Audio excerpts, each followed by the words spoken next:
You can submit a city service request quickly and easily by downloading the MyCC 311 app on your phone.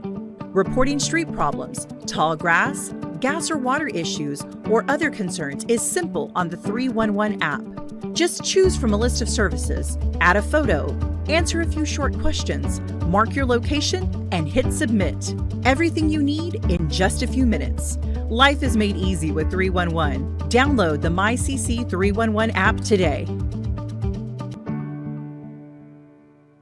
Light Up CC is a streetlight conversion project between the City of Corpus Christi and AEP Texas, where we're converting existing streetlights to new and improved LED street lighting. The new lights will save the taxpayers over $600,000 annually, and they will use about 50% less electricity, so they're much more energy efficient. We have over 15,000 lights that are being upgraded throughout the entire city of Corpus Christi. Other major cities within Texas have switched to LED lights, and they are more popular within the communities. LED lighting is popular because the color rendition is clearer and brighter. It attracts less insects. They have a longer lifespan of over 20 years, less carbon footprint. Nighttime visibility will be greatly improved, reducing nighttime crashes, pedestrian crashes, decreased crime. Overall, the new LED lighting will help the community feel safer. We've all dealt with the hassles of traveling. Traffic, long lines, security, layovers. What if there was a smarter way? When you fly out of Corpus Christi International Airport, you get all the modern amenities you love with the stress-free convenience of flying local. So you can skip the hassle and get right to the good parts, taking off and returning home. Fly smarter, not harder, at flyccia.com.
Many households in our community rely on natural gas. It's important to know how to detect a gas leak and how to report it. You can detect gas leaks through sight, smell, and sound. If you see dead vegetation near a pipeline, smell rotting eggs, or hear a hissing noise, there could be a leak nearby. Make sure to leave the area immediately. If you suspect a gas leak, call the gas department at 311. Do not light a match and avoid using any electrical switches so you don't create a spark that could start a fire. Also, avoid driving into the area. Your vehicle's engine may ignite the vapors. And do not attempt to extinguish any fire that might start. Natural gas is a part of the City of Corpus Christi's utility system, and keeping our residents safe is our top priority. For more information, visit cctexas.com/gas.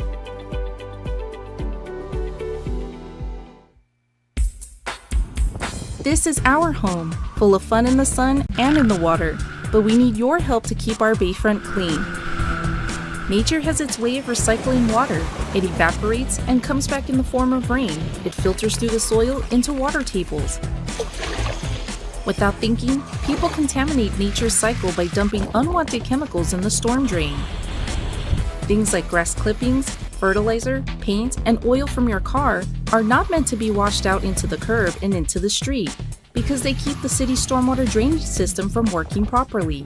Ultimately, they contaminate our ocean, bays, and groundwater. Remember, clean bays start at home, so do your part to keep things running smoothly and keeping things out of the gutter. To help keep our city beautiful. Only rain down the storm drain.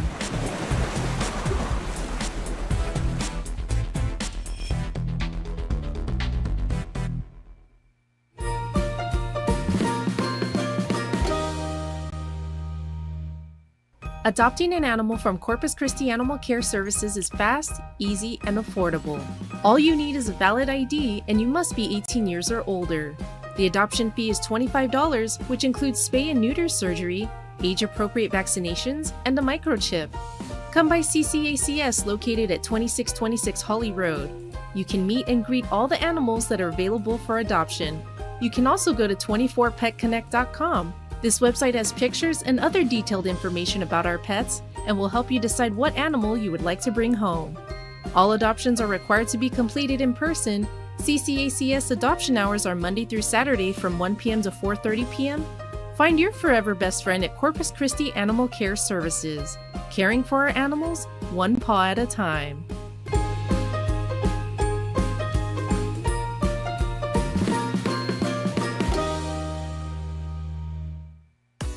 Life is made easy with 311, a fast and reliable way to report a problem and get information on city services.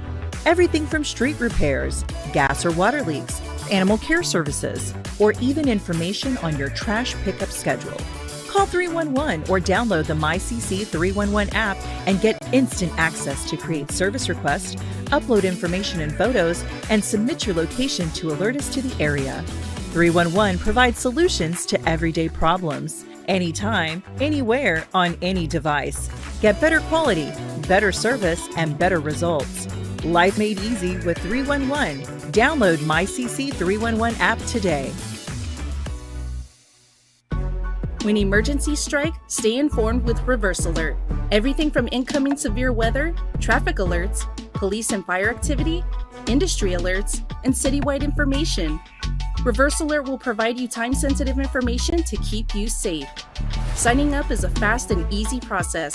Text BeReadyCCNC to 888-777 or visit cctexas.com/alert sign up. Choose to receive notifications by phone call, text, or email. And with fully customizable options, you pick what notifications you want to receive. And you can designate what hours of the day that you don't want to be disturbed. Stay informed, stay aware, stay alert. Sign up for Reverse Alert today. Before you head out to the beach, make sure you grab your beach permit. For only $12, this permit provides access to explore and enjoy miles of our local beaches. Permits are required, so be sure to display the sticker on your vehicle. All the funds from the permit sales will be used to provide clean and safe beaches for all our visitors to enjoy. The permit is good until December 31st, so come back and visit us as often as you want.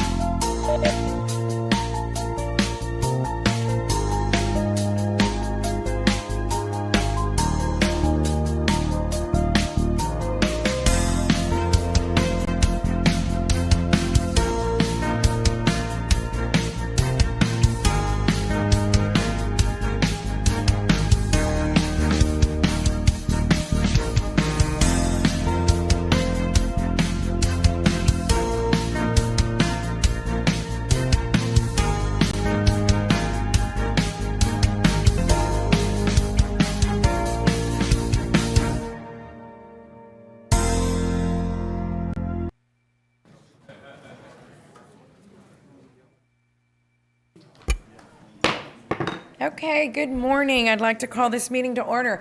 Thank you for joining us here at City Hall and in council chambers.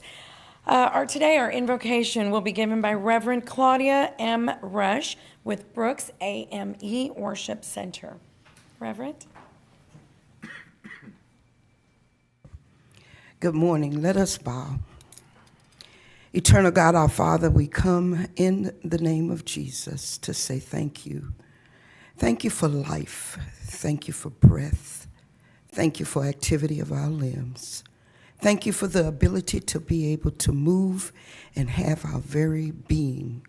Our existence is because of your love for the world, because, God, you gave us your Son, Jesus, to love the world.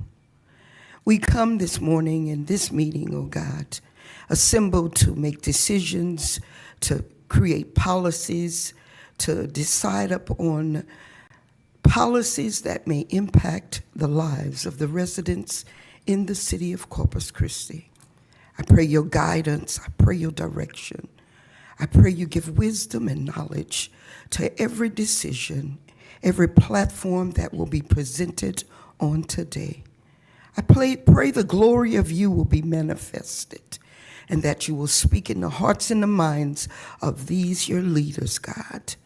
Remind them that they're here for a purpose and a plan that you've given each individually in their lives.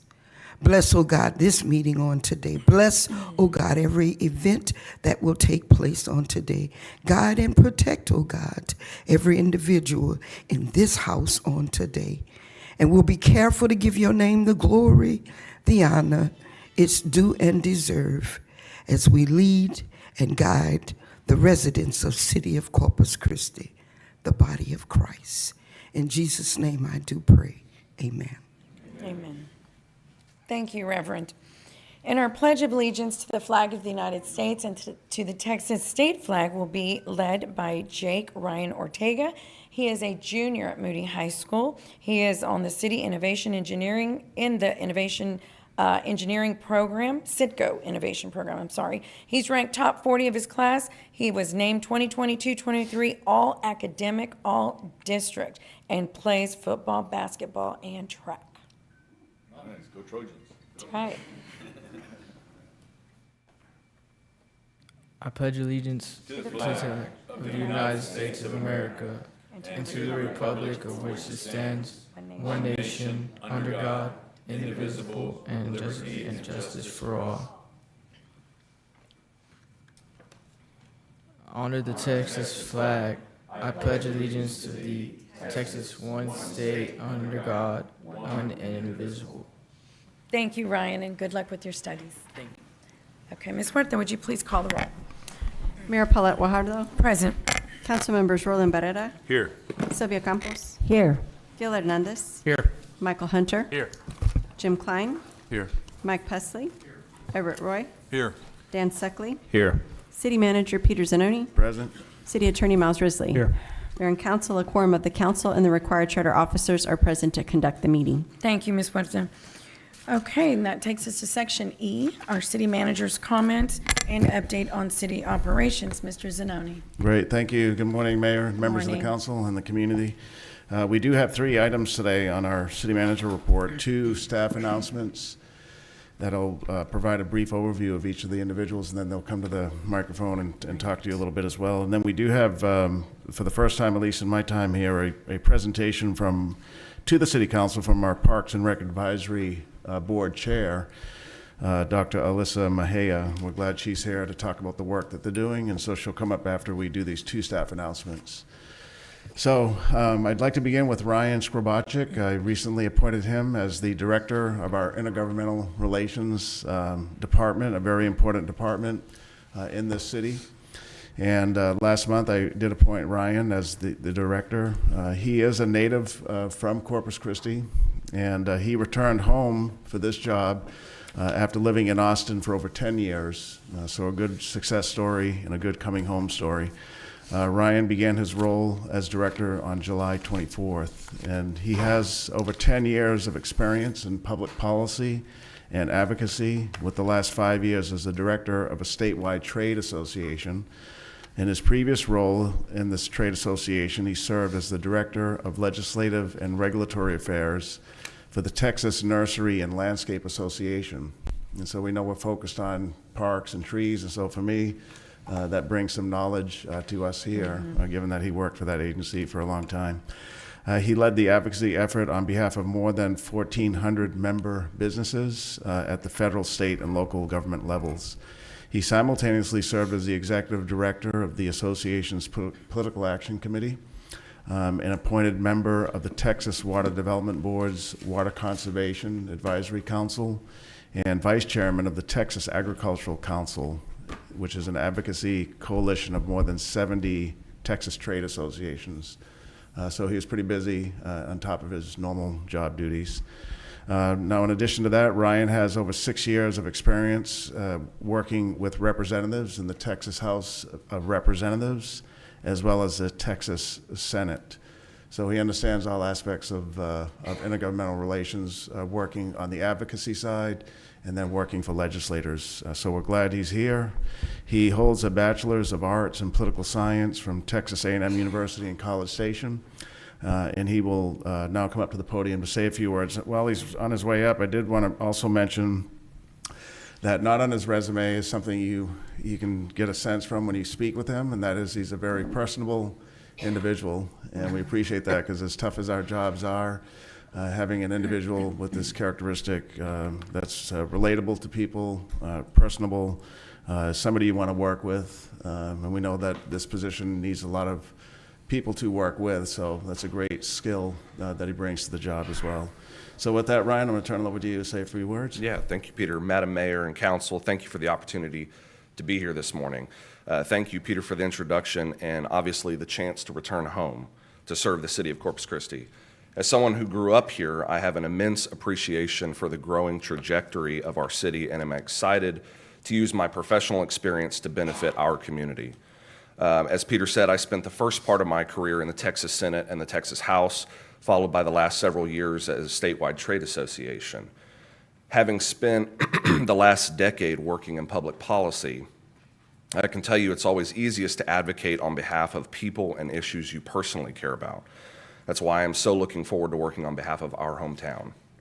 I can share that my goal is to amplify the voice of our city at the state and federal levels while working to better coordination with our many local partners.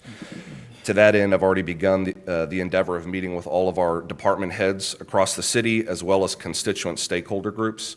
I do want to acknowledge Wendy Herman, our Senior Intergovernmental Relations Coordinator, for her work already integrating me with in these first few weeks to our department's ongoing work.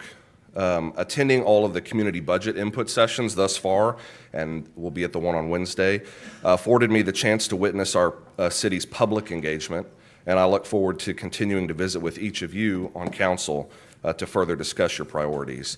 I want to thank you all for the warm welcome for those I've had the chance to meet with, and obviously look forward to meeting with those I haven't had the chance to sit down with directly, and I'm very grateful to be on board. Thank you all. Thank you. Great. Yes, sir. Great, welcome home. Yeah. Good, and our second appointment is somebody that you're familiar with. Doug Mathagis has recently been appointed as our deputy fire chief. This is there's only one deputy fire chief in our fire department. And last week, Chief Brendan Wade appointed Doug Mathagis as the deputy fire chief for the Corpus Christi Fire Department after going through an interview process. Chief Mathagis is a 33-year member of our fire department, and he's risen to his prior position and this one within the department. He served in each of the ranks going up in the department, and prior to this appointment, he served as assistant chief of the Support Services Division, which encompasses training, facilities, recruiting, hiring, and risk management. Chief Mathagis holds an Associate of Fire Science from Del Mar, a Bachelor's of Science in Emergency Management from West Texas A&M, and a Master's of Public Administration from Texas A&M Corpus Christi. He holds numerous certifications through the Texas Commission on Fire Protection. The fire chief does have the authority, just some background information for you, within the collective bargaining agreement to appoint an assistant chief to fill the vacant position that is there because of Chief Mathagis' promotion. Chief Wade is now accepting applications and conducting interviews to assist in the appointment process for the assistant, the former position that Chief Mathagis held. So please join me in congratulating Chief Mathagis to his promotion. He's going to say a few words as well. And he was at City Council District 4 last night for our town hall meeting there. We appreciate you being there, Chief. Sure. Yeah, thank you for being here this morning, and we'd like to hear a few words from you. Thank you. Yes, sir. Madam Mayor, Council, thank you very much. Thank you for the kind words, Peter. I've been with the fire department for 33 years, as Peter mentioned, and I couldn't find a better organization to work for and be a part of. With the great support of the mayor, the city council, and the city manager, the Corpus Christi Fire Department continues to move forward every day. Peter found a great leader in Fire Chief and Chief Wade, who I am honored that he has the faith in my leadership and chose me for this position. Chief Wade has hit the ground running, and I look forward to working for and with him and promoting his vision for our fire department. I've had the privilege of working with some other leaders and members of several other city departments, and I look forward to continuing enhancing those relationships to move the whole city forward. I'd like to thank all the members of the fire department who have worked alongside me and for me, because without them and their hard work and dedication to the organization, I wouldn't be here today. Last but not least, I'd be remiss if I didn't thank my wife, Inez, who supported me throughout my entire career and has remained by my side even though this career has kept me very busy and away from several family events.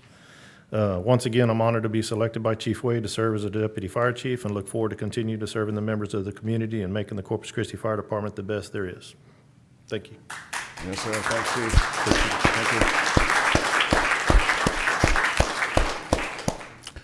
Yes, sir. Thank you, Chief.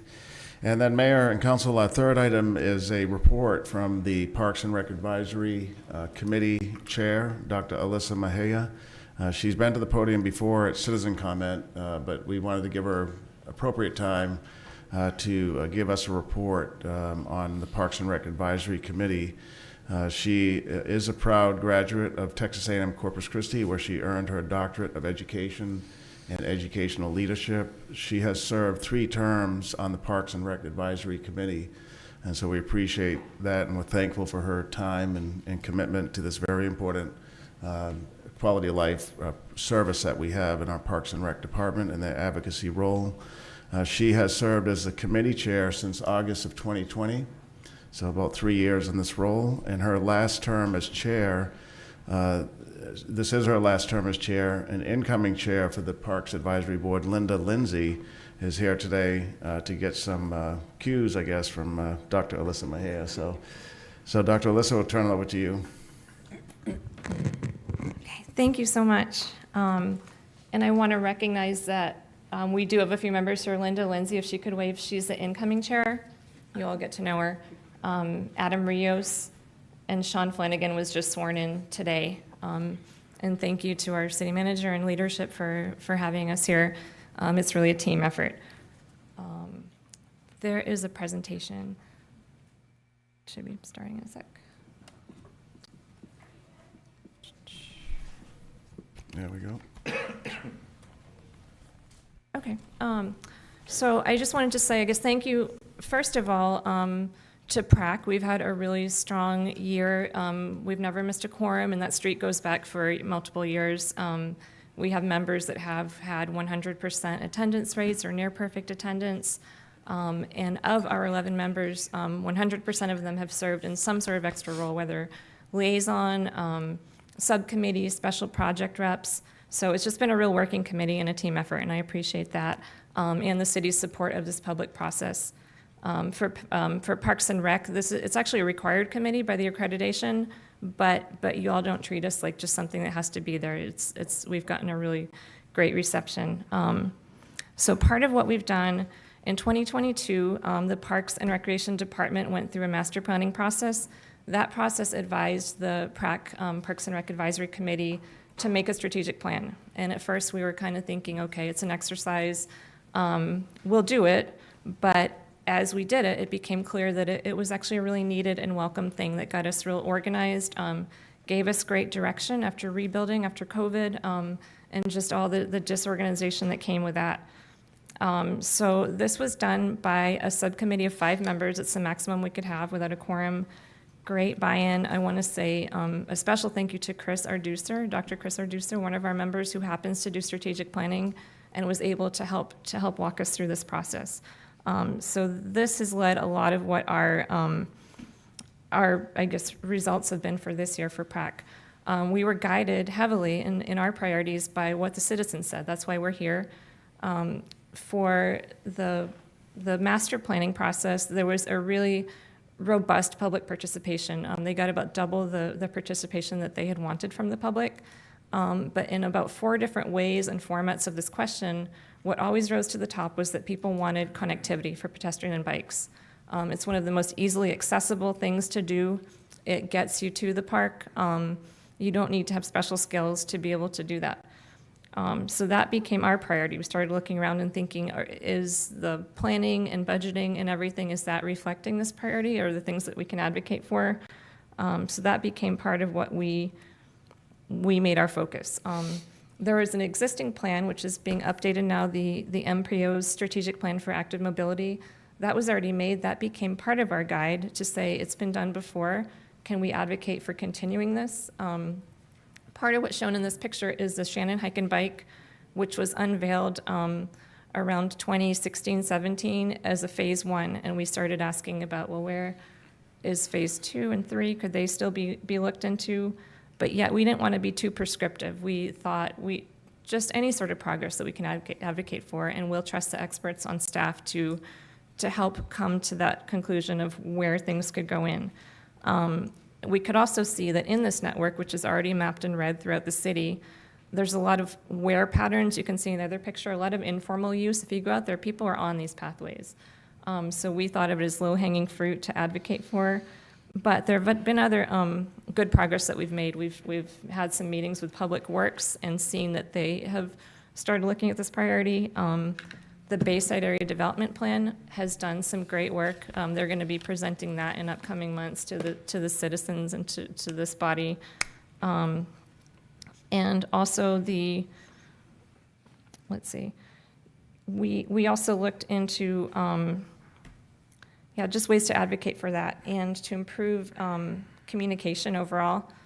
That was part of one of our focuses that came out of the master plan.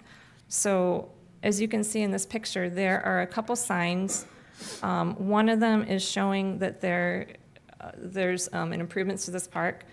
If you go to parks, it was happening that people would just see fences up or things closed or ripped out, and there were a lot of questions, and then rumors would start, and people weren't sure what was going on. So part of this is to have a QR code.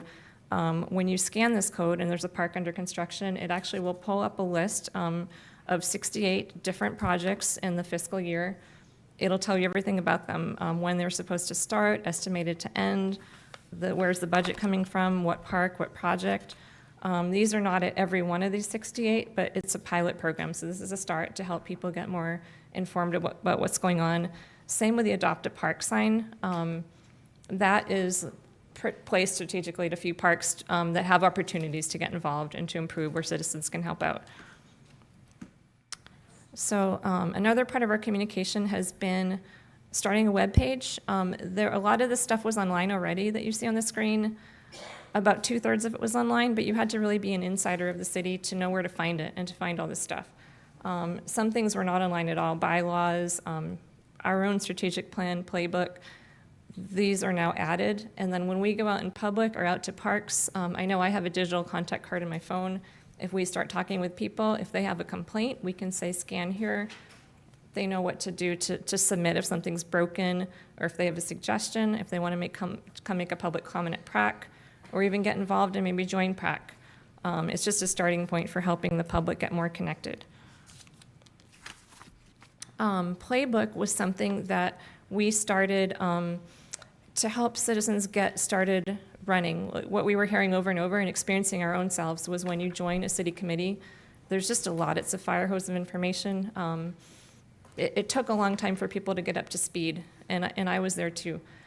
So we developed this in addition to the required city training. This is optional. We found that everyone has been interested and wanted to read it, though, because it clears up a lot of questions. And it just helps flatten that learning curve so we can empower a citizen committee to know what to do, how to advise, and do what our job is. So Adopt a Park, this is actually something that Linda Lindsay had started a subcommittee and spearheaded. It was an existing program, but it had a few flaws. Part of this, the goal of PRAC has been to streamline that process, that when people want to adopt a park, it's real clear to find on the website, how do I do it? It was going through, I think, about 3 different departments and then kicking back. So is there a way to fast track that for people who just want to simply pick up trash, that they can know where they are in that process and not have to wait so many months to get brought in? And the point of that, and also the signage to make the program more aware and to recognize people more for the people who are doing it. I know the people in this picture are part of the Blucher Bunch. They are a group that has cleaned Blucher Park, maybe not these individuals, but since the early 1990s, continually through the Audubon Outdoor Society. And it's just great examples like that that help the city do more with less. It's actually part of the master plan also recommends that to help us stretch resources more, so it's something we're trying to promote more. The erosion response plan, this was another thing that we passed by resolution. We worked on with, between 4 sister committees, not only PRAC, but ISEC, Watershore Beach Advisory, Marina Advisory. This was us saying that our public lands are some of the most valuable public resources we have, and encouraging that by making a comprehensive plan, we're hopefully going to be able to get ahead of some of the damage that's happening and treat it before the damage happens and for less money and less effort and disruption. The pictures here show Ropes Park, Ponish Park, South Bay, Souter Wildlife Preserve. We can see some things are just kind of collapsing. And we wanted to give kudos to staff who have already worked on developing some response plans for part of the system. Our additional part of this resolution was to encourage a comprehensive plan to just address everything, all of the waterfront, and to keep it beautiful, because it's really why people love this city. And then these are just some further things that PRAC is tracking. This is always evolving. I made this list a month ago when I was asked to make the presentation, but I would even probably tweak this a little bit today because there's always new stuff happening. And you'll hear from that because, our communication has been to and informed with what PRAC is doing. And that's really about it. And I want to say I think that you're all going to be in really good hands with Linda Lindsay. She's a great leader, and thank you. Alyssa, thank you, and thank you for your service as the You're chair. welcome. We really It's my appreciate pleasure. everything It's you've been a done. And Thank welcome, you. Lynn. Yeah. Welcome, Linda. Thank you. Thank you, Doctor. Excuse me. Yes. Dr. Mejia? Yeah. Yes. Yes. I also wanted to congratulate you. I've been, following your path for a long, long time, or we've been following each other's path. I just wanted to say, again, thank you for bringing that report and bringing it to light, because I think you're one of the few departments, like you say, it's not essential, but it is necessary for our citizens, for our community to have that kind of quality of life. And hopefully others will follow in line with your department and be asked to bring the reports to us, because we really, I'm new, and I've not heard that many departments from others, so it is refreshing to hear that. And I just also wanted to just congratulate and encourage the citizens to adopt the parks. And I'm glad that you're making it easier, but we're still not there. I water myself at Carroll Lane Park for the greater good, and I must give kudos to our utilities department, because we did receive a water fountain, but in the process, they broke the water line, but there they were at Friday night, 9 o'clock, fixing it. So I'm just saying that if we all work together, we can have a better trees environment for our city. So again, thank you so much for your leadership. Thank you. It's been a pleasure. Thank you. Thank you, Alyssa. I'm sorry, Councilman Hernandez has a comment or question. Yeah, Maybe. Alyssa, I want to thank you for your service. I've gotten more emails from you than any other parks or for any other board that's been out there, and I truly appreciate getting the updates and even taking the time to meet with me a few times on some of the projects that were happening. I encourage the person that's following behind you to continue that effort with emails and keeping us informed. I thought it was priceless, and I can tell you took a lot of time and effort in writing those emails and providing that information. So, as a council member, I appreciate the work that you did, and I congratulate you. Thank you. Thank you very much. Councilman Roy. First of all, thank you. It was a great presentation, and our parks are so important because it's a direct reflection on the quality of life that Corpus Christians want and deserve. And for you to be at the helm for three terms, right? That's outstanding, and we thank you for that. And now that that time is over, you can always choose another board to be a part of, right?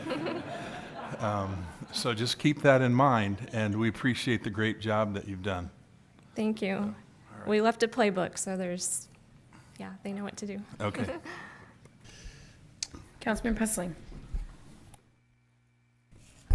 Yeah, I just want to echo what everyone else has said. I sincerely appreciate the work that you did. I appreciate the reports that you sent when your board would meet. You would send very detailed reports, the most detailed that I've seen. Most of the boards and commissions we never really hear from. So it was always nice to know that that your board was at work and actually doing things and accomplishing things. So thank you very much. You leave big shoes to fill, and you're the person following you is going to have their work cut out for them. But thank you very much. You did an outstanding job. Yeah. Thank you. Thank you. Councilman Hunter. Councilman Hunter. Doctor, Chair member, I just want to say thank you for all your work. I want to make sure I have the opportunity to say it while I'm up here. You have been outstanding to our organization for a long time, and really, really have set the bar just as everyone else says, so thank you. Mm-hmm. Thank you. And we should actually give you rightful credit. It was at one of my runs that we had at Salinas Park, that you said we need trails at the park. Do you remember that? And you had a baby in the stroller. Your baby's probably 10 now. But you mentioned that, and you asked to please bring that forward. And that's how it all came about. I think the trails did. So thank you. You're always keeping an eye. We obviously appreciate you. Thanks for today. Thank you so much. Yes, ma'am. That's all. Yeah. Thank you. Great, thank you, Dr. Mayhew. Okay, Mayor, so that concludes our city manager's comment. I did want to make just a note that next Tuesday, our city manager's report will be only on our water sources that we've been evaluating over the past several months, or in some cases longer. But I know many of the council members have asked me individually the status of these initiatives, and I've responded to the council members when I've met with them one-on-one. But next Tuesday, the only thing on there, so it'll give us enough time, is Mike Murphy will give an update on 4 water sources that we're working on, including the city's own Inner Harbor and La Quinta Channel desalinization options, our work with the Port of Corpus Christi on the Harbor Island assessment, our assessment of the Barney Davis location. And then the 4th source would be our assessment on Evangeline groundwater. So next week we'll provide a very detailed update to the council. We've been working nonstop on all of these and been providing periodic updates, but next week we'll provide it here at the city council meeting. Great. Yes, ma'am. Thank you. Thank you, Peter. So that'll take us to public comment. Mr. Risley, would you please recite the rules of decorum? Citizens are authorized and encouraged to present their views to the council on city-related matters. However, such should be done in a factual, precise presentation, and questions of council or staff are inappropriate. Loud, boisterous, profane, or obscene language or behavior is not allowed. Thank you, Mr. Risley. So individuals will be called upon in the order in which they signed up electronically. In-person public comments will be taken first, followed by virtual public comment. Corpus Christi residents will take precedence over non-residents, and for those commenting in person, I would like to remind everyone that a recording is being made of the meeting. Please speak into the microphone located at the podium and state your name and address before beginning your comment. There are 2 opportunities in which you can make public comment. One is at this time, and the other is at the time of when we actually hear the item. So please choose one. Citizen comments are limited to 3 minutes. Non-resident comments are limited to 1 minute. And for those commenting in person, there is a timer underneath the base of the microphone. It will let you know exactly how much time you have left to speak. If you would please wrap up your sentence, comments, when you hear the buzzer go off, it would greatly be appreciated. And if you have a petition or any information pertaining to your subject matter, if you'd please give it over to our city secretary, Rebecca. She will distribute that to us before you begin speaking. So with that, we'll start with Marita Forrest. Yeah, and if I can have Sean Flanagan, Amanda Guerra, Brett Auding, Blanca Parkinson, please come to the front to my left, this front row. That will make things run a little bit more smoothly. Appreciate that.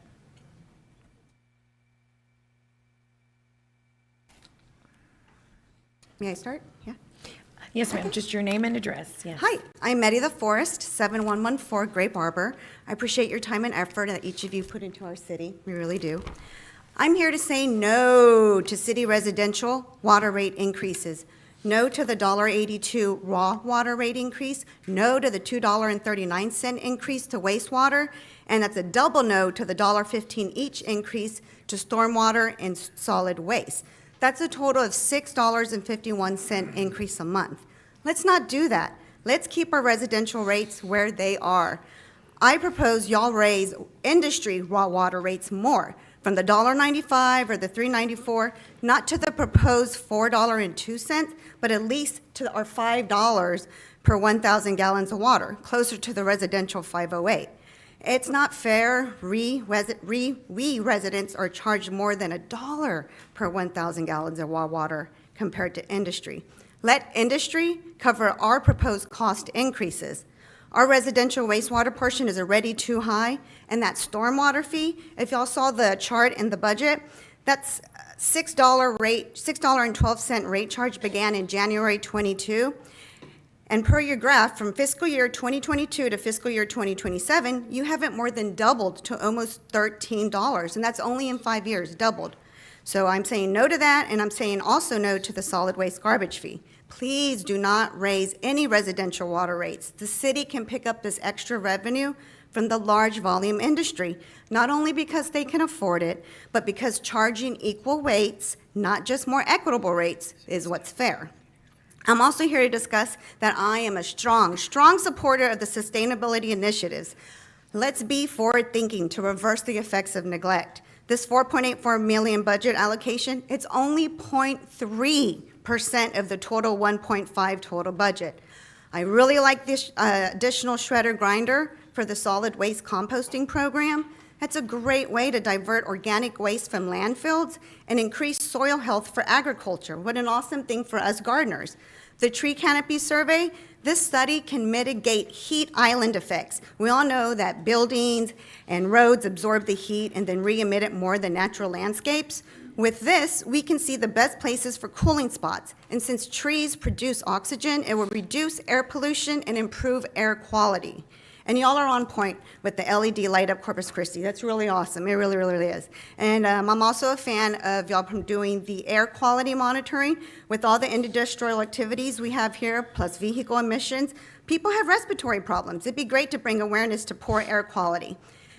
In summary, please do not raise any part of residential water rates or solid waste fees. Let's pass those proposed increases to industry raw water rates. Let's get them to pick up the cost. And let's pass this $4.84 million sustainability initiatives to help reduce pollution and conserve natural resources. Thank you, Ms. Forrest.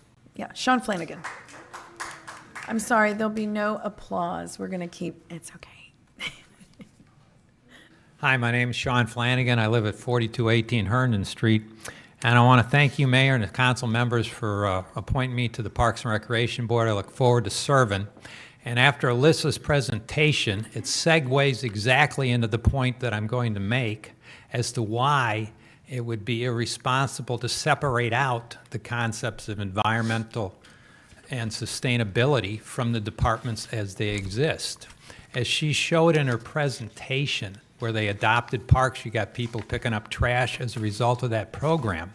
This is an initiative that came directly within that department. And that's the direction that I think we need to go.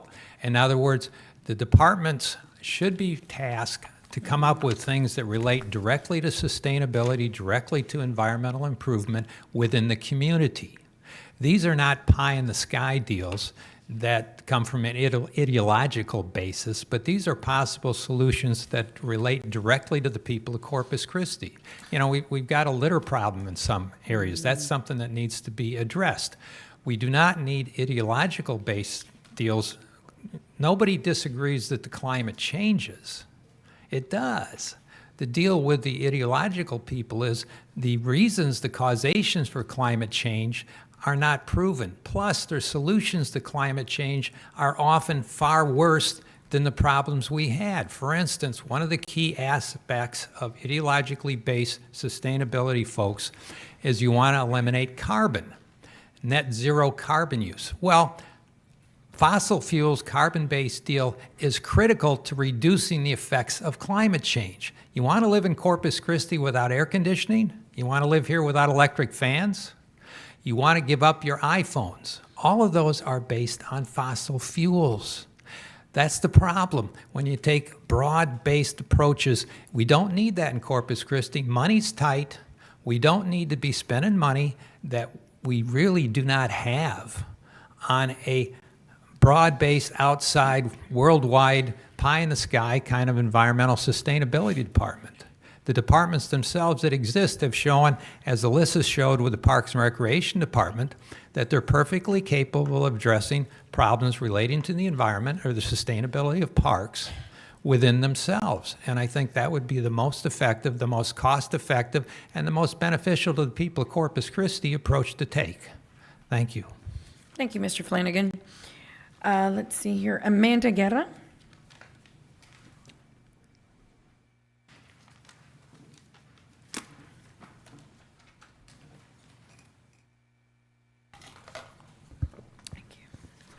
Hello, my name is Amanda Guerra, and I live at 2610 Wind Hollow.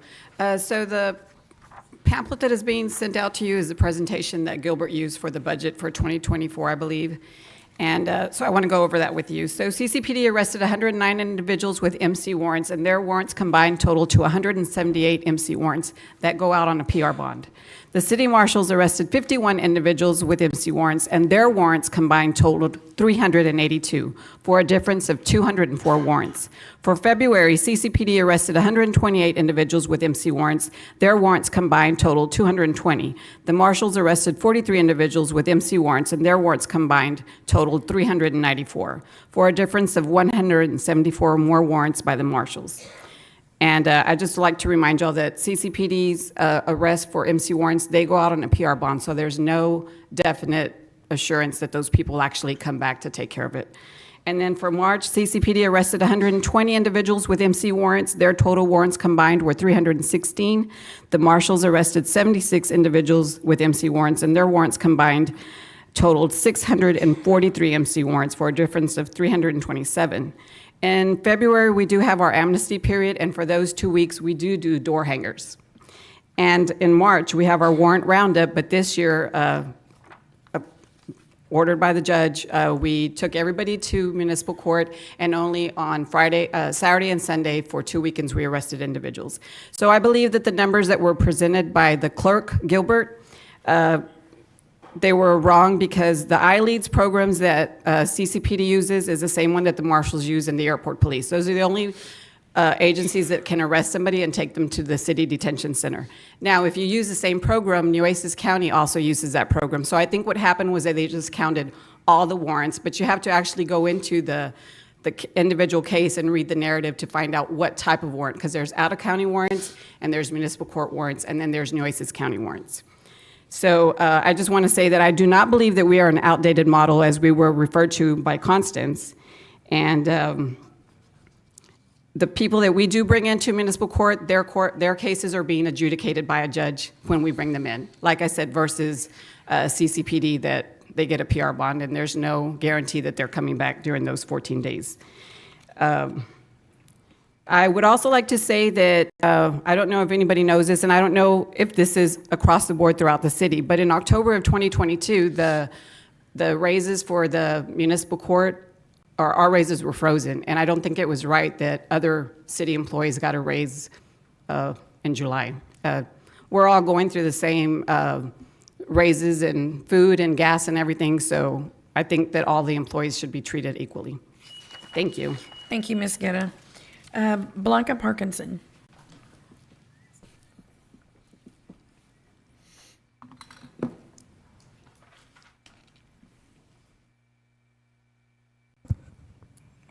Blanca Parkinson, District 1, Silverton Drive. The city's water department opened their budget presentation on 7/19 by stating the drought contingency plan would not be discussed at that time. There has since been no updates on this so-called drought contingency plan, which is not a conservation plan at all. It is an exploitative abuse of the ratepayer in which the people who use the least amount of water are restricted, fined, and in stage 2 are put on rations and allocations under the threat of fines and surcharges which could double their water bill. All while the large volume water users who take between 70 and 80% of our total water are exempt by just paying 25 cents per 1,000 gallons. And as soon as this comment is over, you all will jump up and down and say, no, those numbers are wrong. But you have jumped up and down and have landed in the same place for 2 years. You will never post the accurate numbers because they are a picture of the monopolization of our water. The numbers were confirmed by the Water Resources Manager on 8/31/21, and we too are intimate with San Pat Municipal Water District. Maybe not in the way Councilman Barrera is, but we know that 70 to 80% of the water going to San Pat is going to large volume water users as well. We are still waiting to hear in what way large volume water users conserve. We are still waiting for them to pay equal water rates because currently the people who use the least amount of water are paying the highest rates. The city, the port, the EDC have all continued to welcome and invite more and more large volume water users and projects while we remain on perpetual drought restrictions.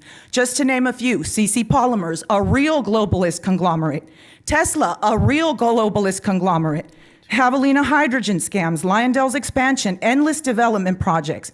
Your portfolio for securing water lists 4 desal plants, all proposed to give industry more and more water. One of the plants is proposed over by Portland, next to another plant proposed by the port. Both plants are less than 3 miles from the kite surf launch at Violet Andrews. Do the kite surfers know about that?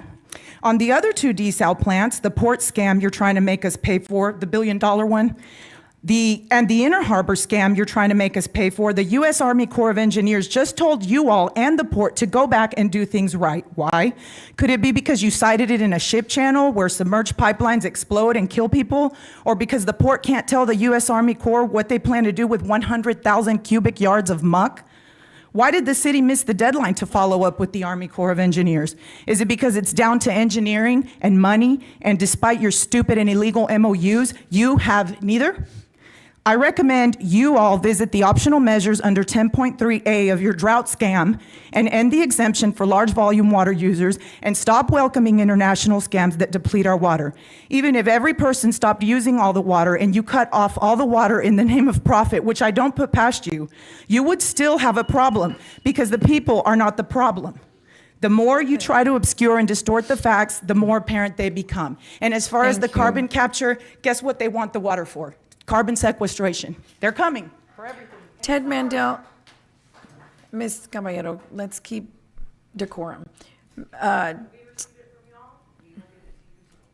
Ted Mandel, were you going to speak here or on the item? I'm going to speak during the item. Okay, not a problem. If we can have Linda Lindsay, Rachel Caballero, Isabel Ariza, and Randall Hicks. Come to the front, if you will. Thank you. Well, good morning, council. Good morning, mayor and city staff. It's good to be here. I think I'm in a hole already because 2 things. I'm not skinny like Alyssa and I don't talk soft, but other than those 2 things, I'll try to keep it great. It is great to be here today. I'm a recently retired 32-year teacher coach. I've coached at Miller and Carroll and other CCISD as well as Cal Allen and the other work. So what I'd like to tell you about is you folks are going to be talking today about repurposing some sales tax. And that's a little bit above my pay grade, but one thing that I do know, ladies and gentlemen, is this. Parks need money. Kids and families need parks.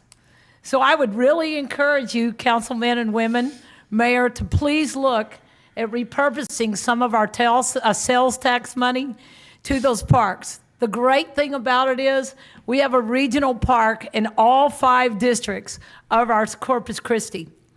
Yesterday, I was teaching a golf lesson to a little kid, and somehow I was talking with his mother, and he got to hear that we were talking about parks. And he ran over to me and he said, "Coach, there's a really big field by my house, but there's nothing to play with, and there's really big grass birds. Can you tell them that's where we want the park?" And you know, that's what it's really all about. Because again, our responsibility is to make the city of Corpus Christi the very best that we can. You guys are paid to do that. Ha ha, that's a joke. But you guys are the leadership of that. And then we're here to help give you ideas and suggestions. So again, I'm just here to say, thank you so much for being here. I want to say a special word to Parks and Rec. They are very efficient, very organized over the last couple of years that I've had an individual experience in getting to work with that. I look forward to doing that on a more professional basis. But again, as you repurpose and look at those taxes, sales money, let's look at our parks for that extra money. Thank you so much and be blessed. Thank you, Linda, and thank you in advance for your service. Thank you, Mayor. Rachel Caballero.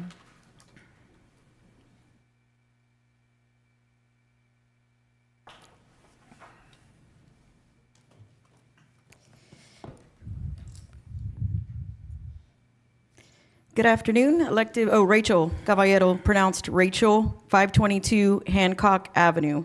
Good afternoon, elected representatives of the people of this community and our taxpayer-paid employees and staffers. I'm back here to ask you all to do the right thing by us, the community, again. Do not increase any utility rates. Do not increase the tax rate. We already pay more than San Antonio and Austin. Make industry pay their fair share. The way the budget is being presented year after year is proving to be an extremely inefficient process. Currently, it is presented as a whole. Either the entire budget is approved or the entire budget is rejected. Then you have the uninformed spreading rumors that some elected officials are against progress when this is not the case. Different key departments should be separated out so they can be voted on separately.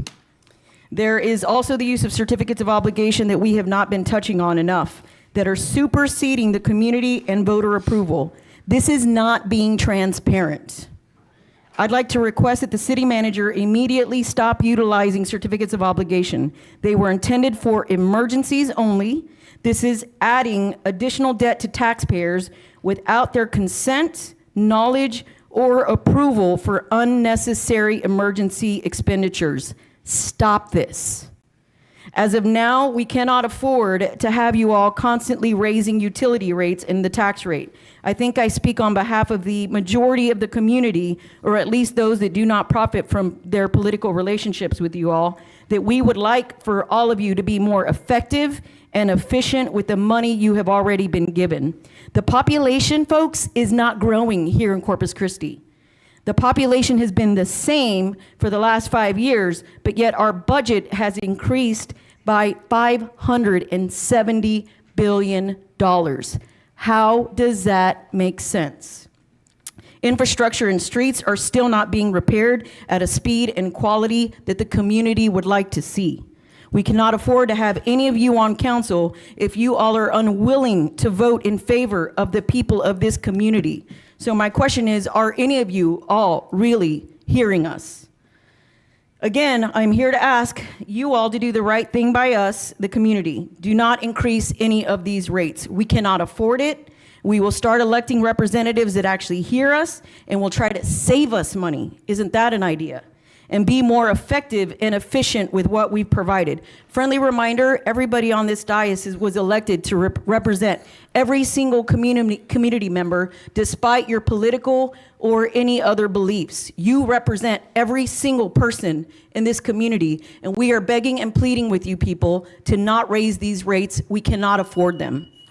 Thank you, Ms. Caballero. Isabel Raiza? Okay, Isabel Raiza, 326 Ponish, District 2. And I have a few things I just wanted to talk about. The first one was that I like to watch public comments of meetings, especially when I can't go to them while I'm washing dishes or making dinner.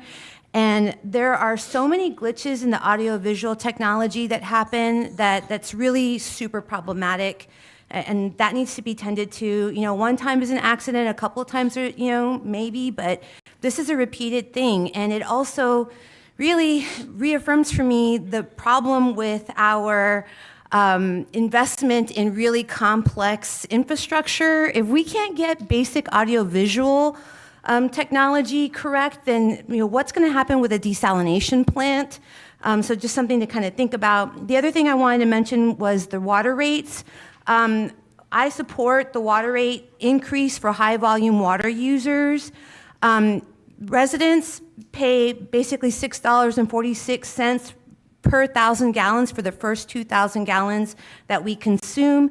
After that, our rate goes to $5.08 per 1,000 gallons within the city limit.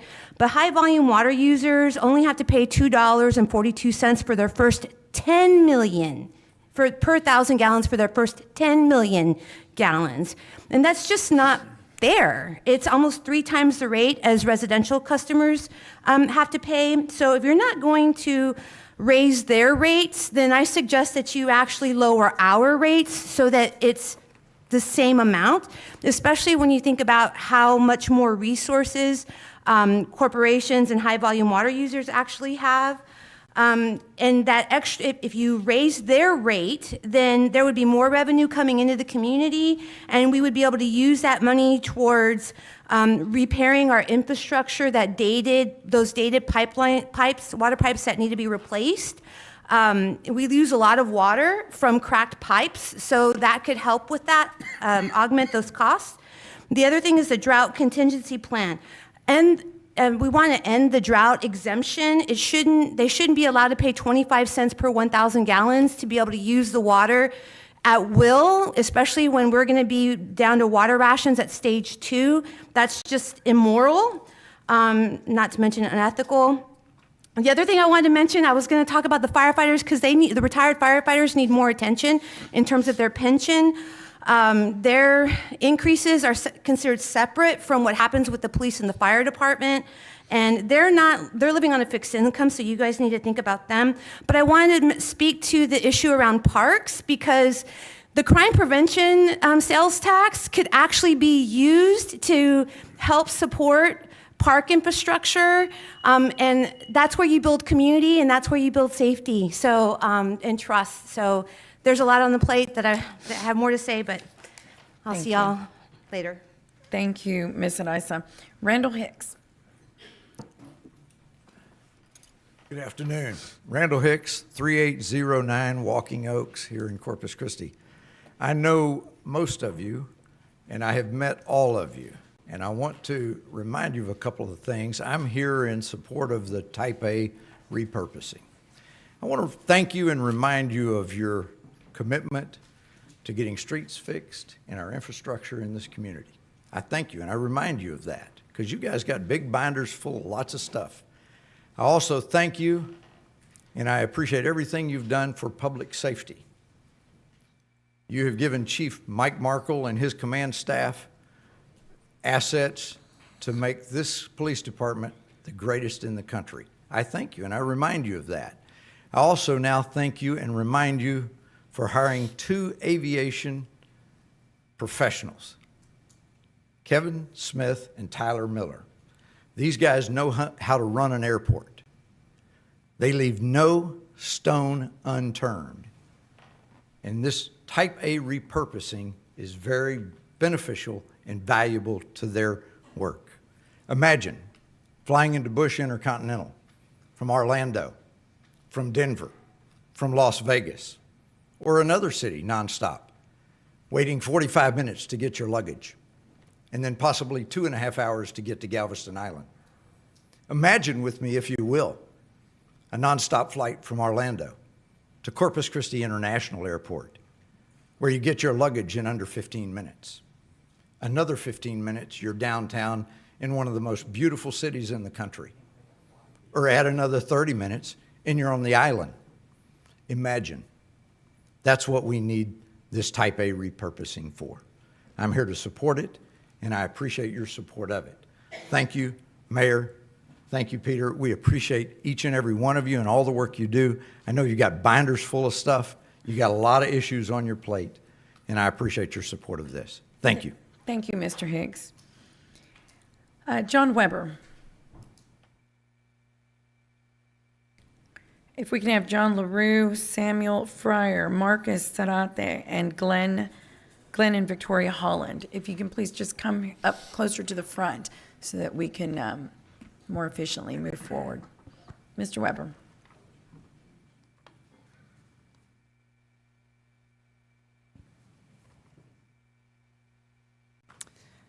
John Weber, 609 Naples Street. Item number 6 is a rezone request by Southern Builders in the historic Del Mar Boulevard. There are no townhomes on either side of the whole street.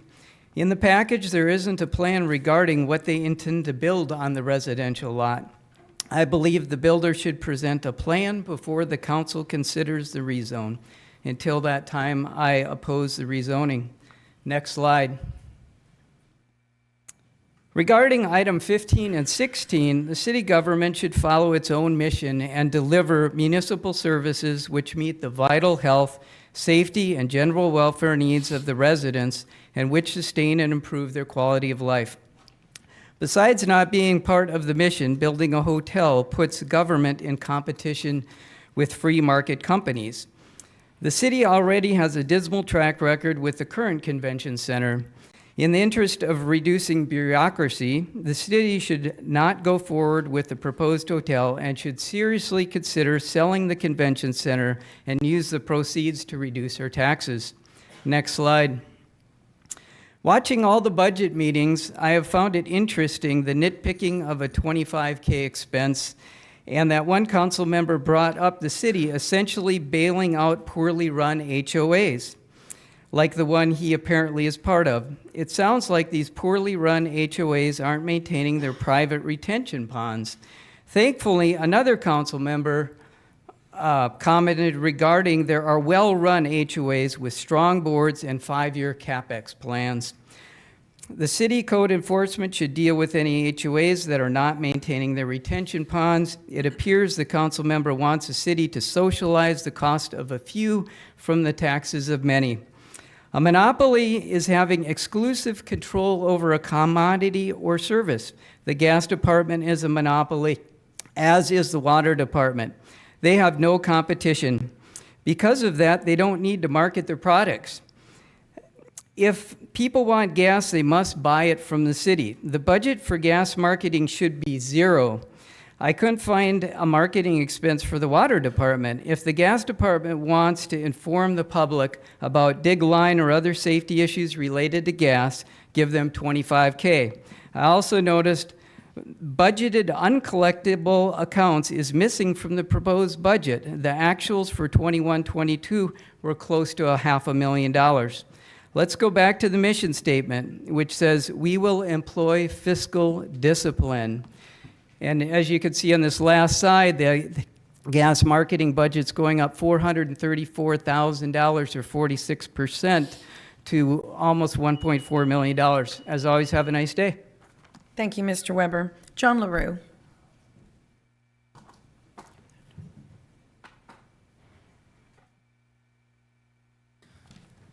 Good afternoon, John LaRue, 426 Cape Lookout, Corpus Christi. I'm also here with the airport board with Randall to support what he had already said. I'll just give you a little more detail. The airport and the city have a $750,000 grant from DOT, which can be used to incentivize new service. So it would try to attract, say, from Denver or Las Vegas, a new airline to bring service in here. Usually that $750,000 for what we're talking about isn't enough. So there's something called a minimum revenue guarantee, where the community would sign an agreement with an airline to bring that airline here and guarantee them a certain level of funding.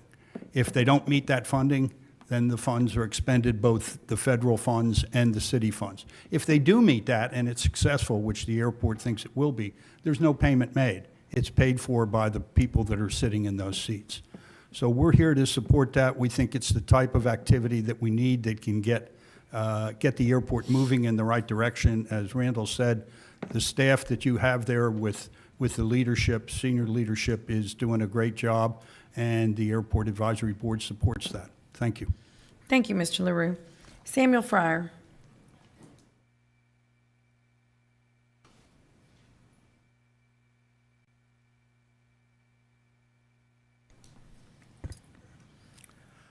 Good morning, Council, Mayor. My name is Samuel Andre Fryer. I live in zip code 78414, and I'm standing in opposition to any sustainability or resiliency on the backs of taxpayers. God the Creator gave human beings the dominion over the earth, but he didn't give human beings dominion over other human beings. Now, this concept makes the United States Constitution unlike any other government charter in history. Yet we are facing unprecedented attacks on our families, communities, cities, and nation from progressive, socialist, Marxist, communist, and globalist plutocrats and oligarchs who are working together through international organizations, summits, forums, pseudo-government agencies, corporations and businesses, financial institutions, and private organizations to dismantle the concept in order to enslave and control the American people.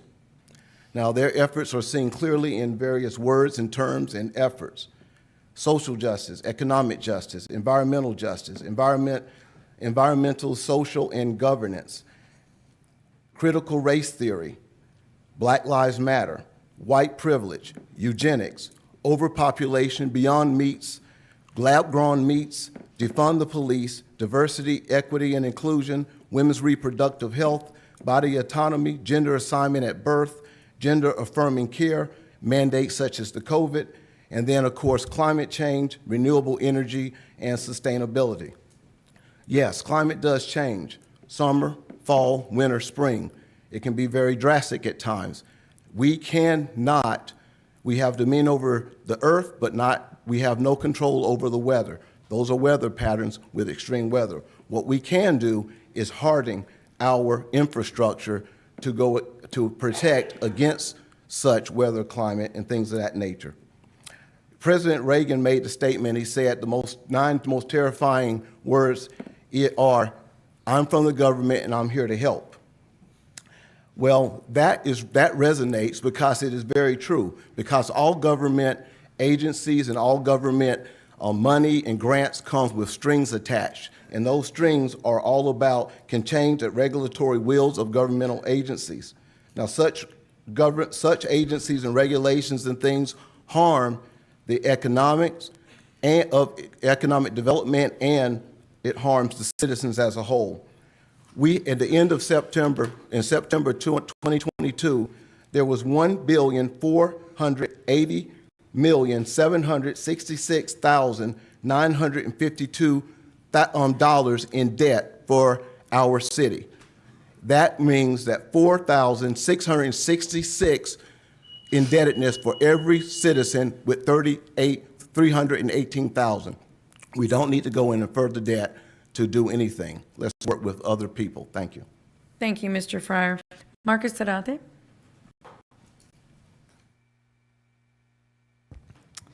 My name is Marcus Sarate. I live at 3126 Austin Street.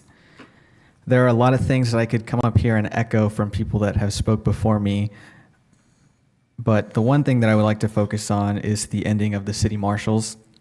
Amanda spoke earlier and threw a lot of numbers at you guys, and while I don't really know those numbers myself, she's actually my aunt, and I lived with her for 3 years while she was a marshal. At that time, I was in college going through school, and she played a big part in helping me go through school, paid for. But part of that, she would let me use her car, so I would drop her off at work, and she would drive her unit. And whenever I would pick her up, she would spend the drive home telling me about her day, and she would tell me about the experiences and stories that she went through that day and the impact that she had on the people that she interacted with. And I think that a big part of what you guys might not be seeing is the human relationship that goes on and the potential of bettering a situation when they go before a judge. Oftentimes she was able to help in some way. And so that's really what I came here to speak out against, is ending the city marshals, and just really voice that to you guys. There's a human connection, and it can easily be forgotten, and I understand budgeting and cuts and increases and all those things, but I would like to just remind you guys of that. Thank you. Thank you, Marcus. Glenn Holland. Hi, greetings. Glenn Holland, 3905 Priscilla Drive, Corpus Christi, District 5. Appreciate the chance to speak with y'all. I just really had I'm thankful for Corpus Christi. I'm glad that I live here. I'm also the pastor of the Net Fellowship Church here in the Flower Bluff area. one of the things I appreciate is that we have not taken the same direction as so many of the large cities, what were once really great, amazing American cities that we've seen implode over the last 3 years. And I'm thankful that we have not gone that direction. And I just think it's a cautionary tale. There were really 3 things that I took note of that to me were emblematic of these cities, and one of which was spending in oblivion. They seem to be mimicking the federal government's awful policies of spending our great-grandchildren's future into the hole. The second thing is the defunding the police movement. I really think we need a strong police force, and add in there, why not have a strong city marshal's force as well? I mean, this is not an area to be cutting back, even though there may be areas to cut back. And then finally, refusing to prosecute crime by raising the thresholds of what is a crime. San Antonio recently passed, the city overwhelmingly passed a rejection of a $750 crime threshold. And I think we need to follow their example in that case and not allow the redefinition of crime so that criminals get away without prosecution. So that was kind of was on my heart, kind of a really flying over 30,000 feet saying, let's not go that direction. So thank you. Thank you. Thank you, Mr. Holland. Victoria Holland.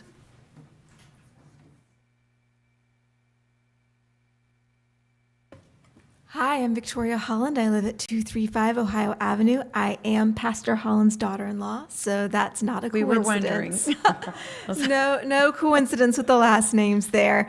I just want to thank everyone so much for the hard work that you've all put into this budget. Reading through it, and it's long, but I can see a lot of pragmatism. I can see a lot of thought, a lot of care. I can see a lot of changes that have been made based on, the beliefs, the ideals of the men and women here before me, those of the city staff that are so passionate about the city. One thing I want to address, and I think that I'm about to become very unpopular, is the fact that we have an amazing capital improvement plan, and I would love to believe that we can fulfill everything in that capital improvement plan. Historically, I think that gives us all pause for concern. We've had capital improvement plans before, and I don't think we've ever really managed to make our way through them. So we're talking about millions in the budget that may or may not go fulfilled. I would love to see a historical trend for advising future expenditures that looks at what is the rate of capital flow that this city, that the staff, that our infrastructure can actually support. Again, I realize that that's not always very fun, but here's my concern. When we add, and again, wonderful ideas in things like a capital improvement plan, we also then have a plan for debt. I think everyone's aware that whether or not we've increased or decreased the tax rate, taxes have gone up.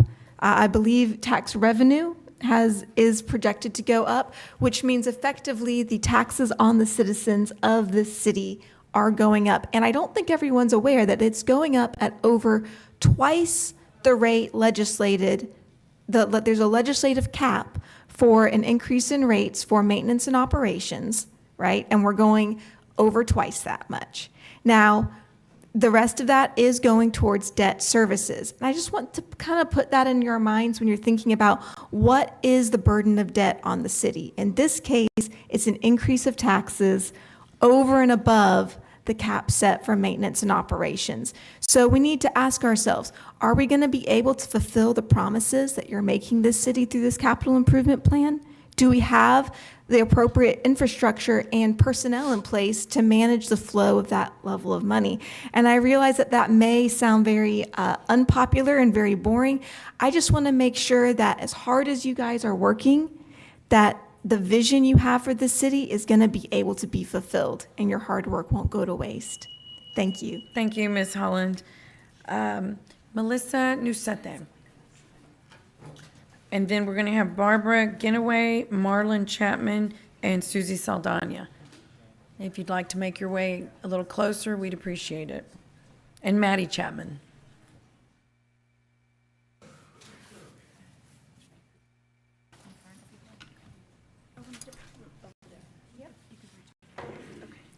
Thank you all for coming out.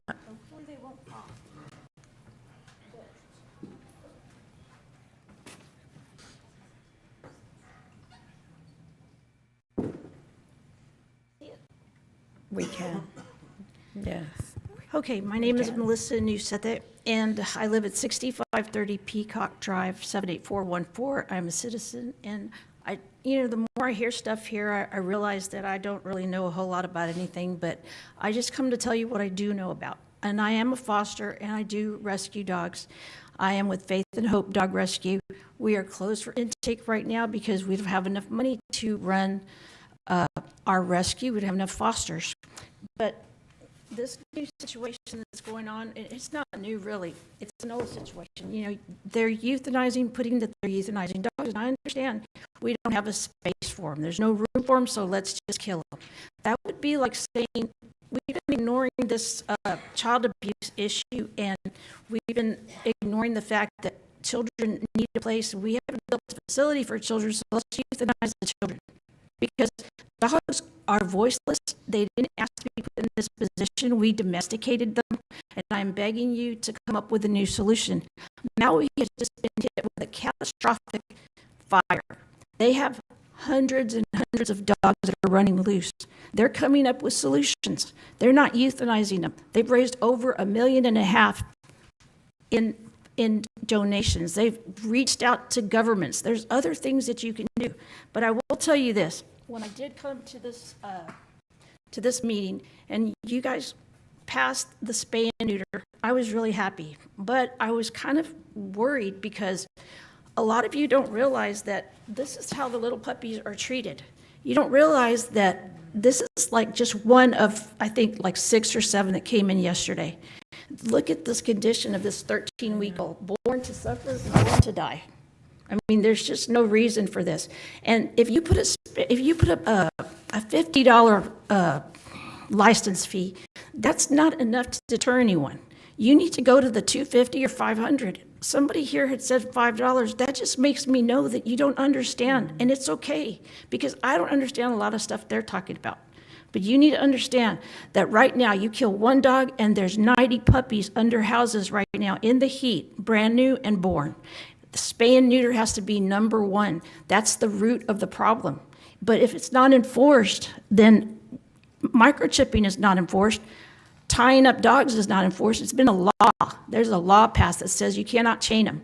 Lubbock passed an ordinance the day that law passed and said no tethering. We haven't done that. We're turning into a third world. We cannot allow dogs to be chained. We cannot allow mamas to be giving birth under houses. You guys have to say to us, we're going to help you. I do realize that you're going to build more stuff and stuff's going to be built, but right now we have an emergency. Call the governor. Yeah. Ms. Newseth, if we can have someone sit with Ms. Newseth, because that everything we have done, and I agree with you, there's always room for improvement. There absolutely is in this area. But there has been quite a very big part that has been done in the last several years. And I just want to make sure that you have that information. It's very important. Everything you're saying is absolutely valid. But Peter, I would like someone to sit with Ms. Newseth and show her everything we have done and continue to do, because a lot of it is first time. It's first time. The focus on animal care services has never been stronger. Is it enough? Can we do more? Yes, absolutely. I just want to say one thing. So I just want to make sure, because I do not want you walking away, Ms. Newseth, thinking that we don't care, that we think none of this is important. It is. And as we speak, there is an assessment that is going to be done across that entire facility and that department, so that we can better the operations and the outcomes of a lot of different things that... The way they act in front of you is not the way they act in front of me. And I just want to make one statement. Somebody that's in charge up there said, let's just pick the 14 a-holes that we're going to euthanize. And they've made application to be director. But also, that documentary that I put there, that movie night, I just want you to know that y'all need to see that. That's it happening in Houston. There's 2 shelters. One shelter is killing, the other shelter is saving. That documentary needs to be seen by all the AC workers. It needs to be seen by municipal court. They need to see it. Thank That's you. help. Thank you, Can Ms. help us. Nuseth. We appreciate your advocacy. Thank you. Yes, can someone? Thank you for letting me speak. I appreciate it very much. Yes, ma'am. Peter, who can help Ms. Nuseth? Our interim Animal Care Services Director, Constance, is here Okay. in the audience, so she'll speak with her. Okay, and I believe there's a, I think Constance has the list for somebody. I don't remember who sent it to me, Peter. There's a very extensive list of the investment that we've made that would be very educational. Barbara Genoway?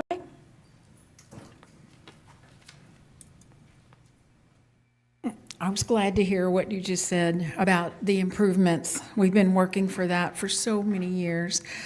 You all probably don't know me, but I've spoken here before in the past, and it's been a few years. Honorable Mayor, City Council members, city employees, and ladies and gentlemen, my name is Barbara Genoway, and I live on Mona Lisa Circle. I first got this shirt, it was 3 years before 2020. And I remember thinking to myself, in 3 years, it's going to take us 3 years to become a no-kill shelter. And now it's 3 years after 2020, and we're still not called a no-kill shelter. I'd like to ask for your support. Out loud, I'd like to ask you to tell people, to physically tell people to spay and neuter. That's what we need. We need people passing on the word. Through the media, that's probably the best way to reach people. People will recognize you, and if you speak through the media, if you say that you have something that you want to speak on the news, eventually they'll give you a few minutes. Ask for fosters, please. That's how we can save these animals from being euthanized, and they are being euthanized. We need to become a no-kill shelter. Other cities do it. Austin has a huge no-kill shelter. We can do the same thing. Animals can be saved again if they have a foster. If each one of you could foster an animal, a dog or a cat, and we could get that on the news at the same time, saying the mayor and all of city council, each person is fostering one dog or cat, I think people would follow your example. I think it would make a big impression. People don't know that with a foster, animals can be saved. Rescues can save that animal, and rescues pay for everything. People don't even have to pay for their food. Rescues will do that. I know we're all concerned about a lot of things. We're concerned about the homeless. We're concerned about the new bridge. We're concerned about the streets. But these are lives. They're lives. And we're the voices for the voiceless. Animals are being, I'm going to say this again, animals are being euthanized not because they're aggressive. This is at animal control. Not because they're sick or suffering, but just for space. Because we need that kennel to put another animal in there that waits. And if they're not adopted in a few days, they'll be euthanized. I don't know how they're chosen. I couldn't do it. We're asking also, well, so in summary, this is what I'm asking you for. First of all, to spread the word. Oh, that was fast. Sorry. Thank you, Ms. Thank you very much. Yes, thank you, Ms. Genoway. Marlon Chapman.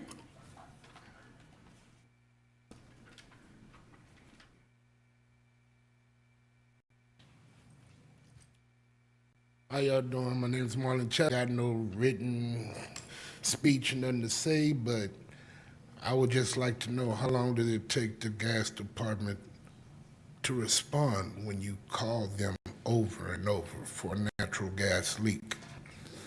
I've called the end of July 31st, called 911. Fire department came out, said they couldn't find nothing.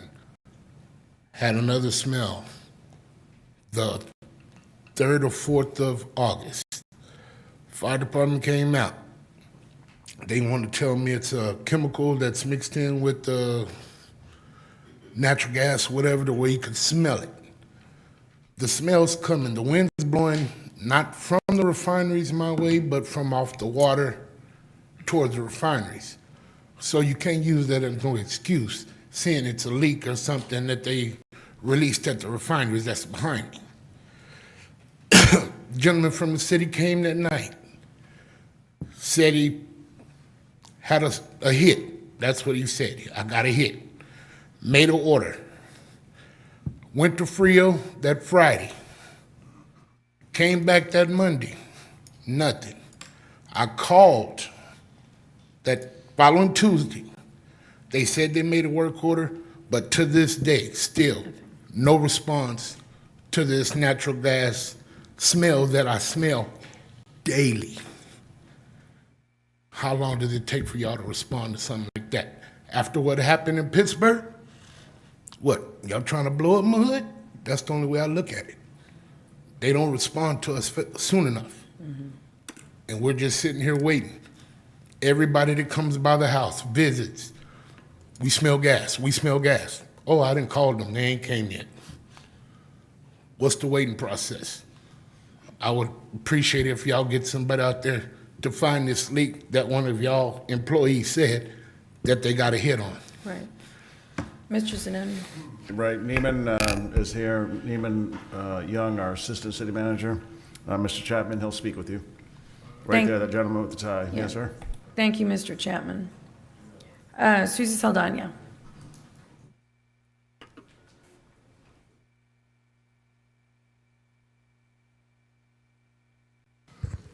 My name is Susie Luna Saldana, and I live at 4710 Hackle. I'm here representing Council 1. And I'm telling you, I'm sorry I wasn't here a lot sooner, because I'm disappointed in this council. Very, very much. You guys took an organization that is going to be 100 years old and slapped them in the face. Not only did you not do a proclamation for our wonderful young ladies that are becoming great leaders, and that we did it for Feria de las Flores.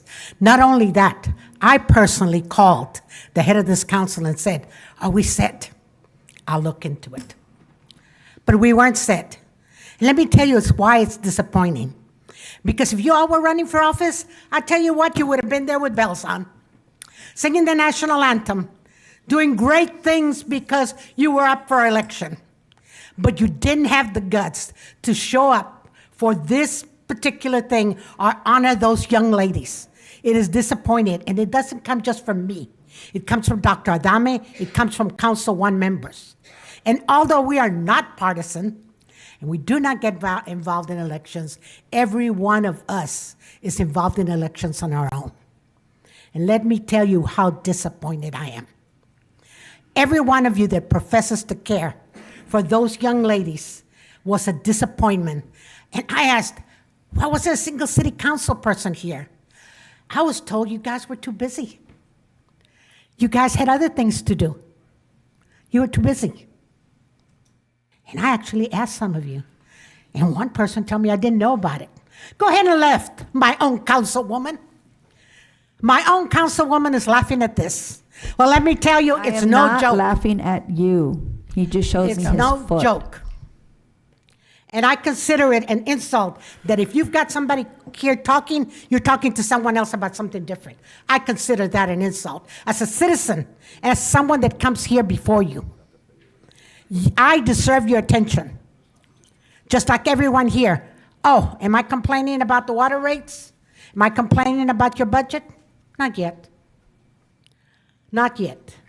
But I'm telling you that this is not over. The insult that you had portrayed to one of the largest Hispanic organizations in this country is an insult to us. And I personally wanted you to know it. Wasn't here sooner because I had a family emergency. I would have been. I'm disappointed because we have a city manager that has always been alert to all of the groups, all of the diversity that needs to be done. And that's why you disappoint me. Don't worry about me yelling. Worry about me when I'm silent.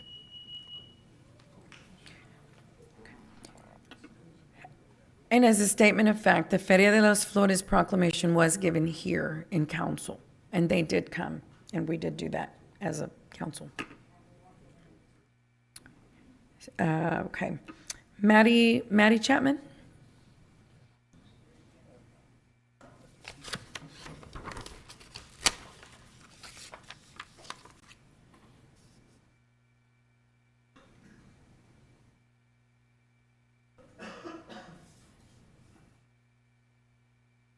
Good day to everyone. Maddie is my nickname. It's Madeline Chapman. I live at 1617 Peabody Avenue in the Hillcrest Forsaken edition of this city. I'm the mom of Marlon, and I too am concerned about the gas leak. I have been battling cancer for over 2.5 years now. But I love the outdoors. I'm a gardener. I maintain my area. I'm picking up trash for the port in the city on a daily basis. Somebody ought to send Grandma a small check. But the gas leak, my main concern is breathing this gas now for going on 2 weeks maybe gonna, affect my health further. And also, I am very concerned over an explosion. Gas, will a cigarette thrown out? Will it get so bad that my neighborhood, like my son said, it's an explosion? To me, a gas leak is something serious enough to be addressed in a timely manner. And like my son said, how much time does it take to address a gas leak by the city? And that's all. I'm just concerned about something major happening as a result of the gas leak. And they came out 2 times, the fire department. They walked all the way around Crosley, the only other house 2 doors down, which is port property on both sides of us. They went all around and probed. They had a little gadget, couldn't find nothing. The city couldn't find nothing the first time. Then when they came back again, the fire department couldn't find nothing, but the gentleman, the representative for the gas company then, he probed my yard. He had a gadget. He probed. I'm growing watermelons in the hood. I call them hood melons. He's probing my watermelon patch, assuring he's not going to damage anything. He probed all around with whatever it was. He couldn't detect anything underground. So like my son said, when I went in the family reunion and had left and they came out, whoever the gentleman was from the city did detect the gas in the middle of the street, which is just a little bit past our home, but it needs to be addressed, and somebody needs to come out and see, because I know if it was gas leaking in other areas or close to your homes, you would address it in a timely manner. Thank you. Thank you, Ms. Chapman. Adam Rios.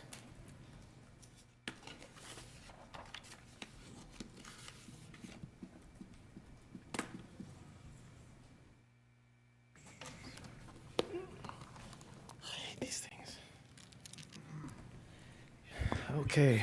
Thank you, Council, for allowing me to speak today. Just to hit on something that was discussed earlier, I've been watching all the district town hall meetings online, and there was some serious glitches in the system with the sound. The one last night that I watched, I believe for State your name and address, please, Mr. Rios. I'm sorry to interrupt. Yeah, no worries. Adam Rios, 7301 Tangled Ridge Court.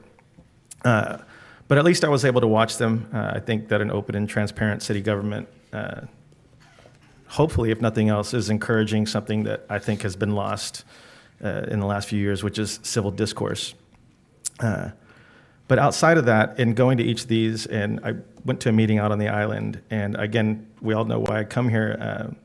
I like to emphasize the sport in this community that I believe embodies a lot of civil discourse in the community, and that's the local skateboarding community.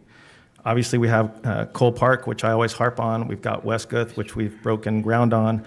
I do have some questions, though. I haven't gotten any answers. I'm wondering what the dimensions of that park are going to be, what the amenities in that park are going to be, so that we don't run into problems with maintenance down the road, and just to make sure it's up to what the kids are really wanting, because there hasn't been much outreach to the local skate community on that.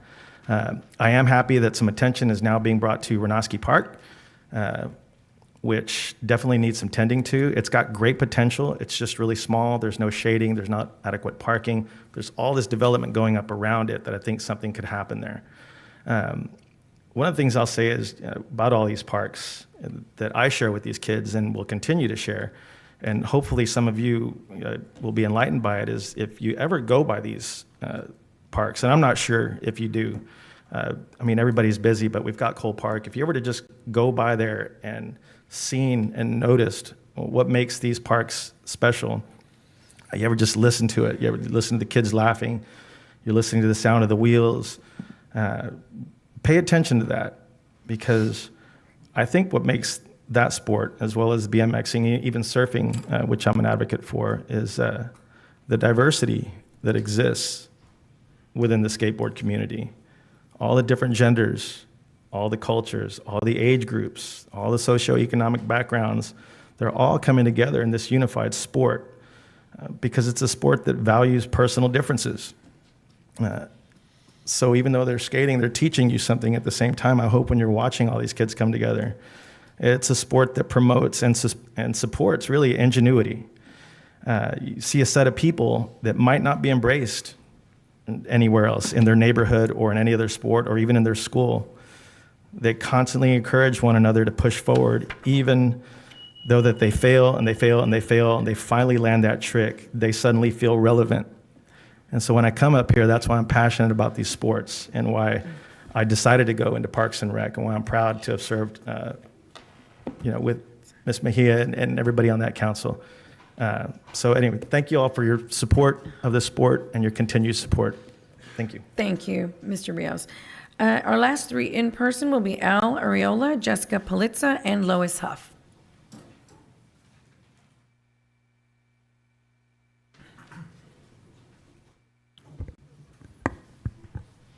Oh, sorry, we have three more.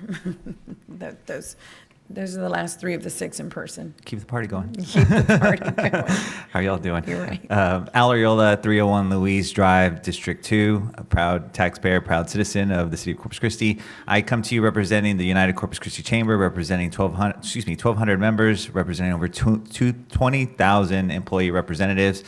First, let me start, as always, by thanking you for your committed service to our community. We know more than often this is a thankless job, so we want to especially just say thank you here from the dais. I am here specifically to speak on agenda items 15 and 16 and want to ask for your vote in support of these items regarding the establishing of the Convention Center complex and the city parks and identifying the funding mechanisms therein, and also regarding pushing this to the voters for a special election. I feel this is an appropriate first steps. A lot of what we've seen in the preliminary planning looks responsible. We do anticipate this is going to have obviously a significant economic impact for small businesses and businesses across the coastal bend. So again, we ask for your support and consideration on these items. Thank you. Thank you. Jessica Politza. Hello, my name is Jessica Politza. I live in District 2, and I was going to try to make a comment without a script, but some certain comments while sitting here made me so frustrated that I am physically nauseous. So I'll get to that at the end. It's been a while since I've been here because I've started farming more with Jaime Bustos at the Terra Madre Mini Farm, which is a half-mile from the Greenwood Water Treatment Plant. And real quick, I'd like to thank the mayor for supporting on social media the Grow Local Farmers Market that we sell at. And of course, being a farmer, water is really important to us. We need it to grow crops, especially during the summer. And I'd like to urge you all to remember just how precious water is to us all, and how it only makes sense that those who use the most of it should pay more. And please charge huge industries like Gulf Coast Growth Ventures a higher rate than the half of the residential rate that they pay now, because Exxon makes $133 million per day, which I can't even imagine. But I'm sure that they could make up the difference that y'all are trying to make the people pay. So please raise the rate on industry. I'd like to address the issue of a sustainability department. And I really don't want to discriminate on the basis of age, but I think in the issue of sustainability, it's necessary. So please hear me out. Older people can have wisdom on some topics, but the sure predicament of climate change is none that any human has ever experienced. Climate is different than weather, by the way. Please don't be ignorant on that fact. And people over 50 may not experience the societal impacts of worsened droughts, hurricanes, wildfires, and ecosystem collapse, all of which is happening now, but is just going to get worse in the future.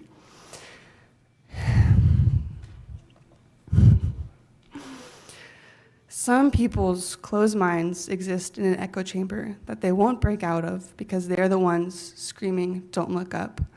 And I'm just saying age as a one factor of that, because I am 23 years old, and my peers and I are terrified for our future, frankly. You have to listen to the young people on this issue because sometimes we may be naive, but we are fighting for our lives here. And we're working so we can preserve our society to enjoy at least a fraction of the comforts that all of you older adults have benefited from these last decades. Y'all are so concerned that we want the city to invest money into our futures, but climate catastrophes will make it cost so much more if we don't start now. Thank you. Thank you, Ms. Plitza. Lois Huff?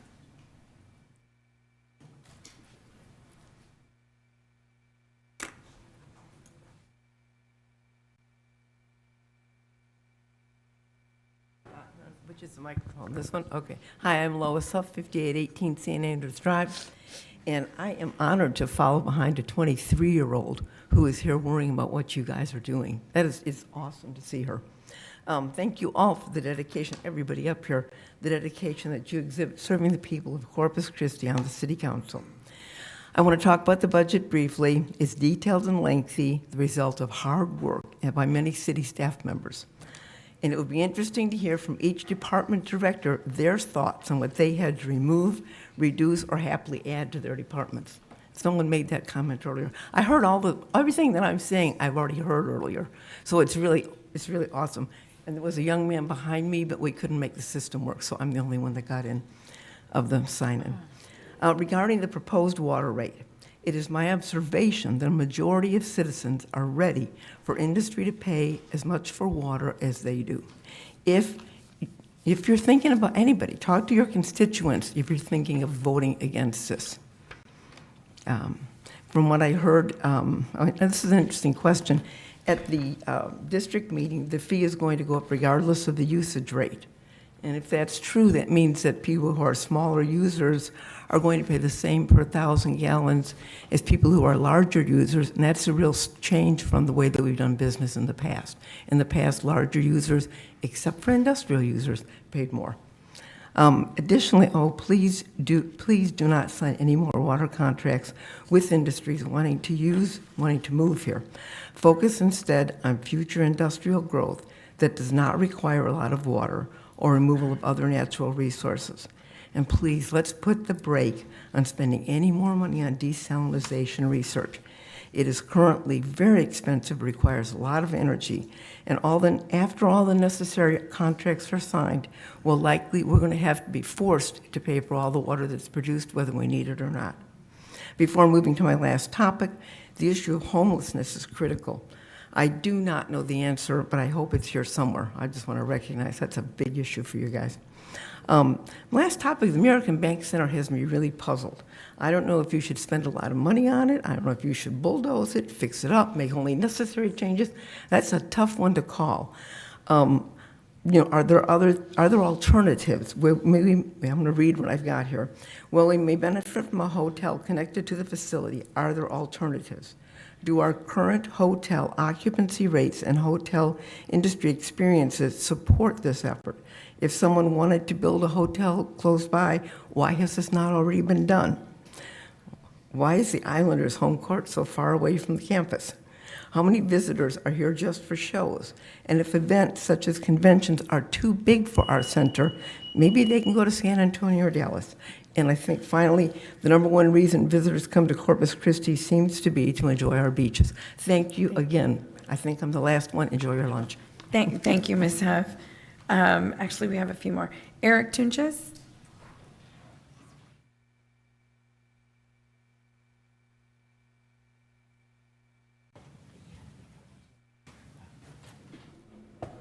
I usually don't do this, but I guess I have no other choice. But Eric Tunches, 4437 Kirkwood Drive. I just left the utility billing office right now, and they're not allowing me to turn on water to several properties that I have done adverse possession on. Now, I don't want to get into all the legalities of adverse possession, but you can Google it, right? And so I'm not sure. I have a tenant in one of the homes already, and they're also refusing the water there.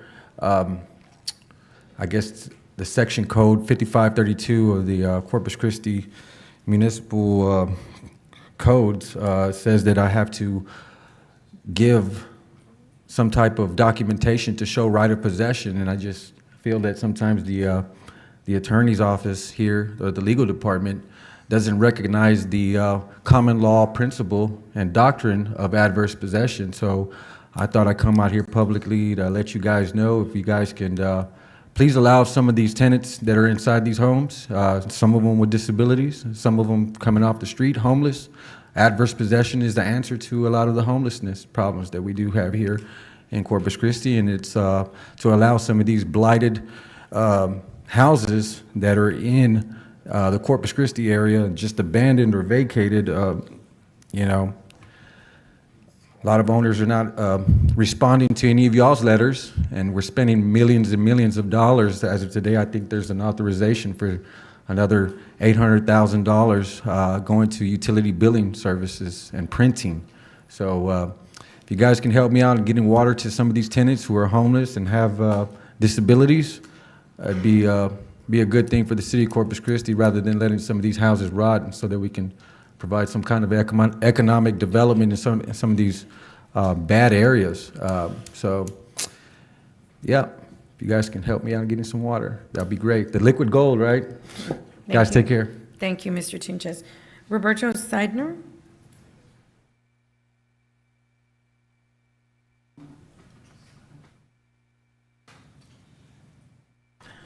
Oh, I'm sorry, is Mr. Seidner? Okay, Jesse Gilbert? Jesse Gilbert, Texas State Aquarium, North Beach, Madam Mayor, Council. I just want to give our support to the Convention Center complex. As you know, an economic agent of this community, our 2022 economic impact was about $178 million. We'll announce that here shortly. About 400,000 of our 525,000 guests come from out of the Corpus Christi area, and so I think having a good hotel, a place for them to stay at close to North Beach downtown would be well served. So just your careful consideration of that. Thank you, guys. Thank you very much. And Michael Miller.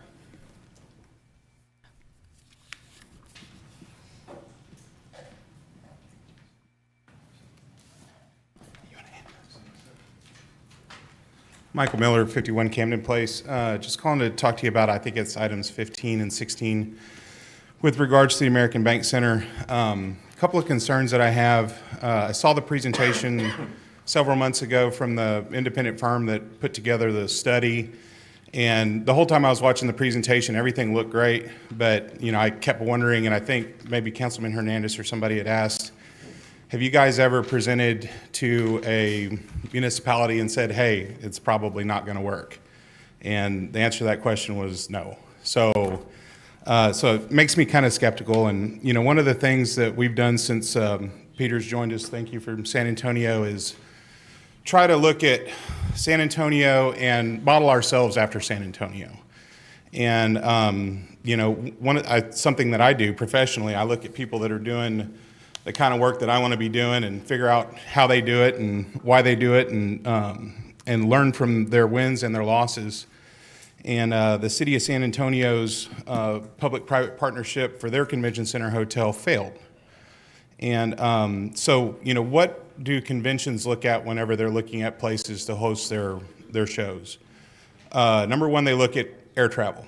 They want to go someplace that's easy to travel to, depending on the people that are going to be attending these different events.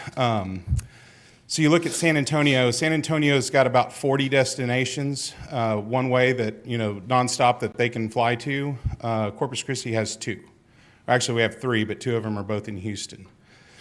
You look at, I was talking to the folks, I was in Galveston speaking to the folks with the AIA convention, the Texas AIA convention, because that's kind of a show that, I think would be good for a Corpus Christi market. And I asked them, I said, why haven't you ever looked at Corpus Christi?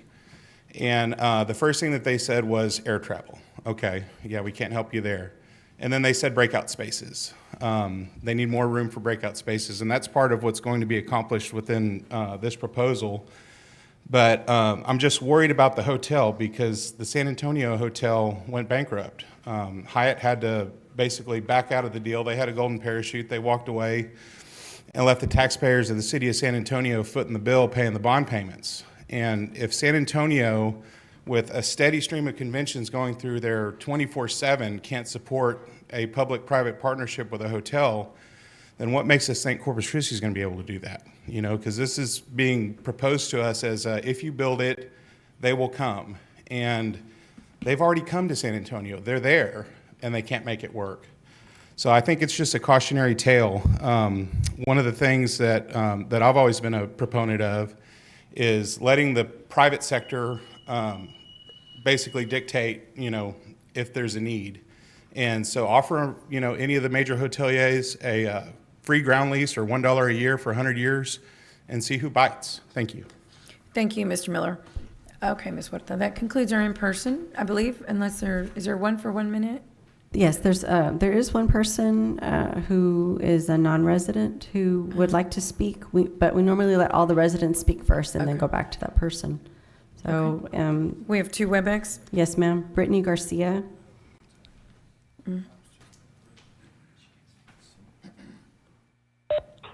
Hello? Brittany? Yes. Okay, you want to go ahead and start your comment, please? Hi. Hi, this is Brittany Garcia, Bronner Parkway, District 2. I'm a member of For the Greater Good, and I am not okay with residential water customers paying the highest water rates while a handful of large volume water users who use millions of gallons daily pay the lowest rate. According to the city's 2022 water rate schedule, the residential water rates vary between $3.11 to $19.39 per 1,000 gallons used. Meanwhile, large volume water users like Exxon have rates as low as $1.95 and no higher than only $4.03. Again, that's a high of $19.39 for residents versus $4.03 for large volume water users. To make it clear how much money the city is losing every single month by giving away millions of gallons of water daily with these unequal rates, I did the math.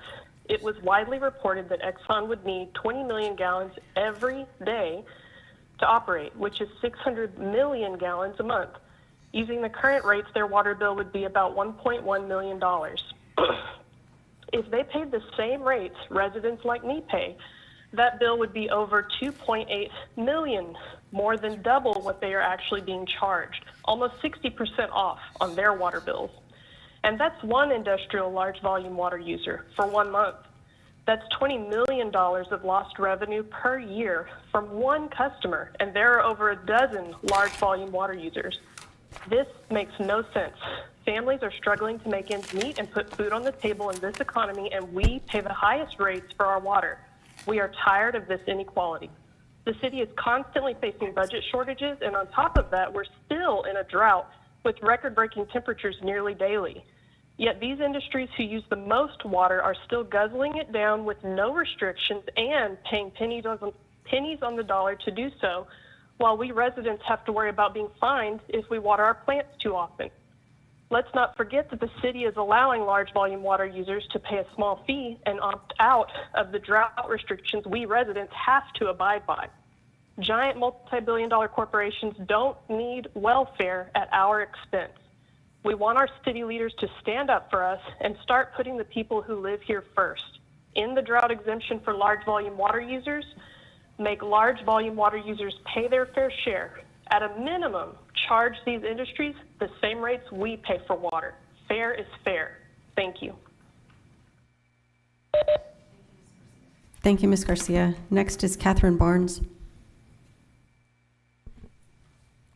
Hello, this is Catherine Barnes, Corpus Christi, Texas, 78401, District 1. I am extremely concerned about our proposed $1.5 million budget for Corpus Christi.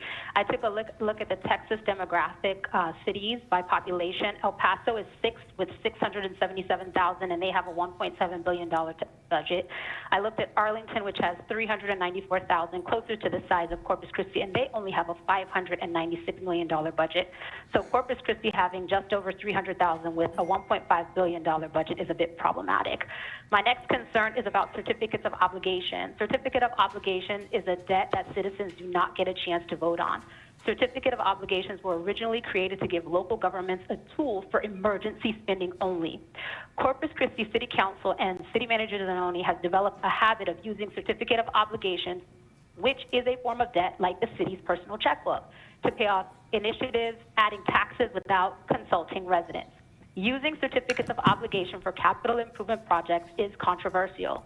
Certificates of obligations have ballooned in recent years as local cities, counties, and special districts have developed a habit of adding debt-fueled tax increases to already overburdened residents. I'd like to remind the mayor, city council, and Mr. Zanoni of the original intent of CO's certificate of obligations and refrain from using them in the future for anything other than emergencies. I'm concerned about the pave-only approach, which is being used to reduce pave time. From what I understand is that roads will be paved, sidewalks and pipes will not be addressed if they're in good condition. However, there is a concern that although it will allow for faster paving, how long is the pavement expected to last? Will the many streets that did not have the sidewalks or pipes addressed have to be repaved in a few years due to the faster paving method? Faster doesn't always mean better. Transparency. City Manager Zanoni has mentioned his desire to be transparent in the budget process. Perhaps we could take a page from Plano, Texas to have an open budget online, sharing the budget, revenue, expenditures, bond measures, certificate of obligations, capital improvement, and debt reductions. If you had an open budget, Madam Mayor, you could have directed Ms. Nusete to the exact location on the city's budget page to the information you wanted her to be aware of as it related to the city's accomplishments.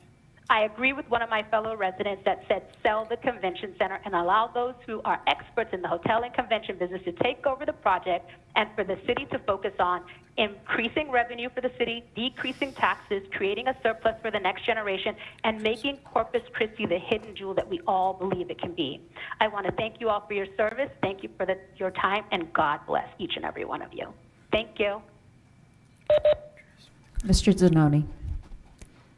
Sylvia Campos here.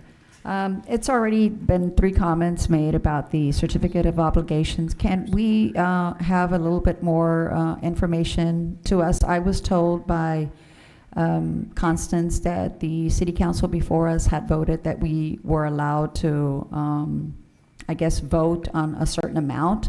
But I don't know what that amount is that we were allowed to use certificates of obligation, but I just would like additional clarification, maybe in one of your manager reports. Yeah, on Councilwoman, how we can use, or how we use that. Right, yeah, thank you. We're going to have a budget workshop on our capital budget, and at that time, we can talk to the council about that legal debt instrument. Mm-hmm. Okay, do we have one more, right? Yes, ma'am. And that is Encarnacion Serna. Is he here? Here you are. If you'll Good afternoon, everybody. My name is Encarnacion Serna. I live in Portland, Texas, 105 Lost Creek Drive, San Patricio County. I was here some time ago. I'm here to talk about water desalination. I only get 1 minute, so I'm going to read. I don't like to read. I like to talk to people, look at them in the eyes, and talk from the top of my head. But 1 minute, I'm going to do my best. In July of 2020, you told us of an application for $222.4 million to do desalination projects.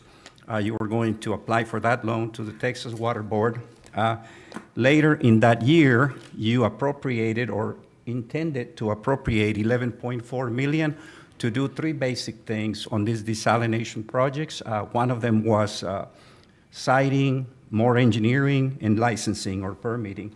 I'd like to ask you at this point to answer us and answer the community. How much have you spent? That's it? It's done? Oh my God. You can Anyway, all the applications are shams. I'm participating in contested Thank case you. hearings. I read all the applications for desalination. They're Thank you, SAFs, Mr. Sidna. And Okay. the permitting processes are rigged. Okay, Ms. Huerta, that's going to conclude our public comment. Yes, ma'am, that concludes public comment. Okay, thank you. Okay, so let's see here. I think we can go, are we ready to do budget-related items, Mr. Zanoni? Yes, ma'am, we're ready for Let's number 3. go ahead and do that. Yes, ma'am. That is a Item number resolution to 3. consider a proposed ad valorem tax rate of no more than 0.599774 per $100 valuation for fiscal year 2024, and taking a record vote, setting the date for the city's proposed fiscal year 2024 ad valorem tax rate public hearing and first reading ordinance on August the 29th of 2023, with adoption of the fiscal year 2024 ad valorem tax rate on September the 5th of 2023. Yes, ma'am. Good afternoon. Alma Casas, Interim Director of Finance. As the mayor spoke, that is exactly what we're doing. We are just taking a record vote. We are not voting on the actual tax rate today. We are just going to take a record vote on a rate not to exceed 0.599774, which is the voter approval rate. Okay, do we have any questions? Motion to approve. Motion, well, thank you. Do we have a second? Second. Okay, I'm going to go ahead and open public comment. Is there anyone in the audience that would like to make comment on item number 3? Okay, there being no one, we'll close public comment, and we have a motion and a second. Councilman Klein. Yeah, Alma, if you could just clarify for this for me, I want to word this kind of clumsily. What would the tax rate calculation need to be in order to not change effective property taxes? In order As for they the stand no now. new revenue, is that what you're talking about? I believe so. That no new revenue is the 0.55, hold on, I have it here, 0.55838? Yes, 838. Great, thank you. 0.55838. Okay, thank you, Mr. Klein. We'll go ahead and take a roll call vote, Ms. Huerta. So for passage of resolution number 3, council members Klein? We're doing a roll call. No. No, okay. Pesley? Yes. Sorry, I have a question. Oh. I apologize. Okay, no, go ahead. I couldn't get my light on fast enough. I apologize. So this is required by the state of Texas for us to do this. Yes, sir. Okay. This is part of the truth in taxation. Truth in taxation. And we're having to do this because? Because we have to publish the notice in the paper of the public hearing. So that notice will come out on Sunday with this rate. But it'll state on there that we are proposing adoption of this rate. That doesn't mean that we're going to adopt that rate. That just means that we need to notify them of the rate Yeah, with the voter. But you just said the key term. You said, but the ad will say that we are adopting this rate. No. We're proposing. Proposing. Proposing to adopt yes. this rate. Proposing. And so I think the wording of this ad needs to be carefully done so that when people read it and we get that to the press. Yes. Because not many people read the Caller Times anymore. I'm sorry, Caller Times, if you're here, but that's just a fact. So. That the people in this community understand what this means. Yes, sir. Right. So the notice requirements are very specific. That language we cannot change. Okay, then let's buy a second ad underneath that and state what we want to state. I'm serious. Yeah. Okay. Because it's very, very specific. We cannot change the language. Actually, we turn in the information to the county tax assessor's collector's office. They prepare the notice for us. There is nothing that we can change on that notice. Okay, because I'll tell you, by the time we get back here next week, we will Yes. be accused of adopting that tax rate. I understand. Yes, sir. And I think what needs to happen is we need to be ambassadors, our city manager needs to be an ambassador, you all need to be ambassadors of here's what's happening. Right after this meeting, someone should be on that camera saying, this is exactly what we did. Because, yes, you're right, and this has happened before, and people, some people understand it. They know, well, this is very confusing. However, we know what's really happening. Yes. And unfortunately, we don't have room for, I would love to change the wording. That'd be wonderful, but we can do what we can, and I hope that you all also, articulate exactly what Right. this is. And Mayor, I don't know if Alma said it here, but this is a reduction of over 2 cents Right, to the yes. current tax rate. Correct. So the current tax rate's 62 cents. This reduces it to about 60 cents. Right, and this is because the it's- truth and taxation values Right. came in higher. Yes. Right. So we have to do this, exactly. Well, we have a choice, so that you Well, could go to the voters to right. keep the rate the same. Right. We're not recommending that. We're recommending, for the Lower. second year in a row, reducing the city's tax rate. Last year it was reduced by 2.6, this year by 2 cents. Right. So almost 5 cents in the past 2 years. Got it. And our budget also includes property tax relief for general homestead exemption Right. beginning in '25, as well as the senior homestead exemption and disabled exemption Right. beginning in '25. Okay, thank you. Rebecca? There are no other questions. Okay, well, this is for passage of resolution number 3. Councilmember Klein voted no, correct? Okay. Councilmembers Pesley, Aye. Roy, Aye. Suckley, Aye. Barrera, Aye. Campos, Aye. Hernandez, Aye. Hunter, No. and Mayor Wahardo. Aye. Okay, the resolution passes. Okay, thank you. Thank you. Does anybody want to pull anything, thank you, on consent agenda items 4 through 13? Would anyone like to pull an item for individual consideration? Can we pull number 7, Mayor? Yes, with the exception of number 7, you'd like to make a motion to approve the consent agenda item. Do we have a second? Second. All in favor, say aye. Aye. Any opposed, say no. The motion carries. Item number 7 is a motion authorizing the execution of a 3-year service agreement with 1-year extension regarding the billing and collection services with payment for the Texas Ambulance Supplement Payment, or TASP, reporting. Mr. Hunter? Thank you, Mayor. I'm trying to raise some hairs on our fire chiefs over there, but the real reason I would like to pull this was to recognize some of our council members. This is a new thing. Our chiefs went to the state a while back and suggested a solution for us. And although we fought them teeth and nail for about 1.5 years, we finally saw the light. And this is a beautiful example of departments going out and bringing in money to the city. They did an excellent job. I think we were only expecting about $1.5 million. And thanks to the mayor's efforts, Councilman Barrera and Councilmember Hernandez, who were on the council at the time when this was being made, we found ways to increase that significantly.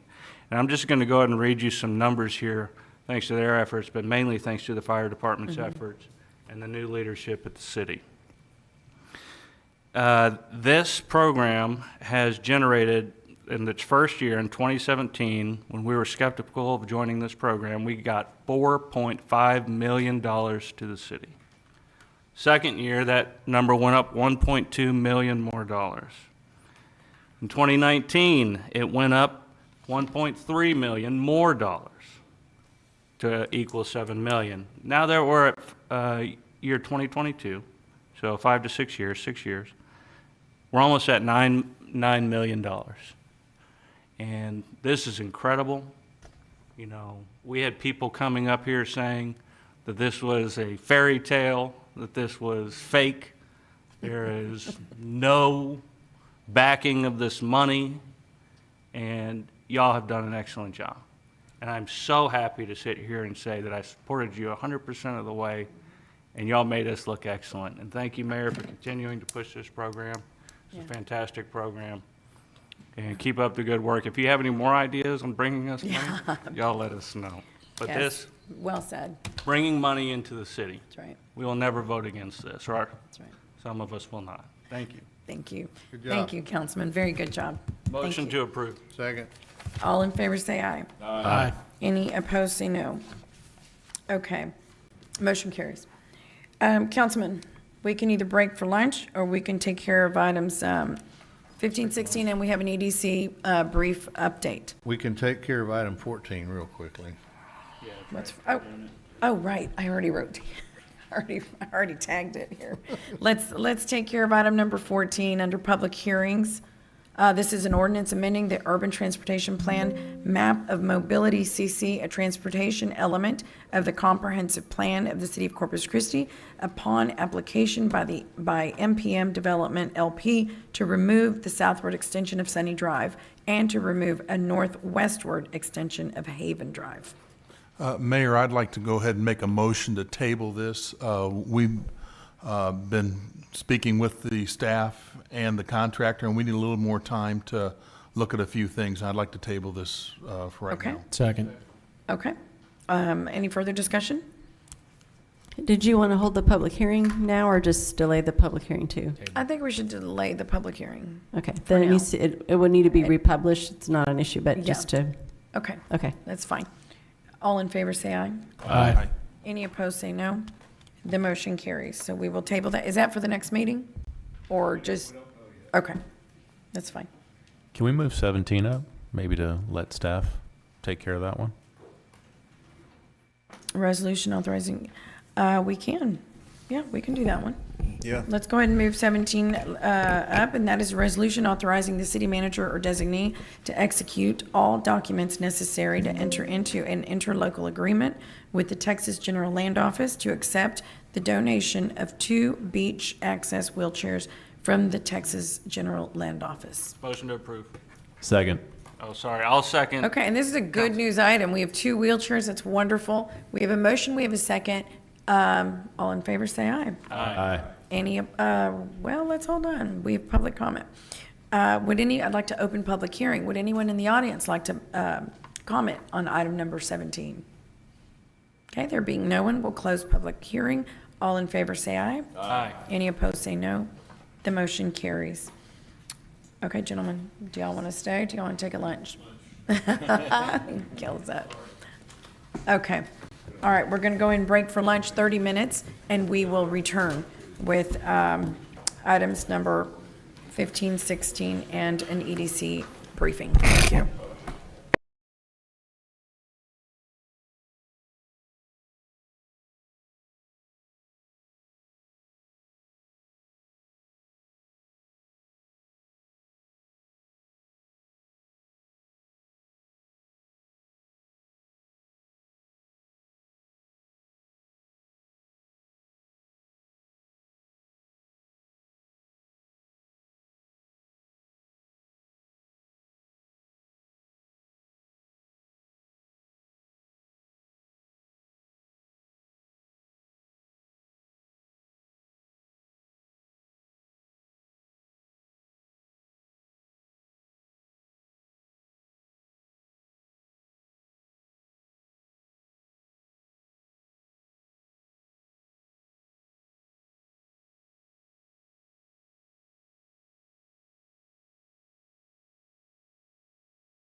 You can submit a city service request.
We're waiting to take up.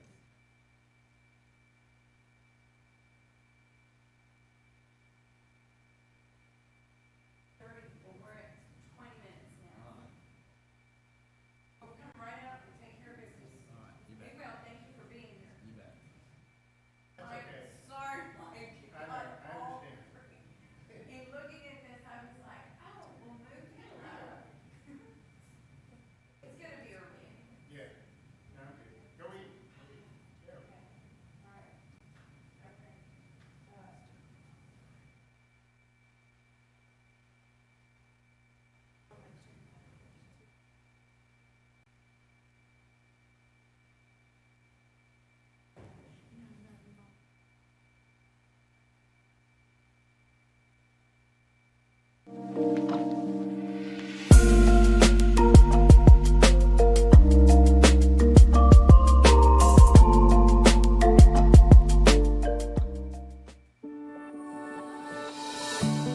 You can submit a city service request quickly and easily by downloading the MyCC 311 app on your phone. Reporting street problems, tall grass, gas or water issues, or other concerns is simple on the 311 app.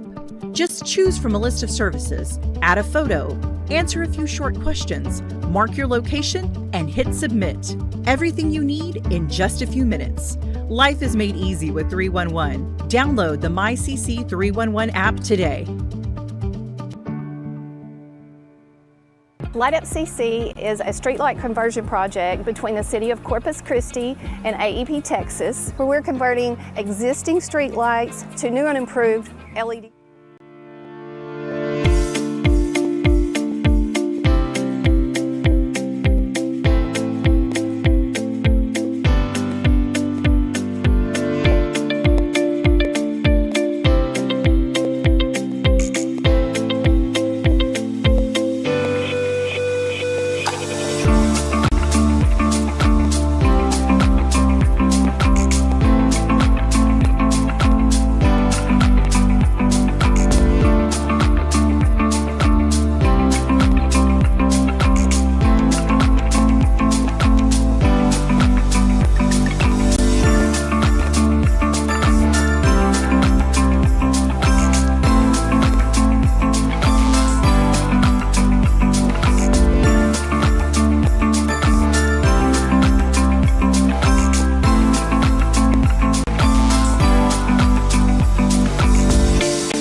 You can submit a city service request quickly and easily by downloading the MyCC 311 app on your phone. Reporting street problems, tall grass, gas or water issues, or other concerns is simple on the 311 app.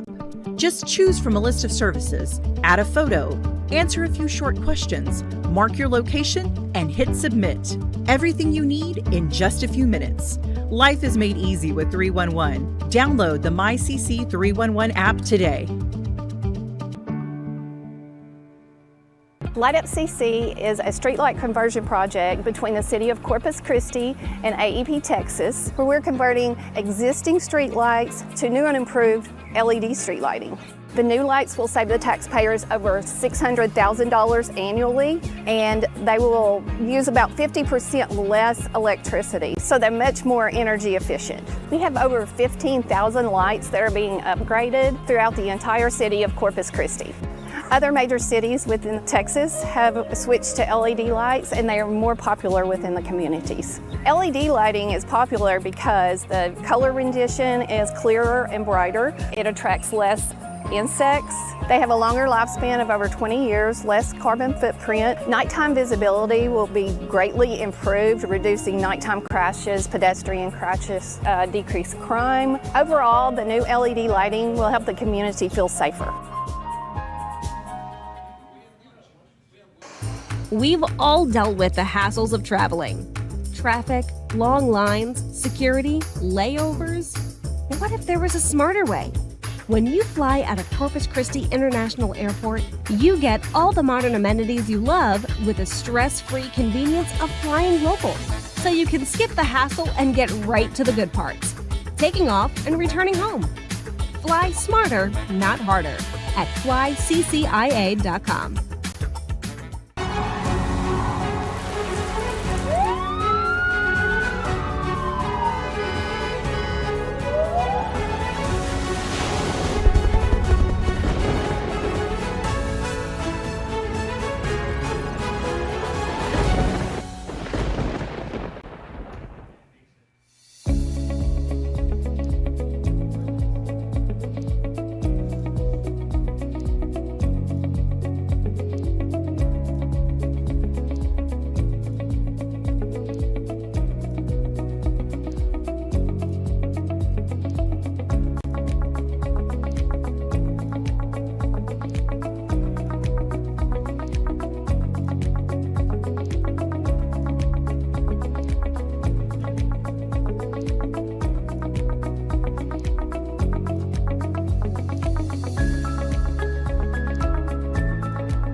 Many households in our community rely on natural gas. It's important to know how to detect a gas leak and how to report it. You can detect gas leaks through sight, smell, and sound. If you see dead vegetation near a pipeline, smell rotting eggs, or hear a hissing noise, there could be a leak nearby. Make sure to leave the area immediately. If you suspect a gas leak, call the gas department at 311. Do not light a match and avoid using any electrical switches so you don't create a spark that could start a fire. Also, avoid driving into the area. Your vehicle's engine may ignite the vapors. And do not attempt to extinguish any fire that might start. Natural gas is a part of the City of Corpus Christi's utility system, and keeping our residents safe is our top priority. For more information, visit cctexas.com/gas.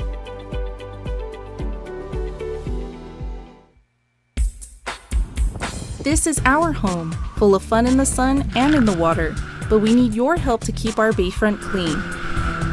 Nature has its way of recycling water.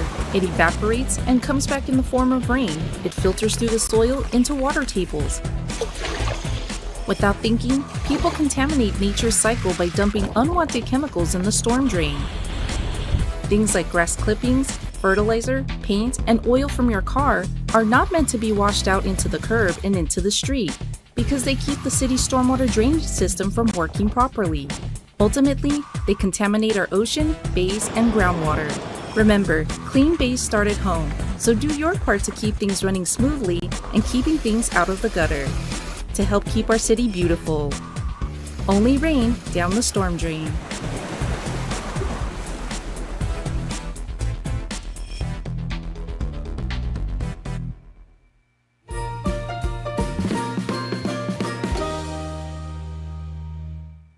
Adopting an animal from Corpus Christi Animal Care Services is fast, easy, and affordable. All you need is a valid ID, and you must be 18 years or older. The adoption fee is $25, which includes spay and neuter surgery, age-appropriate vaccinations, and a microchip.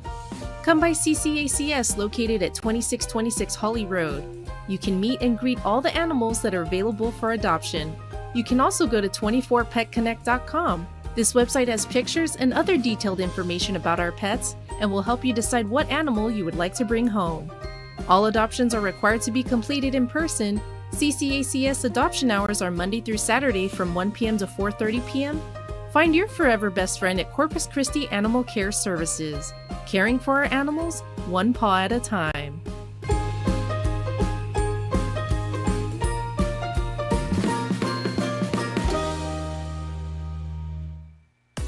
Life is made easy with 311, a fast and reliable way to report a problem and get information on city services.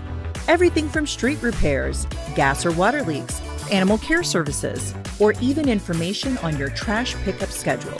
Call 311 or download the MyCC 311 app and get instant access to create service requests, upload information and photos, and submit your location to alert us to the area.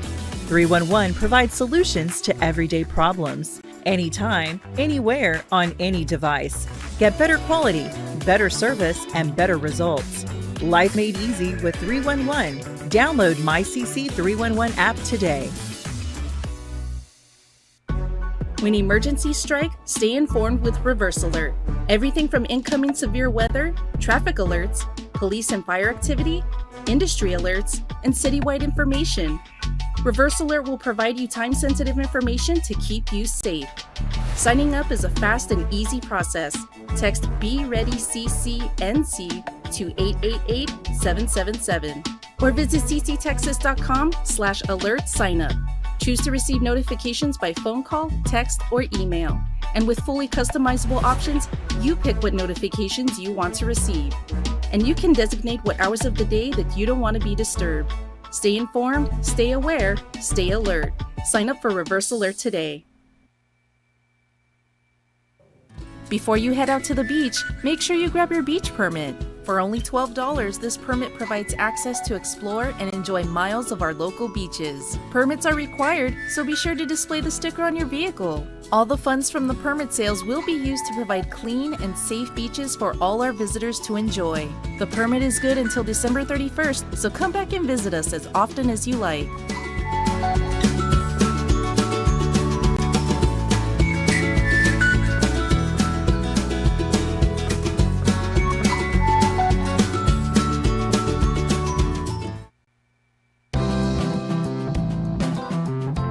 My name is Drew Molly. I'm the Director of Water Systems and Support Services for Corpus Christi Water. I'm standing here at Choke Canyon. It's one of 4 drinking water sources. It's one of the most important water reservoirs for our city of Corpus Christi. If you look behind me, you'll see these buoys that are laying on the ground. These buoys are typically floating on the water surface, which indicates that the reservoir is significantly lower than where it normally is. As you may be aware, the city of Corpus Christi is in stage 1 water restrictions, and so we're asking everybody to do their part to conserve water. We urge you to save water, and we appreciate your efforts.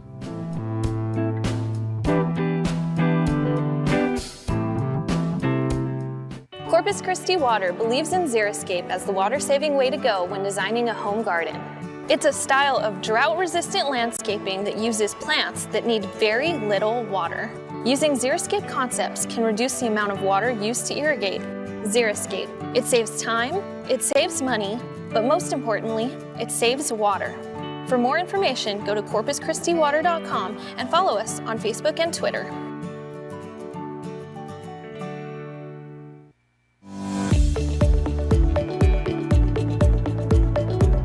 The mobile clinic is a new initiative by the Corpus Christi Nueces County Public Health District.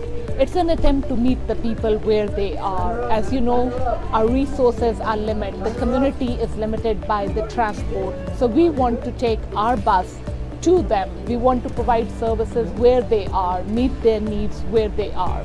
So our van is going to provide immunizations, both COVID, flu, and also childhood vaccinations. We've also offered to the community to tell us what other needs do they have and how we can fill them. For the mobile clinic services, we do have a registration process, so you'll fill out any type of paper form for either the A1C screening, a COVID booster shot, or a flu shot.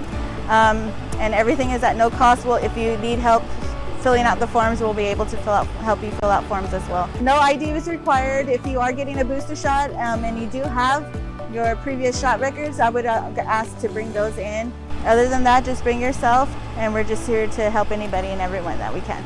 Oh, it was a good experience. I myself don't have insurance at the moment, so when I heard about it, I thought I'd come out here and take advantage of what's offered to the public. So yeah, it was a great experience for me.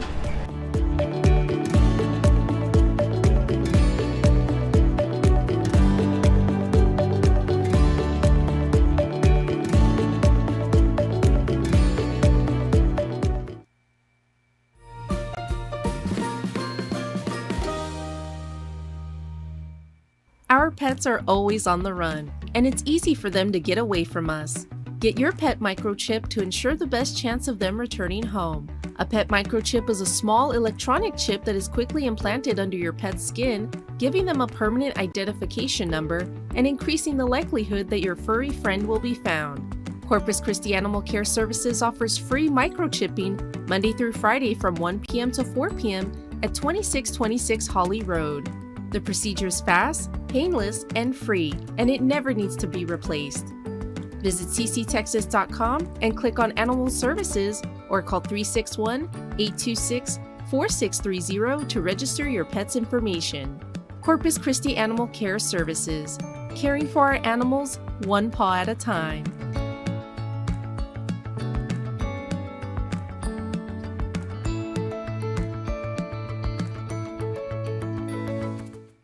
Your safety is important at Corpus Christi beaches. A beach warning flag system is in place to let you know what weather conditions you can expect before getting into the water. There are 5 different beach warning flags. The main 3 are green, yellow, and red. Green means go. The water is calm and it is safe to swim. Just swim with care. Yellow means caution. The waves are getting bigger and there may be a small rip current. We recommend adult or lifeguard supervision while swimming. Red means stop. Danger is ahead. The surf is dangerous with strong winds, big waves, and strong rip currents. Do not enter the ocean in red flag conditions unless you are a very strong swimmer. And do not let your kids swim at all. The last 2 flags are purple and orange. Purple indicates the presence of harmful sea animals, jellyfish, sharks, or other venomous marine life have been spotted close to shore. And orange means there is an environmental hazard in the air or water quality. The conditions are not safe for your health. Make sure to check the weather and water conditions when heading out to the beach. Follow us on Facebook at Corpus Christi Beaches or visit cctexas.com/beaches for daily warning flag updates and surf conditions.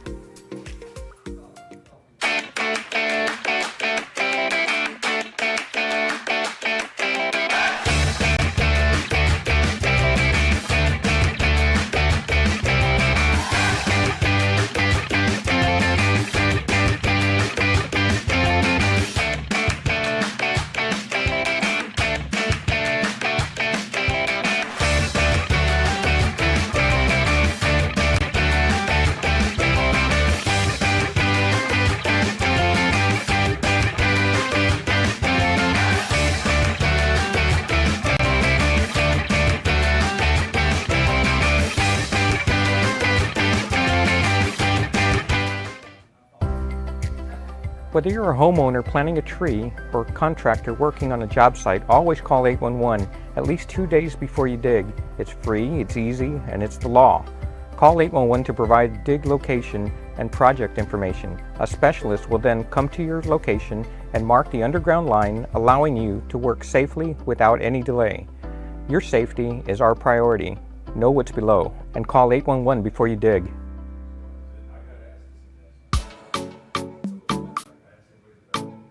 Corpus Christi Water is here to demonstrate how to look at your water meter to spot potential water loss from leaky pipes. First, turn off all water fixtures, including faucets, hoses, ice makers, and irrigation systems. Next, locate your water meter. Corpus Christi water meters will always be in the utility easement, which may be in the front of your home or in your backyard. Remove the meter box lid. On the top of the meter, there is a register with numbers. These numbers show how much water is being used. Each meter will also have a flow indicator with a red line or possibly a small red triangle. A flow indicator that is not moving indicates that no water is going through your meter and you do not have a leak. If the flow indicator is moving, water is flowing through your system even though you turned off all fixtures. This means you may have a leak. Look for a leak in or around your home and repair it as soon as possible, or contact a certified plumber for help. If you have any issues with your water or wastewater, please dial 311.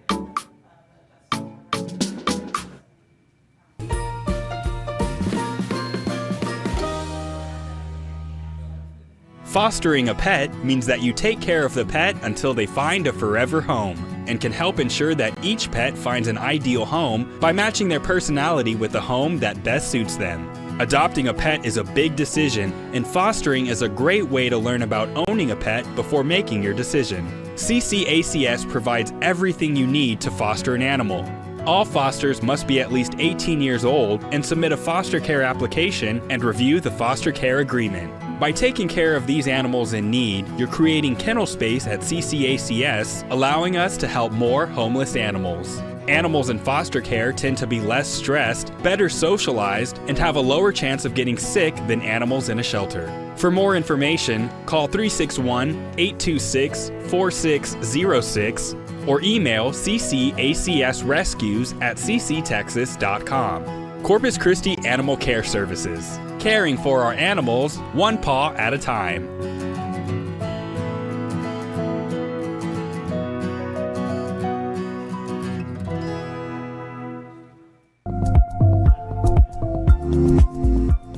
I'm Hasiel from Corpus Christi Water.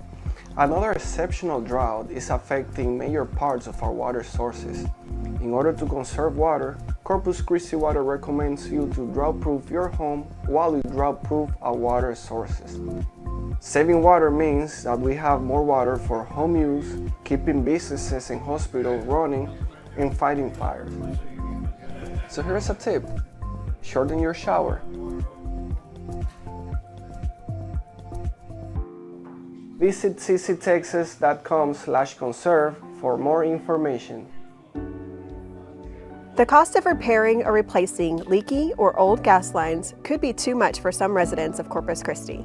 The City of Corpus Christi, in partnership with NextEra, is here to help you. The Plumbers to People program is dedicated to the safety and well-being of Corpus Christi residents by helping with repairs for their homes. We have partnered with multiple plumbers in the community to repair and replace old leaking gas lines free of charge to the consumer. The purpose of the program is to bring peace of mind to the community and offer support to those in need. To learn more, contact 826-CITY. The Plumbers to People program is here to help you.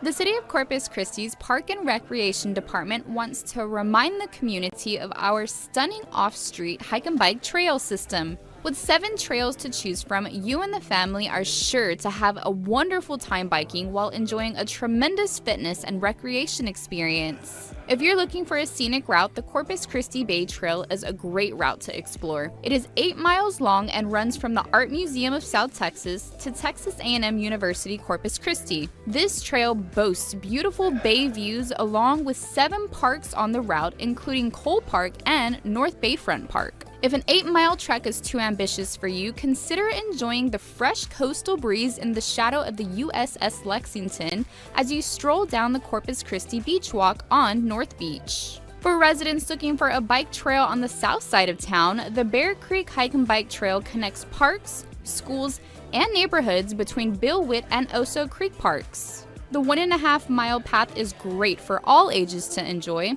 Nearby are the off-road bike trails, which are part of the Oso Creek Park and will eventually connect with the Bear Creek Trail. These bike trails follow the natural terrain as it transitions from South Texas brushland down to the Oso Creek. Another trail to consider is the Shannon Hike and Bike Trail, which runs from Yorktown and Saratoga Boulevard along the Shannon Storm Waterway. It is over a mile-long gravel and concrete trail that connects many parks along its route.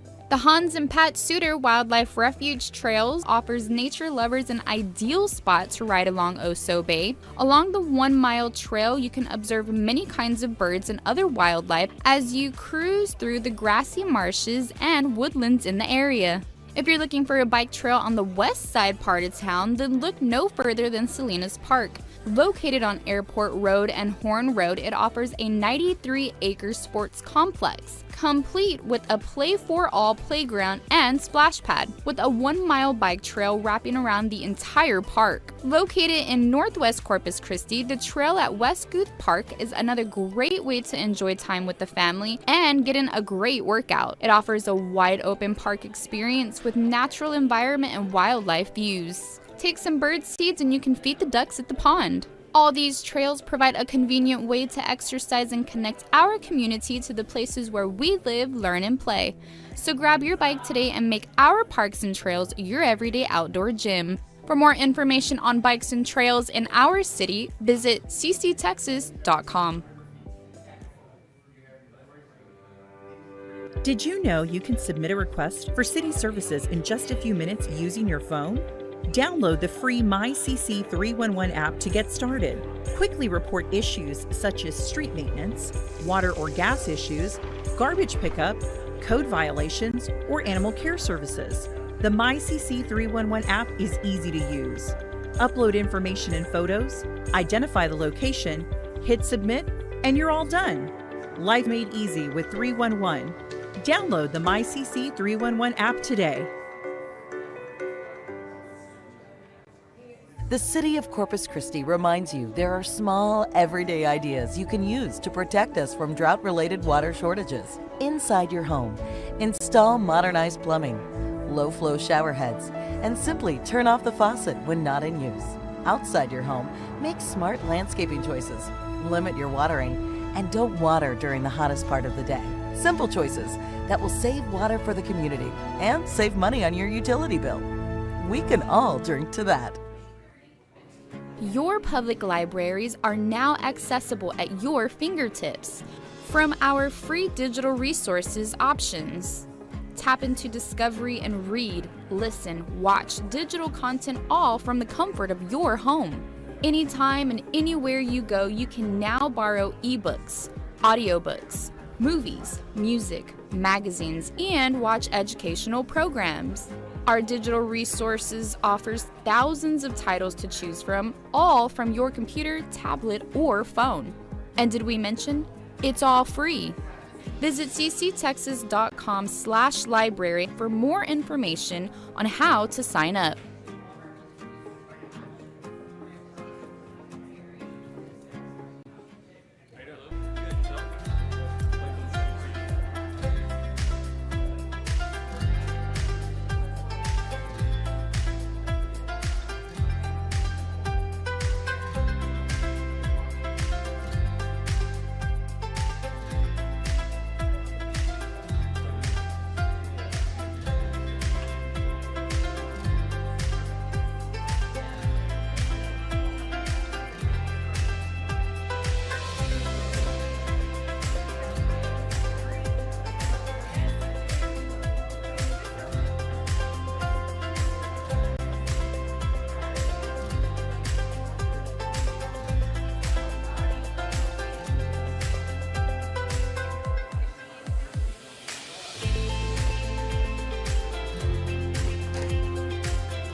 Hello, Mike Culbertson.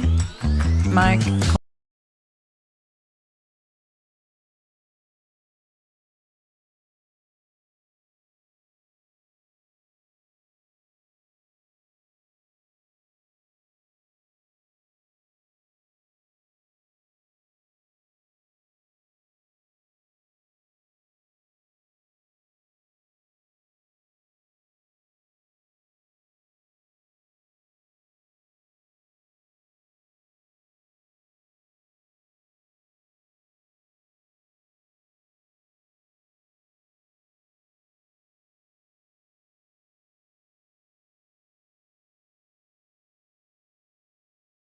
Go ahead and reconvene our meeting and start with item number 18, which is a briefing from our Corpus Christi Economic Development Corporation.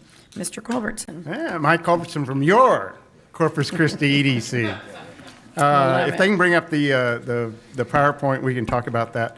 But just remember, our mission is to bring primary jobs, because one of the ways we do primary jobs is it increases the wealth of the region. And a primary job is one whose service or product is exported outside of 50 miles from that intersection, right? Where are we? That intersection over there, Staples. Let's, I know you probably already know this, but one of the things we do is we track economic data all the time. Median housing is going up slightly, but I promise you it'll come back down. Closed sales are down. Active listings are up, which means that our time on market is getting up to about 3 months. For those of you who are realtors who have ever bought and sold a house, 6 months is really considered the tipping point. Anything under 6 months, it's a seller's market. Anything over 6 months, it's a buyer's market. And so we're going to kind of move toward there.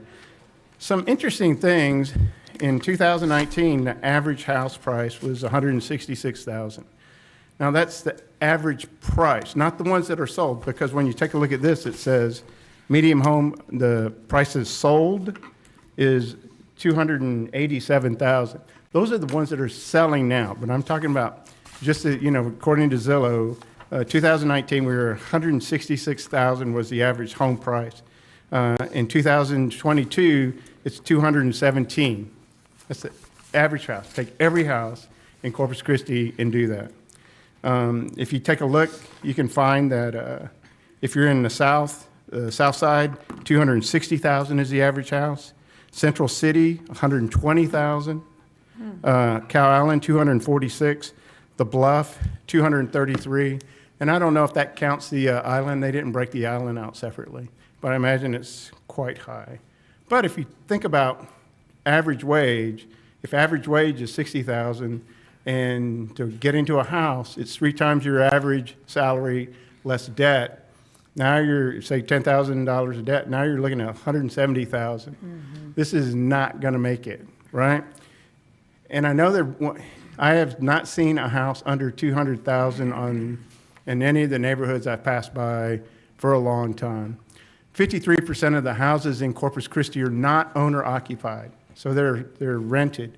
And one of the reasons we did that happened was because the interest rates were so low. We're talking about, I know they're looking at 5 and 6% now, but I bought my first house in 1981 with 12%. 5% is the 100-year average on real estate. Mike, 5. Did you say 53% or 63%? 53. Okay. Is on average, so we're not getting to a terrible point. We're getting actually back to normal. But because of those low interest rates, what was happening is people, instead of selling their house, selling their $150,000 house and moving to a $200,000 house, they would keep it and rent it. Not only that, we had investors coming in, buying up rental houses, for now, I think as long as they keep them and their interest rates, they'll be fine. And of course, Zillow was one of the ones that got caught doing that. Sales tax, you can see some of them are in red, they're puts and takes. Aransas and Sinton are just very, very slightly below, Aransas and Gregory, they are flying all over the place. But what I want you to do is look at the very bottom number. That really tells you the economic impact of the economy going forward. So it was in 2000, and now it's 67,000. Last year it was 62 million. That's really what we're doing. And Corpus Christi, of course, is just, of that increase, of that $5 million increase, Corpus is 2.8. So we are still the retail center for the region. So even when we bring projects, and not everybody lives here, and I know they don't, but they shop here, and so we're appreciative of that. Let's talk about employment very quickly. Mike, yes. I'm sorry, Mike. Talk about shopping here. I called you yesterday about Costco. What can you tell us about that? Because we have shoppers that leave Corpus Christi to go to San Antonio because we don't have a Costco. Yes, and that's called leakage, by the way. And so we actually worked on a Costco deal, like 4, 5, 6, maybe even 7 years ago. 7 years ago. And I mean, we actually had a whole product ready for them. They are looking for 500,000 in people. They're looking for average wage of up there above 60. So these are the things that they're looking at. I don't know if we call it the dot. You ever seen a map? And you know, if you're like less than 5,000, you have a really small dot, and you get bigger and bigger dot. For example, when we hit 300,000, all of a sudden we got Dick's Sporting Goods and Corner Bakery. You know, people look at us based on whether they think that our population, through population and average salary, can support what they're looking for. If you want a Costco earlier, then you're going to have to pay for it. And last time we talked, about 7 years ago, it was $14 million. So that is what you would have to give up. But the other was the medium income, and that's what I had asked you. That was not here on your report. So can you just? So the Dallas Fed chair came here about 3 months ago, and she said that she was very impressed that Corpus Christi had lagged the state median income average by 20%, all up until the last 5 or 6 years. It has steadily grown. So now we're not quite at 60, we're at 59,337. And that is how we're going to get a Costco. That's how we're going to get this convention center. This is how you're going to get the things that we talk about in quality of place. This is how you're going to get more taxable property and people moving in, okay? How fast does Corpus Christi grow? 1%, whether we need it or not. It's going to go 1%. But this is, once you start getting over this peak where you start bringing in these jobs, this is where we're really going to find that we can move forward finally. I know that half of our city is in water. I know that we can only go so far south because we're going to hit the King Ranch, and they're not going to give you land, by the way. And then there's a limit on how far. But this is the kind of density, especially in the London area, and as you're looking to bring neighborhoods down there, and then set up with an annexation, you know, with the developer as they go, so they can get the density they need to make the project work. I think one of the reasons why housing prices went up so much during COVID was, you know, you had Steel Dynamics bringing in 150 to 200 families. You had Gulf Coast Growth Ventures finishing up. And there was a place in there where they were looking that just bid up because the inventory wasn't large, because who wanted to sell their house during COVID? Because first off, you have to find another house. Secondly, you know, who knew where this was going to happen? You know, we all look back at it and said, yeah, 2 years, 18 months, you know, whatever. But when we were in the middle of it, we really didn't know how long it was going to last. So it was, I think that pushed our average up, and you will see it drop back down. Nothing, you know, it'll probably go, I would say 250 is what you're going to see it down for. Of course, I'm not a realtor, and I already own my house, so I'm good. Okay, so. All right, but jobs-wise, we're doing really well. I don't know if you've ever heard me talk with, you get data, you measure with a micrometer, mark with chalk, cut with an axe. Well, if you take a look at information down there, you'll see it's 16, 15, 2, 7, 14, 14. they know how many people apply for unemployment. They count noses, and all that stuff. The Census Bureau guesses, the Bureau of Labor Statistics estimates the number of workforce, and then workforce sends a survey to selected companies, and you have to tell them, hey, this is how many people we have. They take that, expand it out, and said, this is how many jobs there are. So obviously in information, they got it very wrong for 1 month, and now it's back to normal. So you'll see that every now and then, especially at the end of the year, along about February. The February numbers will come out, but the December numbers will change radically. So our unemployment just sits, on top there. We average about 1% higher. Everybody has gone up lately in that. Whether that's teachers, because remember you have teachers with 9-month contracts. My wife always had a 12-month contract. But in May, you're essentially unemployed. And then, of course, you get hired back on or you sign another one for September or August. Oh, God. Who'd want to go to August? This is really what I want to talk to you about. These jobs are the jobs of the future. These jobs are not going to, is nothing that you've seen before. It is just, these are the jobs of the future. Battery storage, I'd like to tell you that this is, these batteries sit at wind farms, they sit at solar farms, but they don't. They actually sit at little used substations. They buy power for 3 cents at night and sell it for 12 cents in a day. And for $250 million, they can recoup in 18 months. So if you have $250 million, I would recommend you doing it. It shows 10 jobs, but that may or may not. You may have somebody in Austin actually watching, 10 of them. So the green industry, it is hydrogen. It is reusing carbon to make e-fuels. So we have a company that's looking, and what they're going to do is they're going to crack water to make hydrogen. They're going to combine with carbon that they've captured from some other place and brought to there, and they're going to make an aviation fuel. Now, they call it an e-fuel, but you could put it in the pipeline that goes to DFW. You cannot tell the difference between the two. It's just that they've reused the carbon atom, atom. So those are the things that we're looking at. The other part is hydrogen. We have the Inflation Reduction Act. I'm not going to argue the title, but under 95Q, there are a lot of incentives that are going to go to hydrogen. And hydrogen is really what they're between the port looking at to being the hydrogen hub and us. One of the things we need to do is, while the EAI, if you don't know who that is, that's the Energy Information Administration for the government, they will tell you that we are going to use more oil and gas in 2050 than we're using now.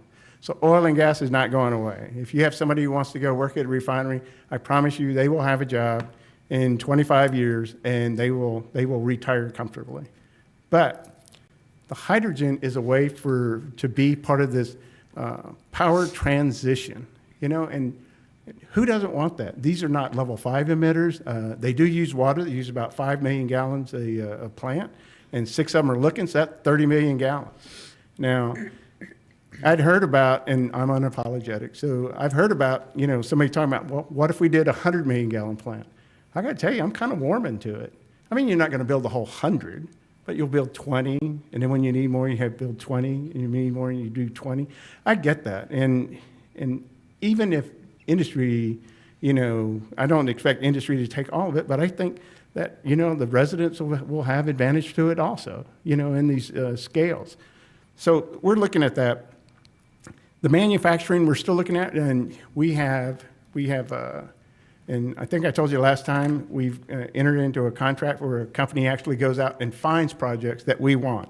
And so we've identified drones, aviation, advanced manufacturing, heavy manufacturing. Notice we're not talking about all those other things. We're talking about jobs that I can put, hopefully, 2,000 without using a lot of water and without using a lot of power. So those are the ones that we're going through. Apparently, as a CEO, you can do stuff like that. So I'm kind of warming to the job. I'm looking good. I made a commitment to 2025 for this job. If you don't know, I was supposed to retire September 1st, and being a good CPA, my house was paid off, my cars were paid off, so I was ready. But I'm looking forward to this. And we built out our team. We got Randy from the city, and don't worry, I talked to him about it. It wasn't a surprise. And we got Robert Kelly, who's coming in as our VP of attractions. So we're finally really set, and I'm really happy with the group that we have. I want to mention one last thing. Steel is still a big deal, because steel we need to bring in through the port or down through rail up to Mexico and export in the same way. So we are still a great place for steel. I want you to realize that these are the taxable values that you will receive based on the projects that we've done. Oh, I'm sorry, I'm going to go back one more time. One of the things that Tesla, who's talked to us a couple of times, has said is that our workforce is better than Houston. Our workforce is better than Beaumont.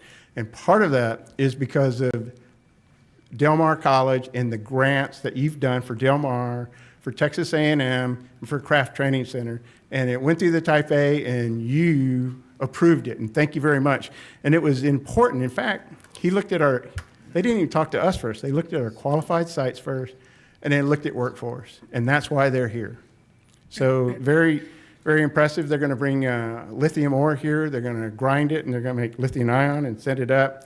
And they will actually build out, the part that they're going to build out is other lithium refining, and they may even look at battery, recycling batteries. So that's a lot of stuff that's going on. But it's a testament to this body and to the Type A, now Type B, and Del Mar, A&M, and Craft Training, that we have this, that somebody could look at us and objectively and say, hey, this is a really great place. The area projects, I want you to know that when we do these, I depreciate. I don't just say, okay, it's $10 billion for 20 years. I depreciate. These are net of incentives, if it's tax abatements or whatever. So this is one of the ways that we bring in taxes, especially in the industrial district. And the industrial district is coming up, and it becomes very important. Very important. I mean, we all want everybody to pay their fair share, and I want everybody to pay their fair share, but that's it, their fair share. So I think one of the things we need to look at on there is, what if we annexed them? How much would that cost? You know, how much fire, patrol, police, all the infrastructure out there? I think that would be much more than you're bringing in. So we've done the targeted industry survey and the placemaking. I like the placemaking because we do a quarterly meeting, and we didn't just do it for Corpus Christi. One of the things that the committee on our board was doing was they wanted to expand it out, and so we have everybody in there. And the more I go through, you know, I was in Port Aransas this weekend. We had friends down. We're all connected. I mean, I leave from Portland, I move over here. You know, we're going to go out on the island this next weekend. So we're really happy. We go to conferences, and a lot of this is just learning. I mean, the hydrogen and how much is a requirement to get your hydrogen tax credit, and the tax credit is a check.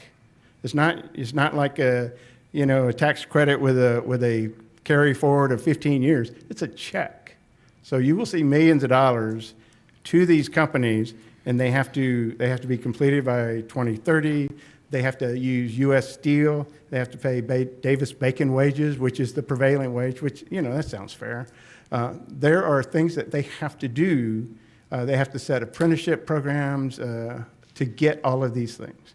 So it's not without its strings attached. We have a Maritime Career Fair. We've just finished that. We have Manufacturing Expo, which is really big. It's in the Del Mar FEMA Dome. One of the things that Brittany Sotelo, our VP of Business Retention, has really pushed is to highlight the manufacturing capability in Corpus Christi. These are mostly small business or smaller businesses, and it's a way to advertise what they can do and get them out there so that not only people in Corpus Christi can see, but we can take this on the road. I want to thank you for your investment in the EDC. I truly believe in an independent EDC is very important for the region. I don't think that if we get into silos, now I'm not talking about your ED has a place. I'm talking about if we get into silos where this one, and we don't have somebody overarching in the regional, we do not do well. There are things that we do together that we can get more projects, get more jobs. Mm-hmm. Thank you. Thank you, Mike. And we have a few questions or comments here. Councilman Hunter. Thank you, Mike. Thank you for your service. Thank you. You're on our board. I appreciate it. Very happy to see you. I'm sorry I missed last Wednesday. I also missed the council meeting. It was Pusley's fault.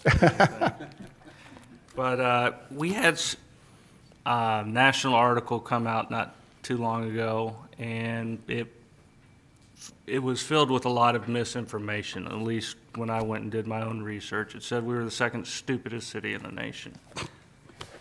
And what do you feel about that? How do you feel about all the trade schools? How do you feel about all the different education that's needed down here and how we really relate? I think we do very well because one of the things that you will find and that I'll teach my 3-year-old grandson is that everybody from now on needs to be lifelong learners. You can't just learn a skill and then be it forever. As you talk about AI and things like that, they're going to be taking over white-collar jobs. They're not taking over blue-collar jobs. Yeah. So these people need, and just walking into a refinery and signing up is no longer an option either. You need a skill, and a skill that you have to go somewhere. Now, you don't have to go to 4 years. You don't have to, gain a lot of student debt, but you can get something at Del Mar, at Craft, and you can move through, and you can be employable. Not only can you be employable, you can buy a house, get married, raise a kid. You can have a good life. But it requires that, and this is what we have. When he talked about our workforce, he didn't talk about bodies. He talked about people who had accreditations, who had, associates, things like that. When Tesla talked about it, I think it's, you have to remember when people look at, Austin has, 50%, every 50% have bachelors. There's still 50% that don't. There's still 50% that you need these skills. And I think that we are set up for it. And I think that Del Mar has done a lot for that, and I appreciate when A&M is doing the innovation and they're working hard on drones. And this is how we're going to do it. And I don't know how you can be the stupidest. I don't know. I think it was a very uneducated article written about education. But what I would like to see, and I think a lot of people, when articles like that come out, that hurts the whole community. That doesn't make anybody feel good. But what it does do is it also gives us a little bit of fire under our bellies to work harder or fight. Mm-hmm. I would like to see how many license, training programs, everything that is not higher education specifically, which is associates, bachelors, or anything like that directly related to schools. How many certificates are we getting down here so that we can at least highlight, these people are hardworking people. Like you said, those blue-collar jobs are going to be there for a long time, especially in a port city like ours. And we need to recognize these people because they're really hard workers. They go get all kinds of different licenses. And I guess I can't really think of the other words right now because I'm really frustrated after reading that crap. Not only that, they have to get recertified. That's right. Every 3 years. Right. 40 hours every year of CE. But if you could get us that information, I'd appreciate that because I think that we do need to highlight the special skills we have in this community. So thank you. Councilman Suckley. Thanks, Mike. Thanks for coming, and I always look forward to your presentation. A couple things. Can you go back to the slide that has the net taxable value summary on there? I just want to make sure I understand that. Okay. So 10 and 20-year columns, is that 10 years from now and 20 years from now, Correct. I assume? It's a rolling figure. And so, like, for example, that 175, it says area projects net taxable value. What is area projects inclusive of? It is everything that you get tax money from. So as you can see that big jump is in 2033 when everything in San Patricio bumps up to whatever the industrial district is. Everything that is, so these are projects that either pay taxes, industrial district, and that are in yours, that you will receive funds from. Okay. So it includes Type A, Type B, the ones that have moved here that we've done tax abatements, Chapter 380s on. Is there any way that we can get, either from you or maybe from staff, can we get some sort of a year-by-year graph of what that looks like over the next 20 years? Mm-hmm. I think that'd be interesting to see.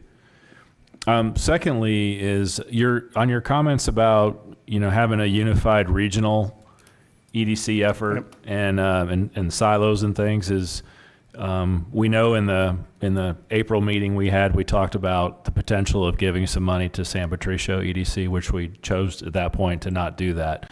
But obviously they're ramping things up over there. So can you tell us kind of how things are? We are too. We provide all of the databases that they go through, and Adam Garicki over there is doing a great job. We do all of the compliance, we do all of the incentives, we do the economic modeling, and we do when it goes up for before boards.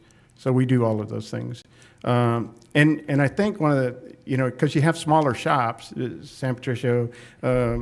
Robstown ADC, things like that. So, they need somebody who can have the horsepower to have those kind of things and have all professionals sitting in the office that can help. Okay, so you guys are continuing to That's work correct. in collaboration. All right. Thanks, Mike. Thank you, sir. Councilman Klein. Thank you, Mayor. Mike, thanks for the presentation. Aye, sir. I want to go back to, I think it's slide 5. What was it? Just tell me what it is. They're talking about the changes, I guess, in different types of jobs. There's information jobs in there, mining, logging, Right. construction jobs. So I noticed that there was a drop of 40% in the information jobs. That's pretty striking. Right. Do you have any idea what would cause that, or is it a trend? Like I mentioned, so you can see going into that 27, it was low, and then there was just an anomaly in the data. And I'm sure that what they did was when somebody put in a survey and really cranked up their numbers and put in an extra zero or something, and garbage in, garbage out, and LMI, labor metrics, whatever, they put it in. So you can see it's back down. So you think maybe that the June 22 numbers are maybe not necessarily correct? Correct. Like That is correct. Right, Yes, sir. Right. And then also on the same page, mining, logging, and construction, that was up 15%. That kind of caught my eye as well. Do you have any idea on what would cause that? That's So a most fairly of it significant rise. is construction, the remobilizing CC Polymers, which was started out as a M&G, Cheniere with their 8 through 11 things. I would say it's more construction than it is mining, and when we talk mining, we're talking oil and gas. Right.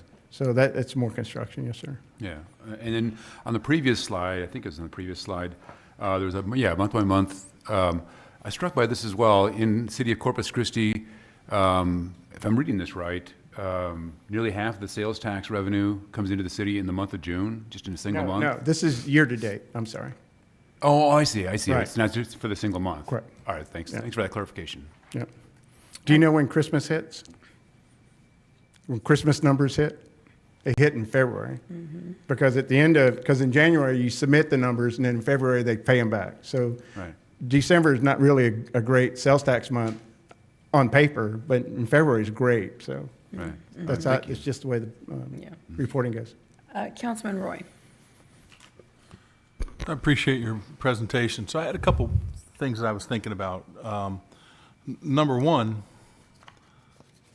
Just looking at overall construction, and before I talk about that, I want to talk about commercial occupancy, because I know we were sitting and just, where's our occupancy went in terms of our commercial buildings and that in the area? What are we sitting at? Do you track that? No, we don't track that. You don't track that? No, sir.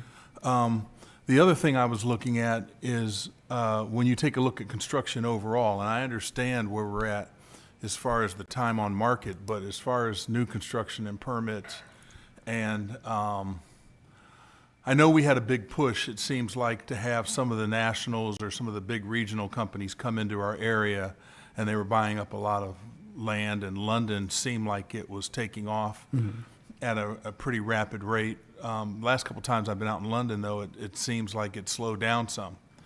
And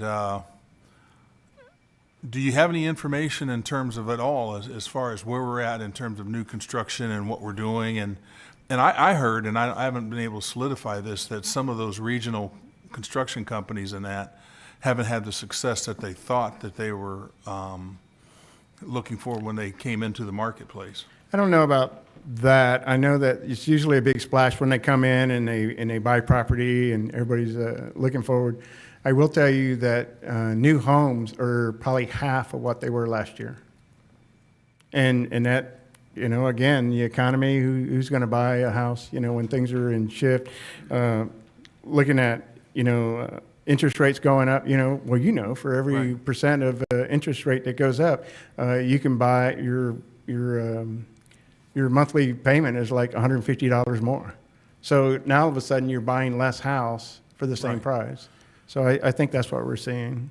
Yeah, I just wondered, you know, because a lot of the nationals that come in are cookie cutter type subdivisions and that. And although it might be appealing to, if they're affordable, you know, to me it just seems like we're a little stagnant. There was also a lot of commercial development that I thought was going to take place in London, and I haven't seen it. Yeah, commercial-wise, commercial permits are where they were last year, if not a little higher. So we're doing well there. I don't know about London specifically. Yeah, I just use that as an example. Yes, but sir. I know that there was a couple projects out there that I thought were going to take off by now, and they haven't. They're just they never did take off. Yes, so sir. Anyway, Yeah. Yeah, thanks again. I'll bring some more people and fill them up. There you go. That's what we need. Keep doing what you're doing. Councilman Pusley. Yeah, Mike, thanks very much for the report. Good Sir. information. So everywhere I go, everybody I talk to, regardless of what kind of business they're in, can't find enough people to work. So what is the issue here?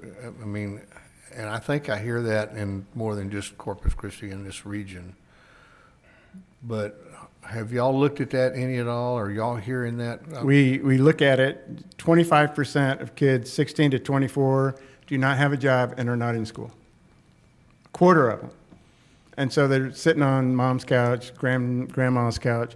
I mean, this is where we're talking about, and I want to applaud Workforce Solutions for working with the ISDs to try to push, hey, you can work at a refinery, you can get this certificate. You don't have to go to 4 years, or you don't have to go through this huge thing. You can get to work sooner, and you can be in there, and you have to push it down to the high school level. And on that manufacturing day, in the morning, we have students coming in all the way down to middle school. That's what we think we need to do, and Ken and his people are pushing hard on it. And of course, you heard at CCISD, you know, when they were at our board meeting talking about that. But that's what I think you have to find them. You have to go out and get them. I don't think they're going to come to you anymore. Yeah. I don't think somebody's going to kick them out of the house, you know, and they're like, maybe I ought to get a job. Well, it's a serious issue. I mean, everywhere I go, and you know, there's a good friend of mine owns a restaurant out in the Northwest area, and he used to be open long hours on a weekend, but now he's cut his business from 11 to 3 because he said, Mike, I can't find anybody to work. Mm-hmm. Yeah, to cover the shifts. Yes, sir. Okay, thank you, sir. Sir. Okay. Mike, thank you, and thank you for your patience today. Oh, thank you very much. I appreciate truly, it. this is very, very educational for us, and we really appreciate the way you present and what you present. Thank Okay, you. thank you. Yes. Okay. Let's see, so that puts us under section M, which is individual consideration items, items number 15 through 17. So item number 15 is a resolution by the City Council of Corpus Christi, Texas, designating, establishing the Convention Center complex and certain city parks as projects authorized by chapters 504 and 505 of the Texas Local Government Code. Hi, Heather. Good afternoon. Heather Holbert, Assistant City Manager. So this is a follow-up to the presentation we presented last week. We took in the information that we gathered from our discussion with City Council. I've incorporated some of those changes into what we'll be presenting today. So excited to bring this back to you. So just a refresher, when we talk about the Convention Center project, we're talking about the scope, which would include the arena, the Convention Center, Selena Auditorium, the Entertainment District, and the new headquarters hotel. So again, looking at the estimated project investment, this is over multiple years. Looking at an estimated, as it stands right now, project total of $725 million, with a city investment of estimated $480 million. This does include the renovation expansion of the American Bank Center, development of an entertainment district, parking facilities within that area, along with a headquarters hotel. So looking at the potential revenues, we have worked with our consultant, our financial advisors, along with our bond counsel, and have identified different sources of revenue for this project. One of the largest sources of revenue is the Type A sales taxes. That accounts for about 35% estimated of what the funding should be or is needed for the financial plan for the project. So before that revenue can be used, it must be repurposed. Currently, the Type A sales tax is allocated towards exclusively to the arena and to the seawall. So where it stands right now is 1/8 of a cent is for the arena purpose, and that is for the debt service and ongoing operations for the arena construction and operations. And then 1/8 of a cent that goes towards the seawall, which again, that is for the debt service for the improvements to the seawall, along with ongoing projects and maintenance for the seawall. Those expire, the arena expires in 25 when the last debt payment is made, and the seawall expires in 26 when the last debt payment is made there. We anticipate that 1/4 of a cent in current day dollars produces about $17.8 million, and that continues to increase as sales tax collections increase. So when we will have two definitions that will be included in the measure and proposition. One is the definition of the Convention Center complex. And so we're proposing that the Convention Center complex definition include the arena, the Convention Center, the Selena Auditorium, the new headquarters hotel, and the seawall structure. And the seawall structure is defined as the flood control structure that includes the public improvements and promenade along the length of the downtown seawall from the port of Corpus Christi to McGee Beach that connect directly to the seawall, as well as flood protection features that are necessary to the downtown seawall flood protection system, along with its surface from the sea-facing highest vertical edge inland 50 feet. So this is a change from what we proposed last week. I did hand out maps, and we'll kind of run through that map in a second, looking at where that 50 feet comes out from to versus the 100 feet that was originally proposed. We did take that feedback from council. We looked at that, and we do feel that 50 feet is sufficient. That sets that boundary right beyond kind of the walkway, just slightly into the street. And so we feel like that is a good measure of what would be included in that. And so also a reminder is that this is a definition that is set by resolution. And so if a future council finds that maybe that 50 feet is not sufficient, that can be changed by vote of city council. So just looking through these maps, you'll see 3 red lines going from right to left. So the first red line is that topmost part of the seawall. The next red line would be a 50-foot inland, and then the third red line would be 100 feet inland. And so looking through these, you can see you can kind of see that 50 foot gets it right into that street beyond that sidewalk area. The 100 feet does take it more into the median there on shoreline and into some of the accompanying buildings that are right up close to the seawall. So there have been some questions on the use of seawall funds to date. And so over the past 20 years, over the life of the seawall allocation, these are where the primary dollars have been spent. Of the funding, a portion of the funding does go to the debt service that helped with some of the major repairs. So there was almost $50 million spent on repairs and maintenance over the last 20 years, or I guess 18 years. $24 million was used for the marina restoration and improvements. $9.1 million is used for the water garden restoration. $3.5 million was used for McGee Beach nourishment. $2.8 million was used for the art center renovation. $1.5 million was used for art museum improvements, and this is primarily to the seawall structure, since the art museum sits primarily on the seawall. $1.3 million has been used for the science museum flood wall project, and then $1.1 million was used for the Sea District water feature restoration. As the fund stands with the current revenues that are estimated over the next several years and the expected expenses to complete the projects that have already been scheduled, we do expect that there will be approximately $14 million remaining at the expiration of the tax for the seawall, for the seawall. And that $14 million can be used as a reserve for future capital projects or repairs needed for the seawall. Along with it, we'll continue receiving revenue through the Type A sales tax. So then moving into the second definition will be for the definition of regional parks. And so we are proposing that the following parks be included as a regional park. There is at least one park represented in each district across the city, and we'll look at that map in a second. So we propose that the parks include Bill Witt, Cole Park, Commodores Park, Labonte Park, Parker Park, Salinas Park, and West Guth Park. So as you can see on the map, these regional parks are spread across the city. They are located in all parts of the city. And then if you look at a 5-mile radius around those parks, there is some overlap, but it is a very nice spread out across the city as it is. So the process for the repurposing is that we will call the election for November 7th to approve the repurpose of 1/4 cent after existing debt is paid in full.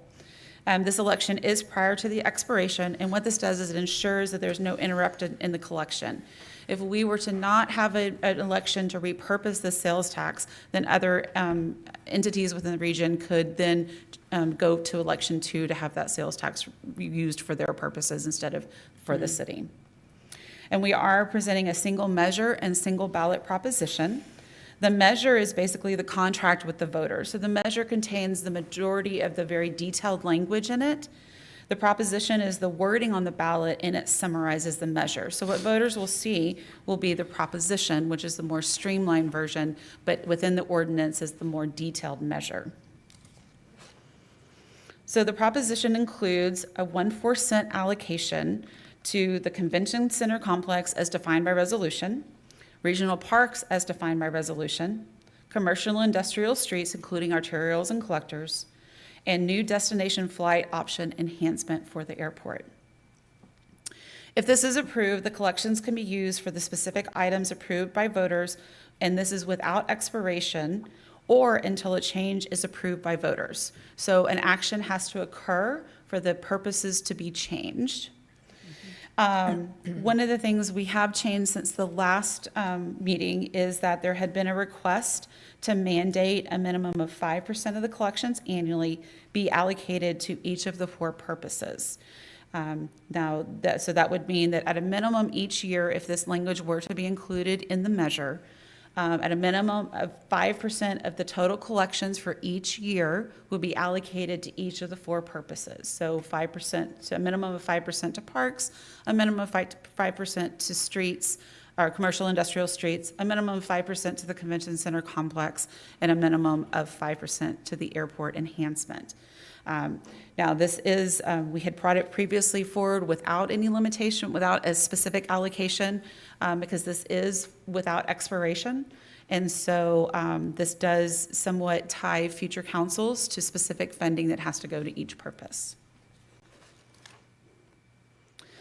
So the proposition, as proposed right now, would read, replacing the expiring Type A sales and use tax by adopting a sales and use tax at the rate of 1/4 of 1%, being 0.25 cents per $1, maintaining the same sales and use tax rate that now exists within the city, with proceeds to be used for the construction, renovation, maintenance, and operations of Regional Park, which is a term defined by the City of Corpus Christi, Texas resolution, which will assign the resolution number, commercial industrial streets, the Convention Center complex, which is also a term defined by resolution number, and a new destination flight option enhancement at the Corpus Christi International Airport.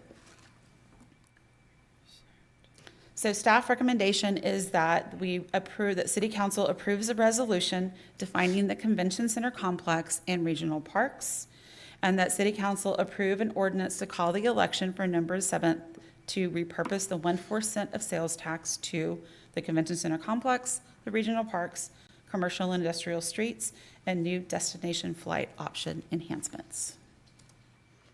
That does conclude my presentation, and I'm available for any questions. Okay, Councilman Pusley. Okay, thank you, Mayor. Heather, can someone speak to what the city's part is going to be? I have 4 or 5 questions, so this is my first one. Okay. What is the city's part going to be in a convention hotel? Because I'm getting lots of comments about that. Is the city going to build, own, and operate the hotel? But I mean, we're showing a $200 million investment in a convention hotel, so what are we getting, or what are we using to spend $200 million for on a convention hotel? So as proposed, and so these numbers are very preliminary, and it also depend on, the hotel would be through an RFP process. And so depending on what organization may win the RFP, may win that process, and then the city will then negotiate with that to figure out what that deal looks like. This is just an estimation. So the city is, as it proposed right now, would not own the hotel. The city would maintain ownership of the land. So part of our funding mechanisms through this, be able to utilize the state portions of it, we have to maintain ownership of that land. So there would be a leasing of the land to an entity to build and operate the hotel. Then, and I understand that, and I think Sure. that's a great idea. Then why would we show a $200 million expenditure on this? That is because when we're doing a convention center hotel, the city will have certain asks of that developer of amenities and or additional meeting spaces, things like that, that we would like to see in that hotel to complement the convention center. And so many times it is. So these are incentives for us, for the city to provide to the hotel owner. Yes. To do some designs like we want. Exactly. It's that's negotiation back and forth to get those things that we would want in the hotel. So it is the city's investment in those specific things that we would like to see in a hotel. Okay. Second question, could we use the fund balance that's going, you said there'd be about 14 million left in fund balance. Could we use that to pay off the debt that's owed now? Is there any advantage to doing that? To go ahead and just pay it off, since there's only, one of them's got less than a year and the other one's got till the end of 2026. Sure. So, well, we could utilize the 14 million, that's only on the seawall side. If the election is successful in November, and the voters do approve the reallocation, we could definitely do that. We would not want to do that right now, because as soon as that debt is paid off, then this way that the sales tax is being allocated expires immediately, in essence. Okay, but afterwards we could look at doing that. We could definitely do that, yes. Okay, the 50-foot line crosses the art museum. So does that make it eligible for part of this funding? In the language, we say specifically the flood control structure. And so while, depending on how the art museum integrates into that flood control structure, there may be allowances to be able to, enforce the exterior walls or things like that, but it would not necessarily. So we think the art museum is a flood control structure? Well, no. The portion of the outside of it that is part integrated into the seawall. Okay. Well, I think that's important for us to determine at some It is, point. yeah. The team had that conversation. So today we're able to do things like elevators and chillers with the current definition. Sure. This new definition would not include that. It would just be because it's right on the seawall. Right. If there's some wall structure that helps in the flood control only. So Heather said it well in the first part, which is the seawall is defined as a flood control structure, some portion of that basement. Well, those repairs you just mentioned, Peter, are going to have to be done. What are we going to include those in a bond or what? It could be in a bond. It could be hot tax. It could be general fund monies. Okay. Yeah, we have a plan. So we did a facility assessment of all 3 owned structures on the seawall: the art center, art museum, and the science center. Okay. And so we have a good inventory of what has to get done. We're doing a little each year. Okay. And Heather, you said the 50-foot line can be moved by any council at any time. That is correct. Okay. One of the things I have a concern about is the timing of this election. Do we have to do it in this November? We do not. We feel like it is best at least to go forward this November. Then that gives us a second shot. If it does not pass, we can then bring it back in the following November. It will also delay the project basically a year because we wouldn't want to move forward with a lot of this until we are assured that we have the type A, because it is an integral part of our financing stack for this project. Okay. Yeah, and the PFC too. I just have some concern about doing this at the same time we're going to tell people their taxes are going to go up and possibly their fees. Actually, they're going to, on the ballot, Councilman, you may recall, the state is reducing the school property tax, and the voters have to approve that as part of a constitutional amendment. It'll be, I don't know if there's 2 propositions, but there's a reduction based on an increase in the homestead exemption. Yeah. And then there's a mandated 7-cent reduction in the rate for school districts. Non-homestead of properties, yeah. Right. Yeah. Yes, I that's have on the some of bill. those, so I'm very interested in that. Yeah. Yes, So, you are. Yes, sir. Okay, and the 5% mandate for, and Heather, you and I discussed this. I'm a little nervous about if we put in hard code that we're going to allocate 5% to each one, a minimum of 5% to Yes. each one of these 5 projects. What happens if we get to a situation where we really don't need any money for that particular project, which never happens, but let's just say it did. What do we do then? You'd have to go back to the voters because that is included in the measure. So it is the contract with the voters. Okay, so that's my problem. Could we do that? No. Let me just clarify what Heather said. It's listed on our material as an option because we know some of the council members had discussed that 5%. We're not recommending it for what you're going to say, which is that we think the biggest important thing right now is a convention center complex. Right. And you could have that situation where funds begin to stockpile, so to speak. Yeah. So annually, a city council has the discretion, not the city staff, it would be the city council has the discretion about how much goes to each of these 4 programs. Yeah. But we all know that the biggest focus has to be on that convention center complex so we can do it right. It needs a lot of work and Well, I'm investment. okay with that as long as we have the option, because I'm like you, Yeah. Peter, I don't want to end up with a $17 million fund balance for the Saline Auditorium, and we don't have anything to spend it on, so. Right. And I would say if we were going to do that, then we ought to set a minimum amount, because this is really being done to redo the convention center, the arena, and the Saline Auditorium. That's what the main purpose of this is, and a convention hotel, and I think we really need to focus and not lose focus on that. Okay, that's all I have right now. Thank you for your. Sure. Thank you. And to clarify, so we did include that language in the measure right now, just so that instead of trying to add something to a measure, if it is not a consensus across town, or to leave that 5% allocation in there, or to change it to something else, and we would remove It just will not be in the language of what the voters approve. It does not in the language of what the voters, it's not in the proposition language, it is in the measure language. Okay, thank you. The percentage. Yes, the 5% right now. Okay. Okay, Councilman Klein. Thank you, Mayor. Heather, I should have asked you about this yesterday, but I didn't at the time. I'm looking at the language of the measure, and I don't want to nitpick here, but I just had to get some questions about this. It's toward the end of the measure. We were talking about the airport.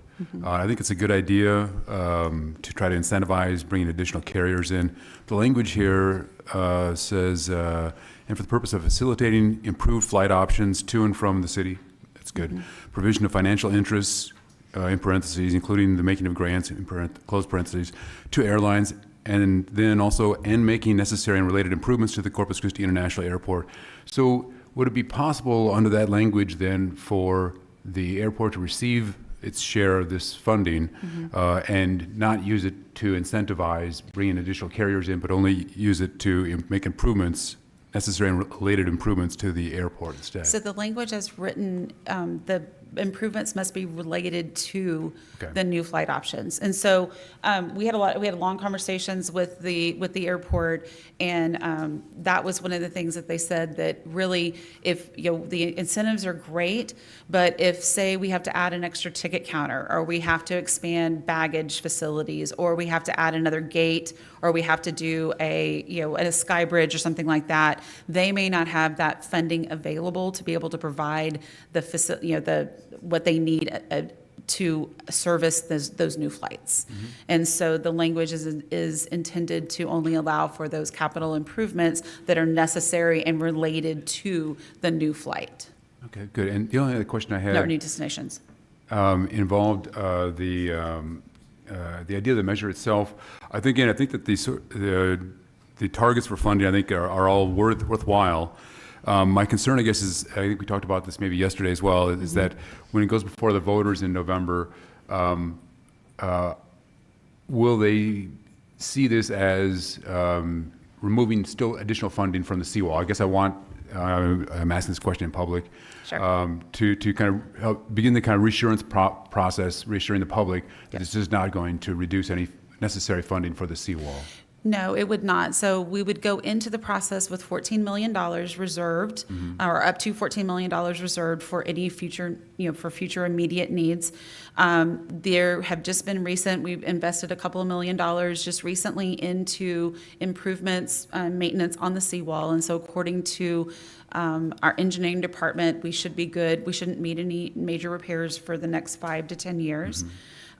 If we were to get hit by any type of storm, then we would depend upon FEMA funding and insurance to be able to recoup those monies. And then as we move along, we actually are working with engineering to come up with a maintenance schedule, just like we did when we went to Packery Channel and we extended the TERS. We have a maintenance schedule to understand what needs to be put away each year to make sure that it's being properly maintained. In addition, while we have used historically Type A sales tax for the maintenance of the seawall structure, we can use general funds, we can use GO, CO bonds. There's a lot of different funding mechanisms that we can utilize, not just the Type A sales tax. Great, thank you. Sure. Councilman Hunter. Thank you, Mayor. First, I want to say thank you to our wonderful city council, city staff, and mayor for going up to Austin to making this happen, because if we didn't do that, we wouldn't even be discussing this. We'd probably be 20 years away from where we are right now. Thank you to the state delegation for making this happen. This is wonderful. I got a couple questions. When is our next major scheduled seawall repair or reconstruction? Sure. So like I just said, we just did some major repairs to it over the last several years. Yeah. And so according to our engineering department. Was it 2018? No, it was 2021, I believe, 2020, 2021. We did something in 2018 also, though, right? Yeah. Right, there was... that was like $10 million. Maybe so. Most recently, $1 million was done to do some joint sealing and repainting. Yeah, I remember all that. Yeah, right underneath the. Yes, sir. Yeah. That was over $1 million in 2022-ish. Yeah, it was just recently. And we did but I'm talking big repairs, so 10, $15 million repairs like we did a while back. Maybe it was in When is our 2018, I'm next not sure. one? Yeah. How often do we have those repairs? Are they decades apart? Decades apart, yes. And so, like I said, according to, in We have a conversation. lot of money. We in the have a lot of seawall money, fund. yes, we do. We have 14 million sitting there immediately. And then we will, the proposition is to then. Sorry, let me clarify that. We still have a lot of money Yes. in the seawall fund. Yes. Thank you.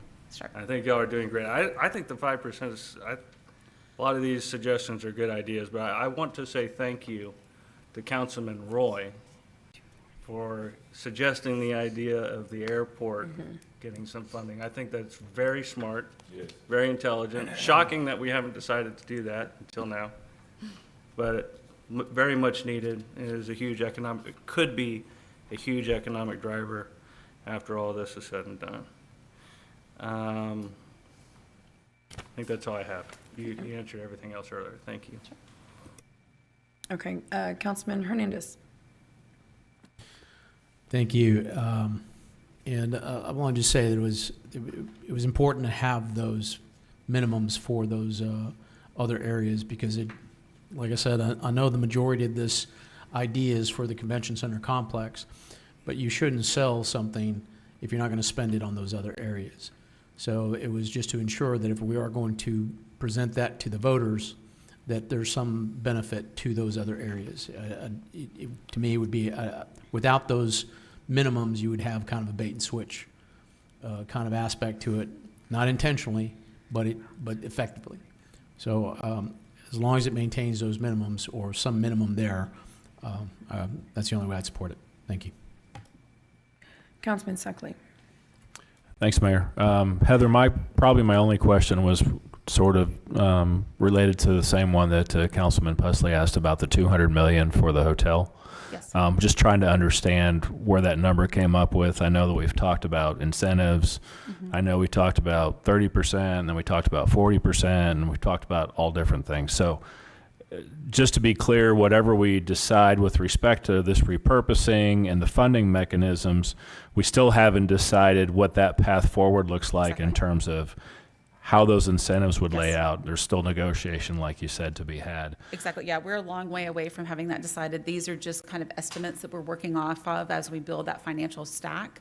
And so, yes, it depends on who we partner with, what the proposal is, what we decide on. There's a lot of moving pieces between now and when we actually sign that contract and award, decide what that investment is. So in that RFP that's going to go out, let's say, for example, for the hotel, so who's going to craft, is the council going to have any sort of call or review of that document before it goes out to know what the incentive is that we're offering? Council has been involved with this process. We've tried to include council in all the different steps of the process so far, and you would be included in that process too. Okay. We would be working with our consultant with Hunden Strategic Partners.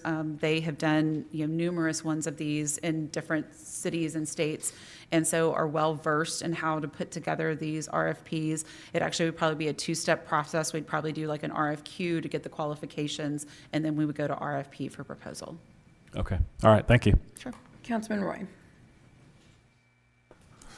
Thank you for the presentation. A couple things I wanted to ask, and I want to direct this. Earlier in public comment, we had somebody, I think, that called in and made the comment that the city shouldn't be in the maintenance or managing the American Bank Center. And I wanted to just go on record and state that we don't. We actually have an outside company that does that for us that are national or international. I don't remember. International. They're international leaders in terms of doing that type of business. So we're already doing the right thing on that, where we're not trying to manage the convention center. With that, my second question is, we've got existing maintenance right now on the current Sling Auditorium and the convention center.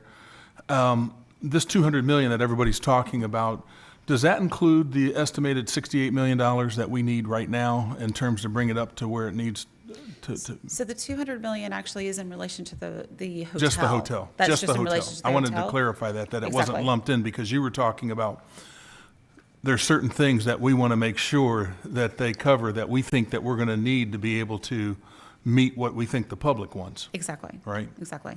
Okay, so that, I just wanted to make sure that that dollar amount wasn't included in there. And then I wanted to go back and talk a little bit about this 5% thing, because I was one of the council members that had a conversation with you about that. And, you know, when you look at this proposal, we've got to, the people are going to vote on this, and there's people that are serious about their parks. There's certainly people that are serious about our industrial roads that are always put on the back burner in terms of getting repaired, but have a direct correlation with our economic drivers. And then, of course, myself and others think that it's pretty important that if we're going to build a facility like this, we need to have the airport to support it. Exactly. So with that, we're going to have people vote, and they're looking at this as a package deal. And I hear some of the council members say, well, this is really only about the convention center. But it's not. It really is about those other areas, and not having a guarantee in there. So which could happen. If we didn't have a guarantee in there, all of a sudden we come up one year and say, you know what, we're not going to give anything to parks this year. Because we want to focus on, maybe we've got a real problem at that point in time with industrial streets. We're talking, right now it's proposed 20% of 80%. You know what I mean? Yes. So, right? We got 80% that we know we can use toward the convention center, and out of this money, and there's additional funds for the convention center, but we got 20% here to try and do the good for those other four areas, right? Sure. Because you know, it is tough to do the math, because you think about it, in 5 years from now or 10 years from now, if we hit where we think we're going to hit, and let's just say that fund goes from 17.8 million and we're at 50 million, and then we got to do 5% of 50 million for the airport, may not need that money, right? Exactly. So I understand that trying to come up with those percentages is important, and even I'm a very big proponent of the airport, but when it comes to parks and that, we can we expand? Let's say 10 years from now, we're at 5% still. But the city's grown, you know, London has taken off. Can we expand the definition of what a regional park is? Yes. Okay, so then at that point in time, if we're still doing 5% for a regional park and we've expanded the number of regional parks, that makes sense, right? We can do the same thing then with industrial streets. You know, as we go out, maybe somebody takes a good portion of London, and I keep using London as an example, and they make that a commercial area, and those streets need repair, so we can expand that. When it comes to airports, you know, I know that that's a tough thing, because we know what it takes, because the nice thing about the way the airport works is that we put those monies aside, and if we hit the numbers that we hit, we don't have to really use those funds. Exactly. And those funds will sit there so that if we bring one flight in and it's successful, those funds are sitting there, then we pledge it toward another flight, right? And it's successful, we've got this money in there. So the only thing I can think of right now, and I've thought a lot about this, is maybe the one that we probably, if we're going to reduce it all, we need to maybe look at reducing the airport. You know, and I defer to council on that, but I was thinking somewhere around 3%, because at $17.8 million, that gives us about $700,000, and we just had a $700,000 grant, and most of these, what's that called, MRGs. The MRGs Minimum revenue guarantees. are on average about 2 to 3 million. Yes, exactly. Right? So we'd be in pretty good shape. That's the only one that I would even make a recommendation to even look at, maybe lowering the 3%, because the last thing I want to do is tie up funds there that we can use somewhere else. Exactly. Exactly. So that's my 2 cents on that. If the council has any other things that they want to add, but I'd be willing to look at that number. But I still think we have to make sure that we're going to do something at a minimum level, because I'd hate for any one of those areas that we do zero. Sure. Because I think that's what my colleague Gil Hernandez was talking about, bait and switch. Yes. I wouldn't call that bait and switch, but I'd say that wasn't that ethical. Right. Councilman, so you Can you just want clarify it's to, 85%? you want to Yeah, to guarantee clarify for the the record, percent, yeah. by way of a percentage. I'm okay guaranteeing the percentage on the areas overall. I think we have to, if we're going to be transparent and we're going to say we're going to give money to all of these areas, I think we have to give a minimum. And, you know, in my world, at least in banking, when I talk about financing 80% of a project and somebody coming in with 20%, I still got 80% going toward that project. 80% is pretty good. But I think we have to continue to earmark that money with those other areas if we're going to do that, because if all of a sudden somebody comes up and says, I'm not going to give anything to the parks this year, you know? Right, but and I want to hear staff's recommendation on why not put the percentage. I agree on the 3%, and we had this conversation because I thought, you know, airport is very different than parks and streets. Exactly. So I agree with that. If we're talking the avenue of absolutely putting a percentage, I want to hear what is your, you said you're not recommending it. And the reason is I'm very concerned about the stockpiling, if you will. And let me say this as well. So ultimately, our type A is who is going to be administering these funds as they do today. Now, I know type A, you do have a limit on, you know, what is it, 500? Or do we have a limit on all? No, we don't have a limit. Yeah. No, we don't. We do not have a limit. And I'm not saying it's right or wrong, but I'm very interested in hearing what you guys are saying, why you don't recommend it. We're not putting a limit. This is the opposite. There's no limit here. Well, you're putting, no, I'm sorry, not a limit, but a must Minimum minimum, minimum however, a allocation. minimum because of the stockpiling. So I want to hear that. And I do want to look at, today, we have the same thing essentially, just, I mean, a whole different scale, but we have the type A. Okay. Which is money in funds that are dedicated to streets, affordable housing, and economic development. So that's type B. Or type B, I'm sorry, type B. But you see my point, the model. So, let's- can I ask a question? Sure. You know, somebody told me one time, if you don't understand it, like put a saddle on it and ride it, right? Yeah, exactly. So if, under this proposal, if somebody wanted money for parks, airport, for the things that we listed out, they would essentially go to the type A board and they would ask specifically for how much money they want, and the type A board would then do the same process that they do right now. Exactly. So, Okay. Yeah, it would, I mean, most Yeah, likely. there would be a little bit of nuances because, and Clay Benford could explain, because for the 85% that would be right now for the convention center, we will issue debt on that. And so 80%. it's 85 because you get 5 for parks, 5 for streets, 5 for the airport right now, so 15. and what's an industrial, okay, Yeah. Convention. okay. Yeah, a And minimum of 5, 5% goes to the convention center, but You're say, you know, so if you, we're saying 85 for the, but we're gonna pledge debt against that, and so there'll be debt service payments. So there's a little bit of, the type A board can't say, no, we don't wanna fund the debt service payment, we'd be in default at that point. And Clay can explain a little bit more. Sure. Clay Benford with McCall, Parkhurst, and Horton, represents the city's bond council.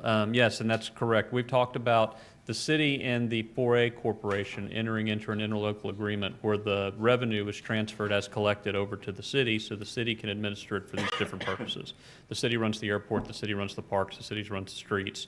And so that would be within the purview of the city council to determine under that interlocal agreement on an annual basis, subject to the limitations that are determined today. Same thing as Mr. Zanoni said, when we get the bulk of the money in for the convention center, that is going to be transferred in our structure that we propose to some kind of a city council controlled special purpose entity, public facilities corporation, or local government corporation that's actually going to finance the improvements to the convention center complex. So ultimately it's going to be decided by this council as to how that money is going to be spent. I think the stacking is a real issue. And I think that you just highlighted it with the airport and the number or the amount of money that you could obtain on an annual basis, and then having to continue apply that to something that if it's successful, you don't actually need the money, which is a difficult conundrum to be in. And so I hear what you're saying as far as how you need to assure the public that a meaningful amount of money is going to be applied on an annual basis to each of these categories. The question is, how much do you want to reserve to yourself as to what is meaningful, and how much do you want to prescribe in the measure as a minimum that you have to adhere to on an annual basis? I know, and that's tough, because I think the airport is the only one that sits kind of the way it does. You know, we go out and put shade structure or trees in a park. We can't go back and rip them up and say, we're going to take those back. Right. They're assets we want to put somewhere else. But the nice thing about if we are going to be successful, and I really do think we are with the airport, as we prove that these flights are going to meet their levels, then that money stays there. It's not something that necessarily is going to be used. And it is at risk, though, so it could be, or a portion of it, a small portion. What's your, as the consultant, what's your recommendation? My recommendation is to be mindful as to what you prescribe as an incentive. Because if you hardwire that you have a 5% minimum, Right. and you go to an airline and you ask them to add a route, guess how much it's going to cost to add that route?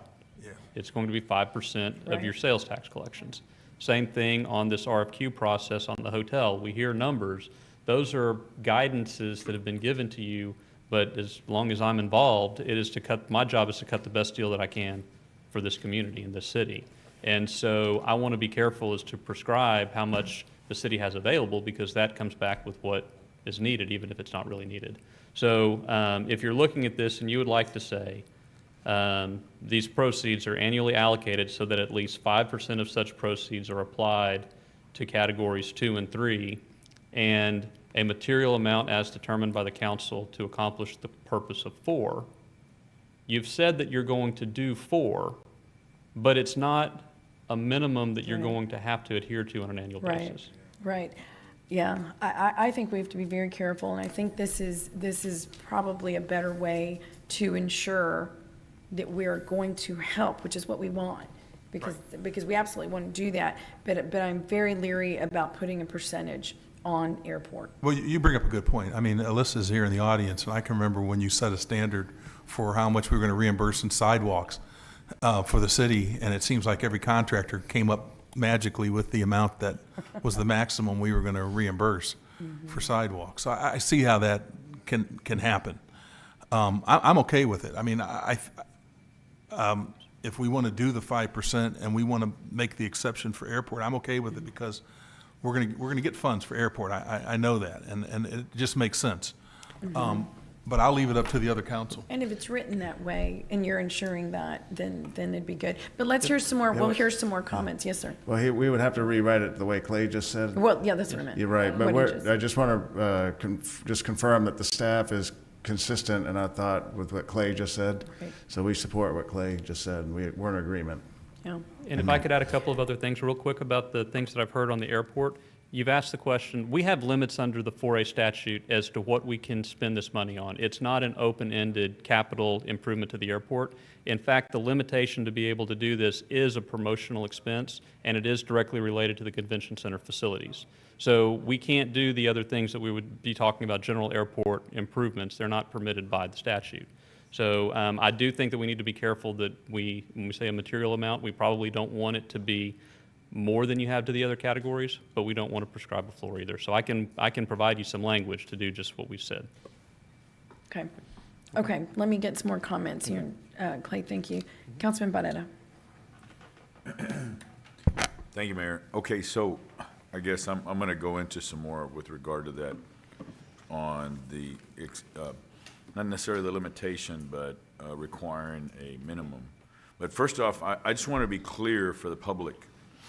The Hyatt Regency in San Antonio is still open. Yes. It is, Councilman. Yes, sir. Yeah. Yes. I mean, I know during COVID, they had, just like everybody had their challenges.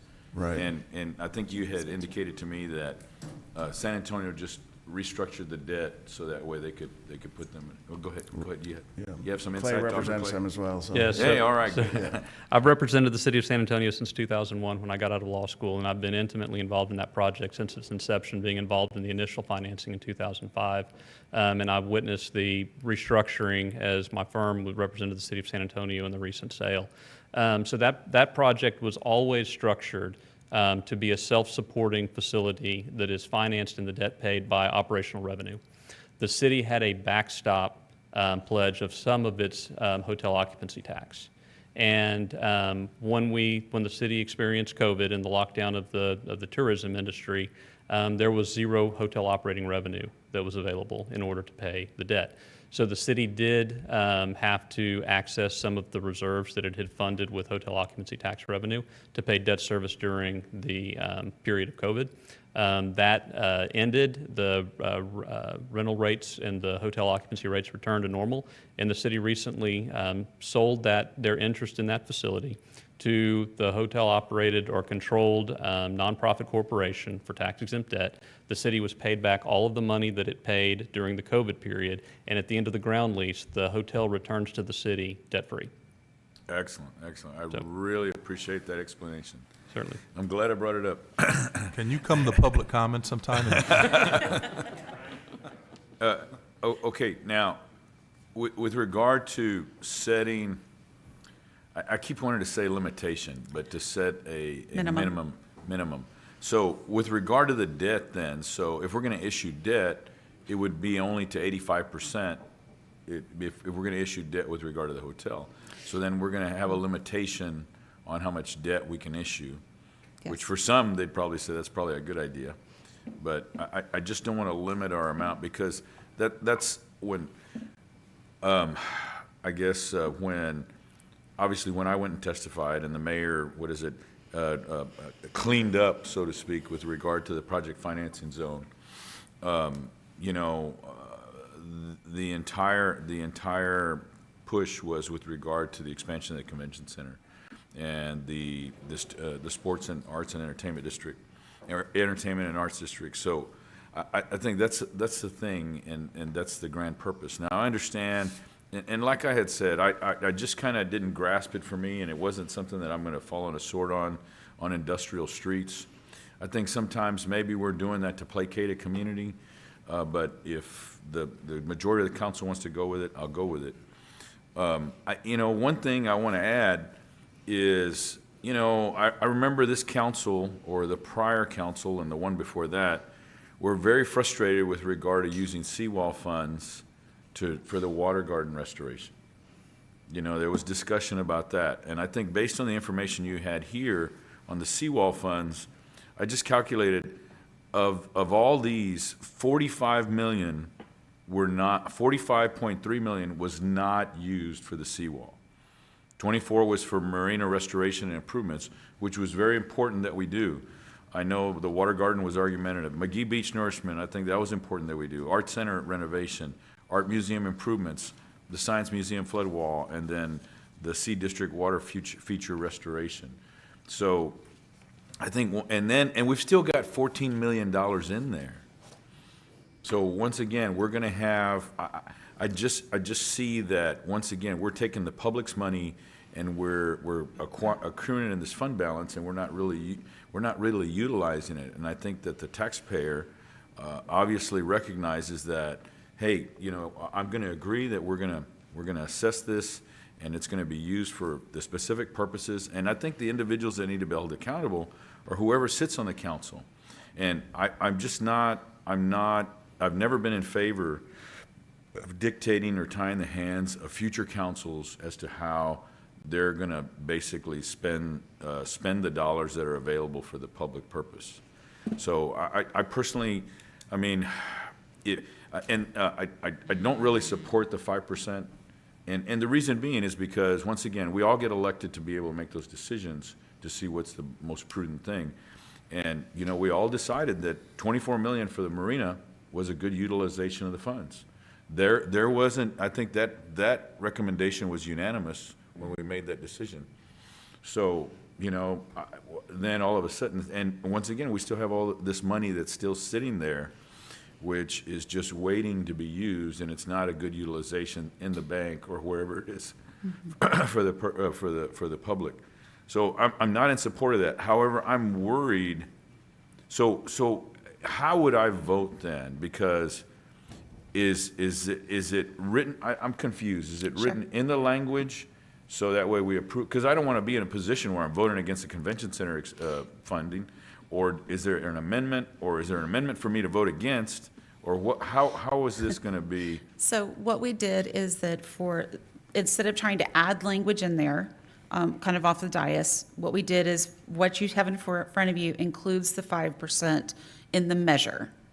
And if the consensus is to not move forward with that 5% or to change, use another percentage or only use it for parks or whatever, then we will amend the measure or the ordinance that's in front of you. So if I wanted to make a motion, I'm just clarifying, I'm not saying I'm going to do that because I think there's other people who want to speak. So if I wanted to do that, then I would have to amend the ordinance. Amend the ordinance not to include the 5%. Exactly. Yeah, to strike it out. Yeah, to strike yeah. out that section. Mhm. Yeah. Okay, so I still want to hear from the rest of the council members. Like I said, I don't want to be pigeonholed in a position to have to vote against something that, several of us went to Austin for, and several of us really That you worked. fought for. Yeah, exactly. I would have to say that. So, and then mind you, they made me testify last. Exactly. At 4 a.m. That was another time. That was Oh, another that was a time. different one, okay. All right, thank you very much. Thank you, Mayor. Okay, Councilman Pusley. Yeah, I agree with Councilman Barrera. I don't want to be boxed into voting against the convention center, but I just have, I would like to see if there's a way we could word this to where if the council chooses to spend X amount of dollars, whether it's 5% or 7% or 8% or whatever, on any one of these projects, if we have the funding available, then we should be able to do that, and have, and maybe our bond counsel can help us and have the latitude to be able to do that. And if some good deal comes up on the airport, we can, dedicate that money to that. And airports get a lot of support through TxDOT Aviation. As county commissioner, I put up $100,000 and they put up $900,000, and we built $1 million administration building. So while they do, just to clarify, you cannot use FAA funding or operational revenue from the airport to provide these incentives. So they have to come from another funding source. I understand that. I'm just I just saying, wanted to in clarify general, that. the airport Yes. gets a lot of support from Yes. TxDOT Aviation. I don't know. I'm just nervous about dedicating, and I shared that with you the other day when we spoke, because I said the flip side of that is we ought to say in this language or in the measure that we dedicate X amount goes to the convention The center. convention center.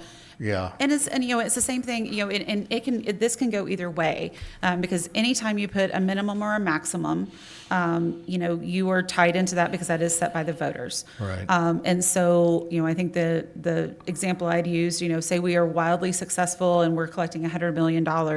If you were to put something in there that says a minimum amount of, 75% or it has to go to the convention center, then after all your debt's paid off, then you've got $750 million annually that would go to, $75 million that would go to the convention center.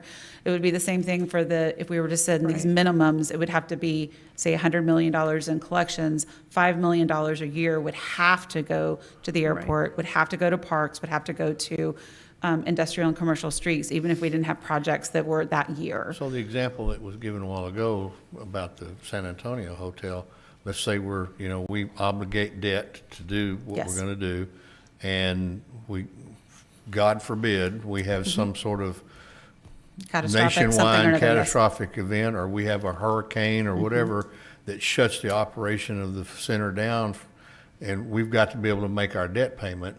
So are we then pigeonholed into not being able to use those 5% increments Exactly. to do that? And so...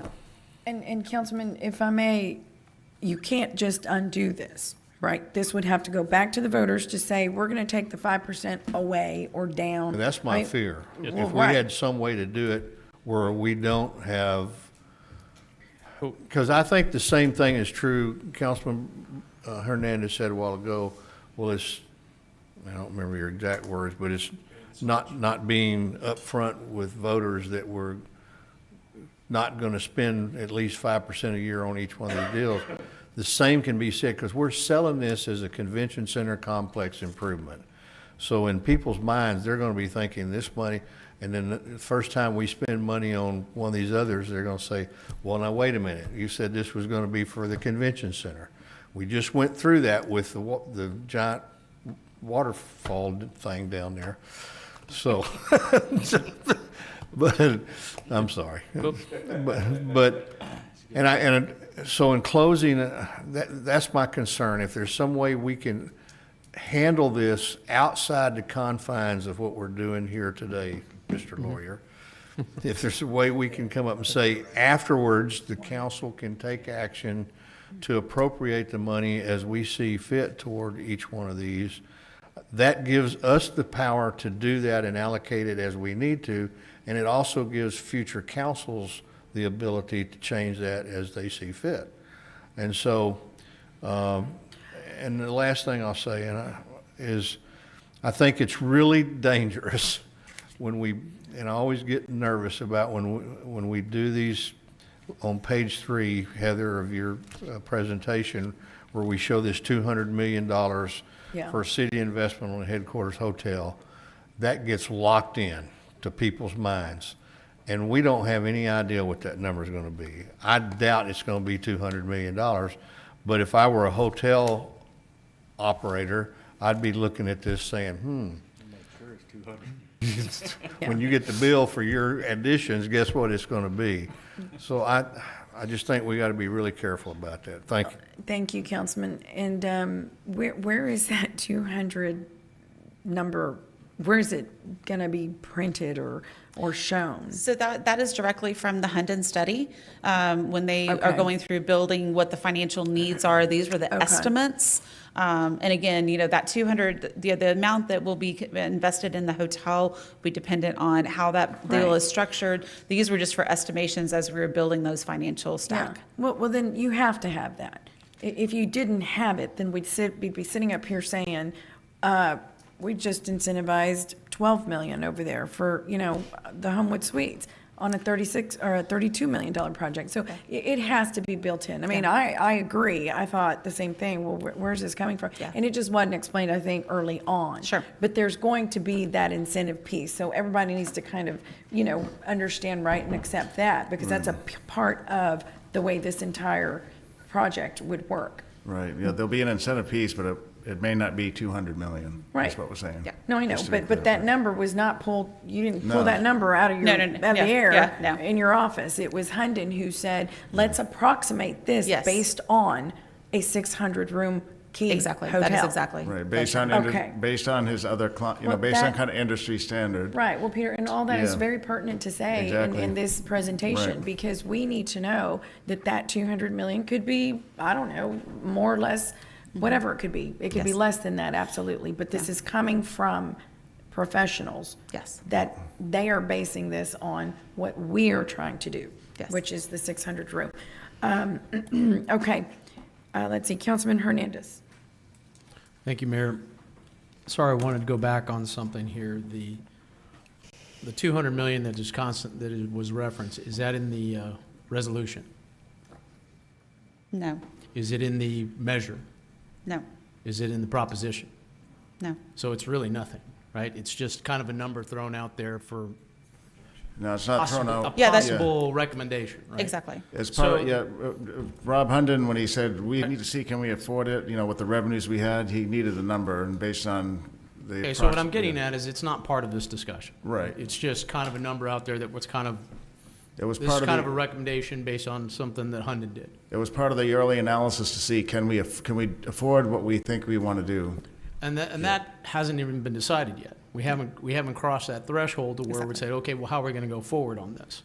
Are we going to fix the issues at the convention center first and then work towards improving later on, or are we just going to do it all at once? None of that hasn't been happened yet. Exactly. So this is just a financing mechanism for the type A, right? What we're voting on today, yes. Correct. Yes. Okay.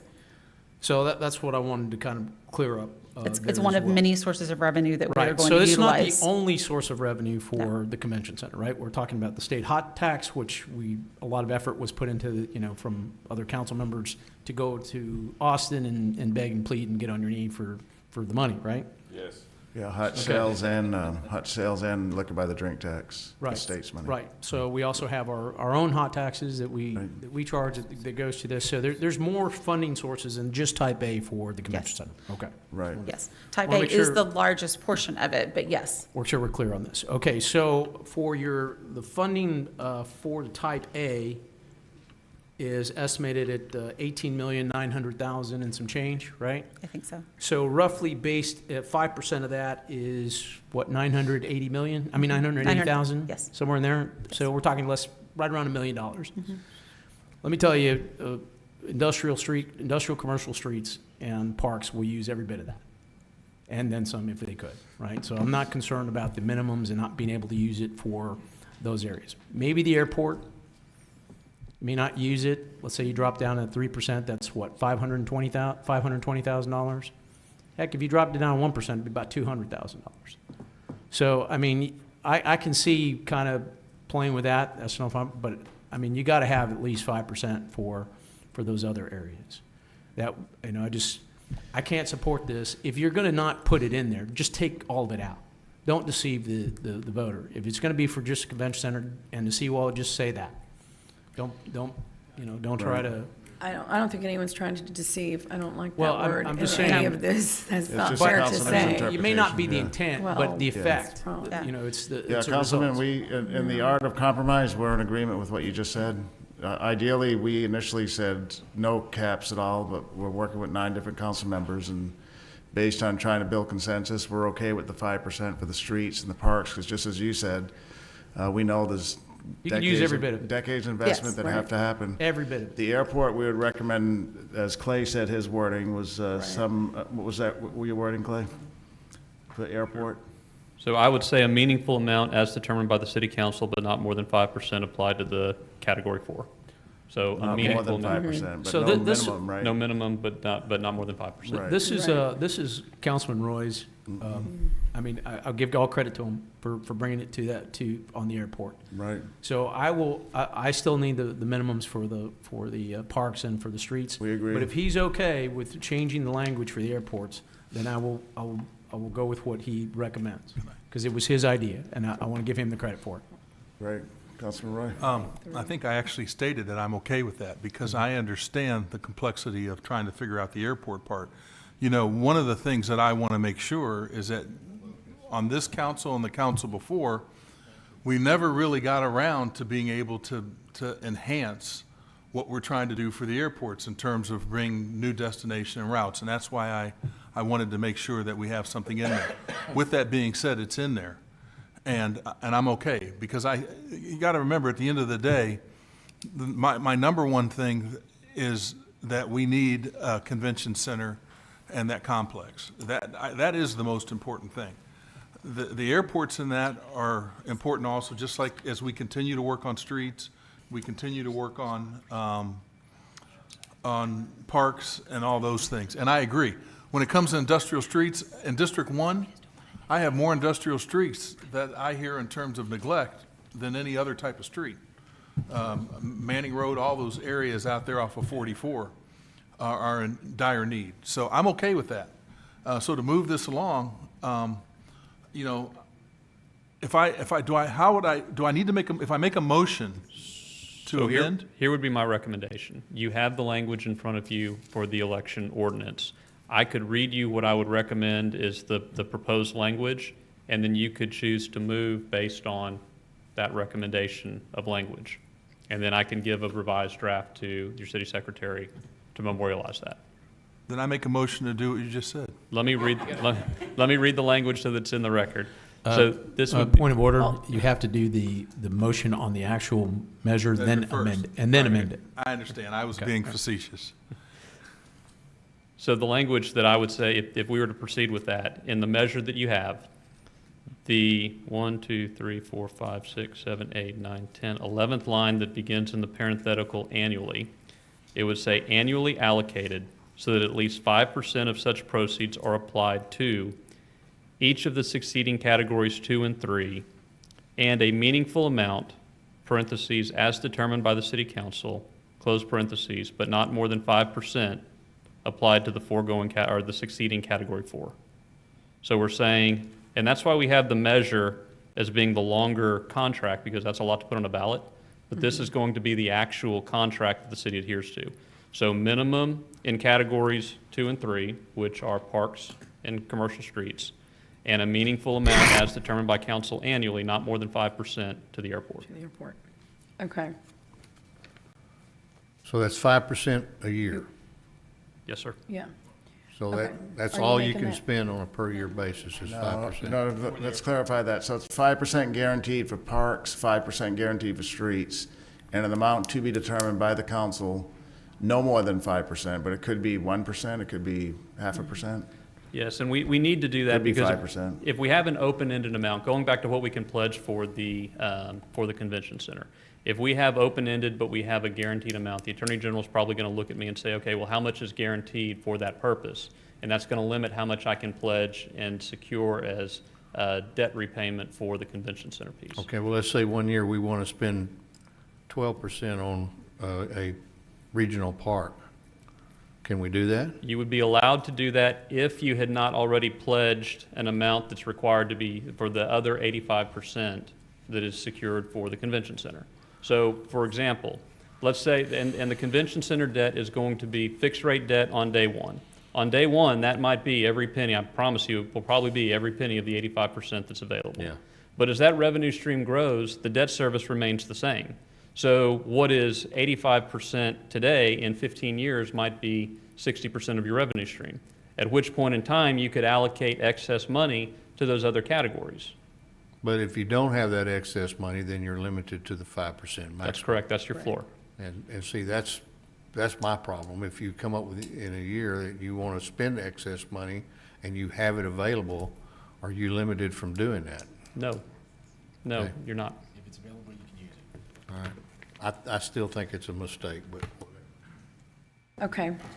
So were you in the midst of?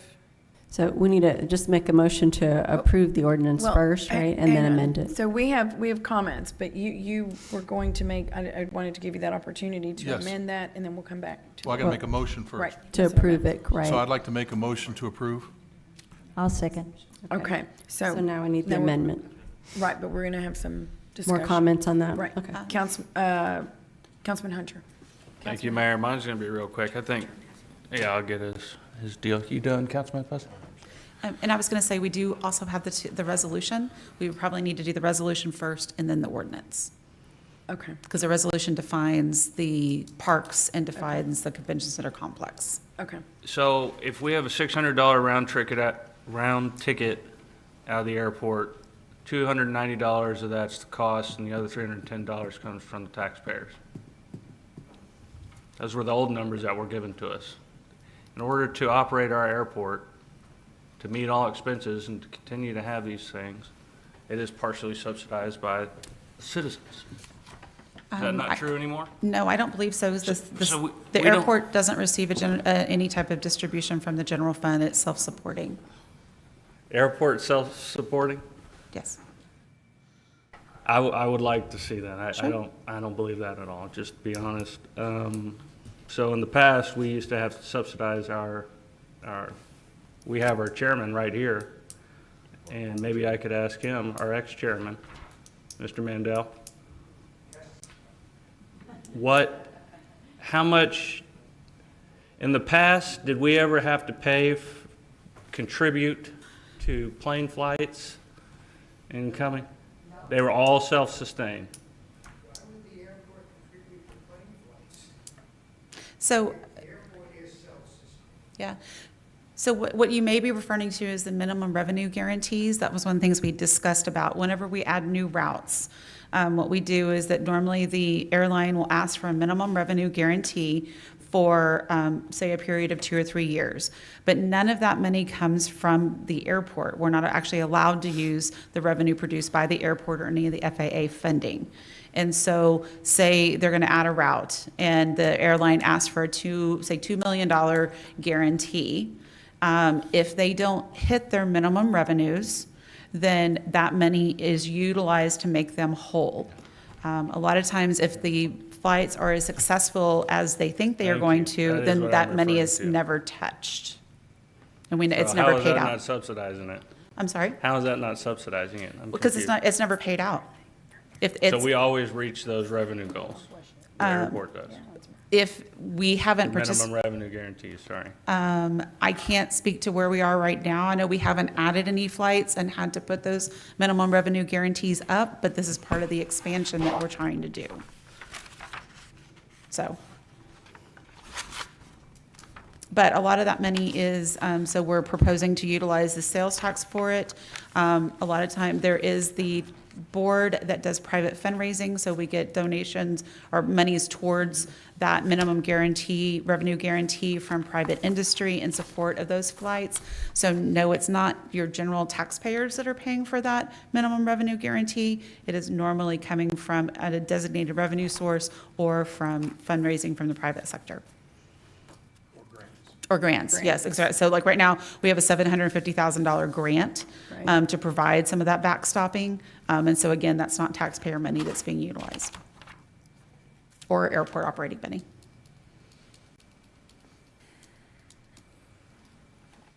Okay. Yeah, well, I'm gonna look at that pretty strongly, and I would like to talk to the ex-chairman after the meeting for clarification on all this, because y'all were the ones that came up here and told us that it was subsidized a while back, that it was 3 pennies per plane flight for us as at a cost to the for each individual. I can't speak to that. I'm not sure. Yeah, you where weren't here. Sorry, Heather. Sorry. So, all right. Okay. Councilwoman Campos. Like always, I wait to the end. This has been a very interesting topic, agenda, but I am grateful, very grateful that we did have another chance to rework the language and also to include some of the suggestions that have been made, especially the airport and the percentages. We may not all agree, up here, but I think it's important that the citizens have an opportunity to see where their tax dollars will be going and voted upon. So, and I'm also very grateful, Heather, for you making the attempt to call each one of us and brief us and make sure that we were clear on, what was being proposed today. So I just want to say again, thank you to you and your staff for doing that. And hopefully, we will be able to move forward and let the voters decide that, this is a win-win. I mean, thank God that we've got funding from the state. We've got, money here that we're trying to move around. So I don't know.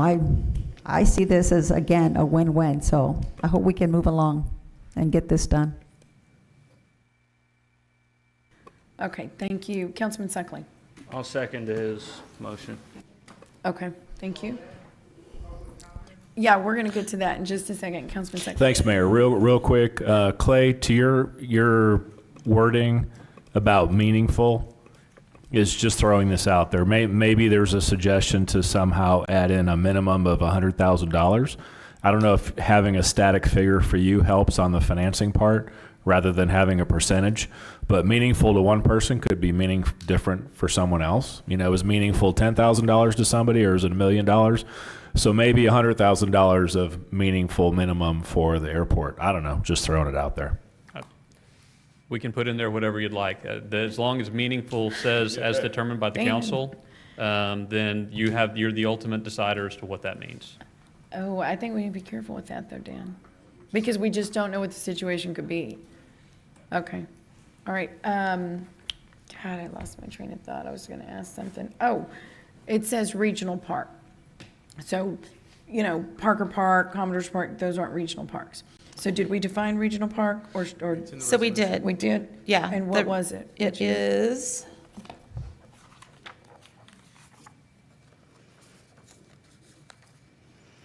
A regional park is defined as a large park within a region that is heavily used or has the capacity to host special or commercial events and programming activities to draw visitors from the entire region. Regional parks require a higher level of management compared to smaller parks that serve a more localized area. There's one in each quadrant of the city. We know Parker Park's not as big as, say, Bill Witt, but it does serve the region.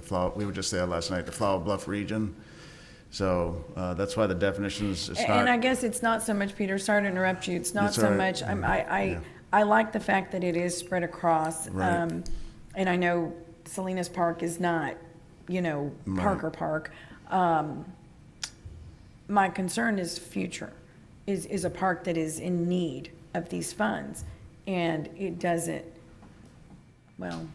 So the council, Yeah, go ahead. I was going to say that, this is part of the thing, that if there is a park in the future, Right. a future council can add additional Can add parks it. as they feel fit, just as we were talking about, allocating the money as Right. they see fit. They can Right. also add additional parks to this list. Or take one off. Or take one off, exactly. Okay, If we that's have fine. one that's fully Yeah. funded or built out, or they can remove it from the list too.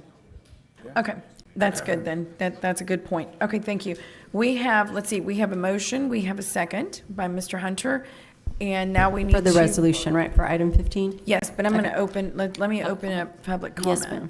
Okay, so is anyone in the audience who would like to make comment on item number 15?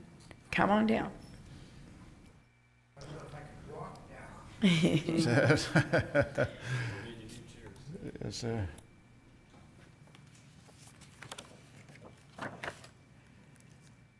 Good afternoon, everyone. My name is Ted Mandel, and I live at 15306 Key Largo Court on the island. I'm here to specifically endorse the reallocation of Type A sales tax funds to assist in obtaining new flight destinations. And I speak as someone who has spent their entire career in the airline and travel industry, and I'm also a former CCIA advisory board member. I like having a minimum guarantee for the airport. I think that's important so they get something. And as far as the airline's minimum revenue guarantee, they're going to tell you what it is. It doesn't matter what you have on a piece of paper. This move allows more arrows in the quiver for the airport and a better chance of their success. But it also asks that you look at the delivery method of these arrows.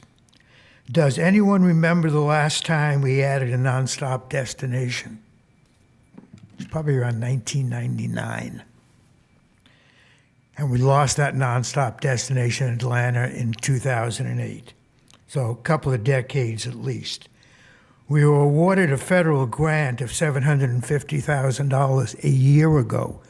We added about $750,000 in local cash and in kind. Haven't gotten any additional air service yet, so that money is still sitting there.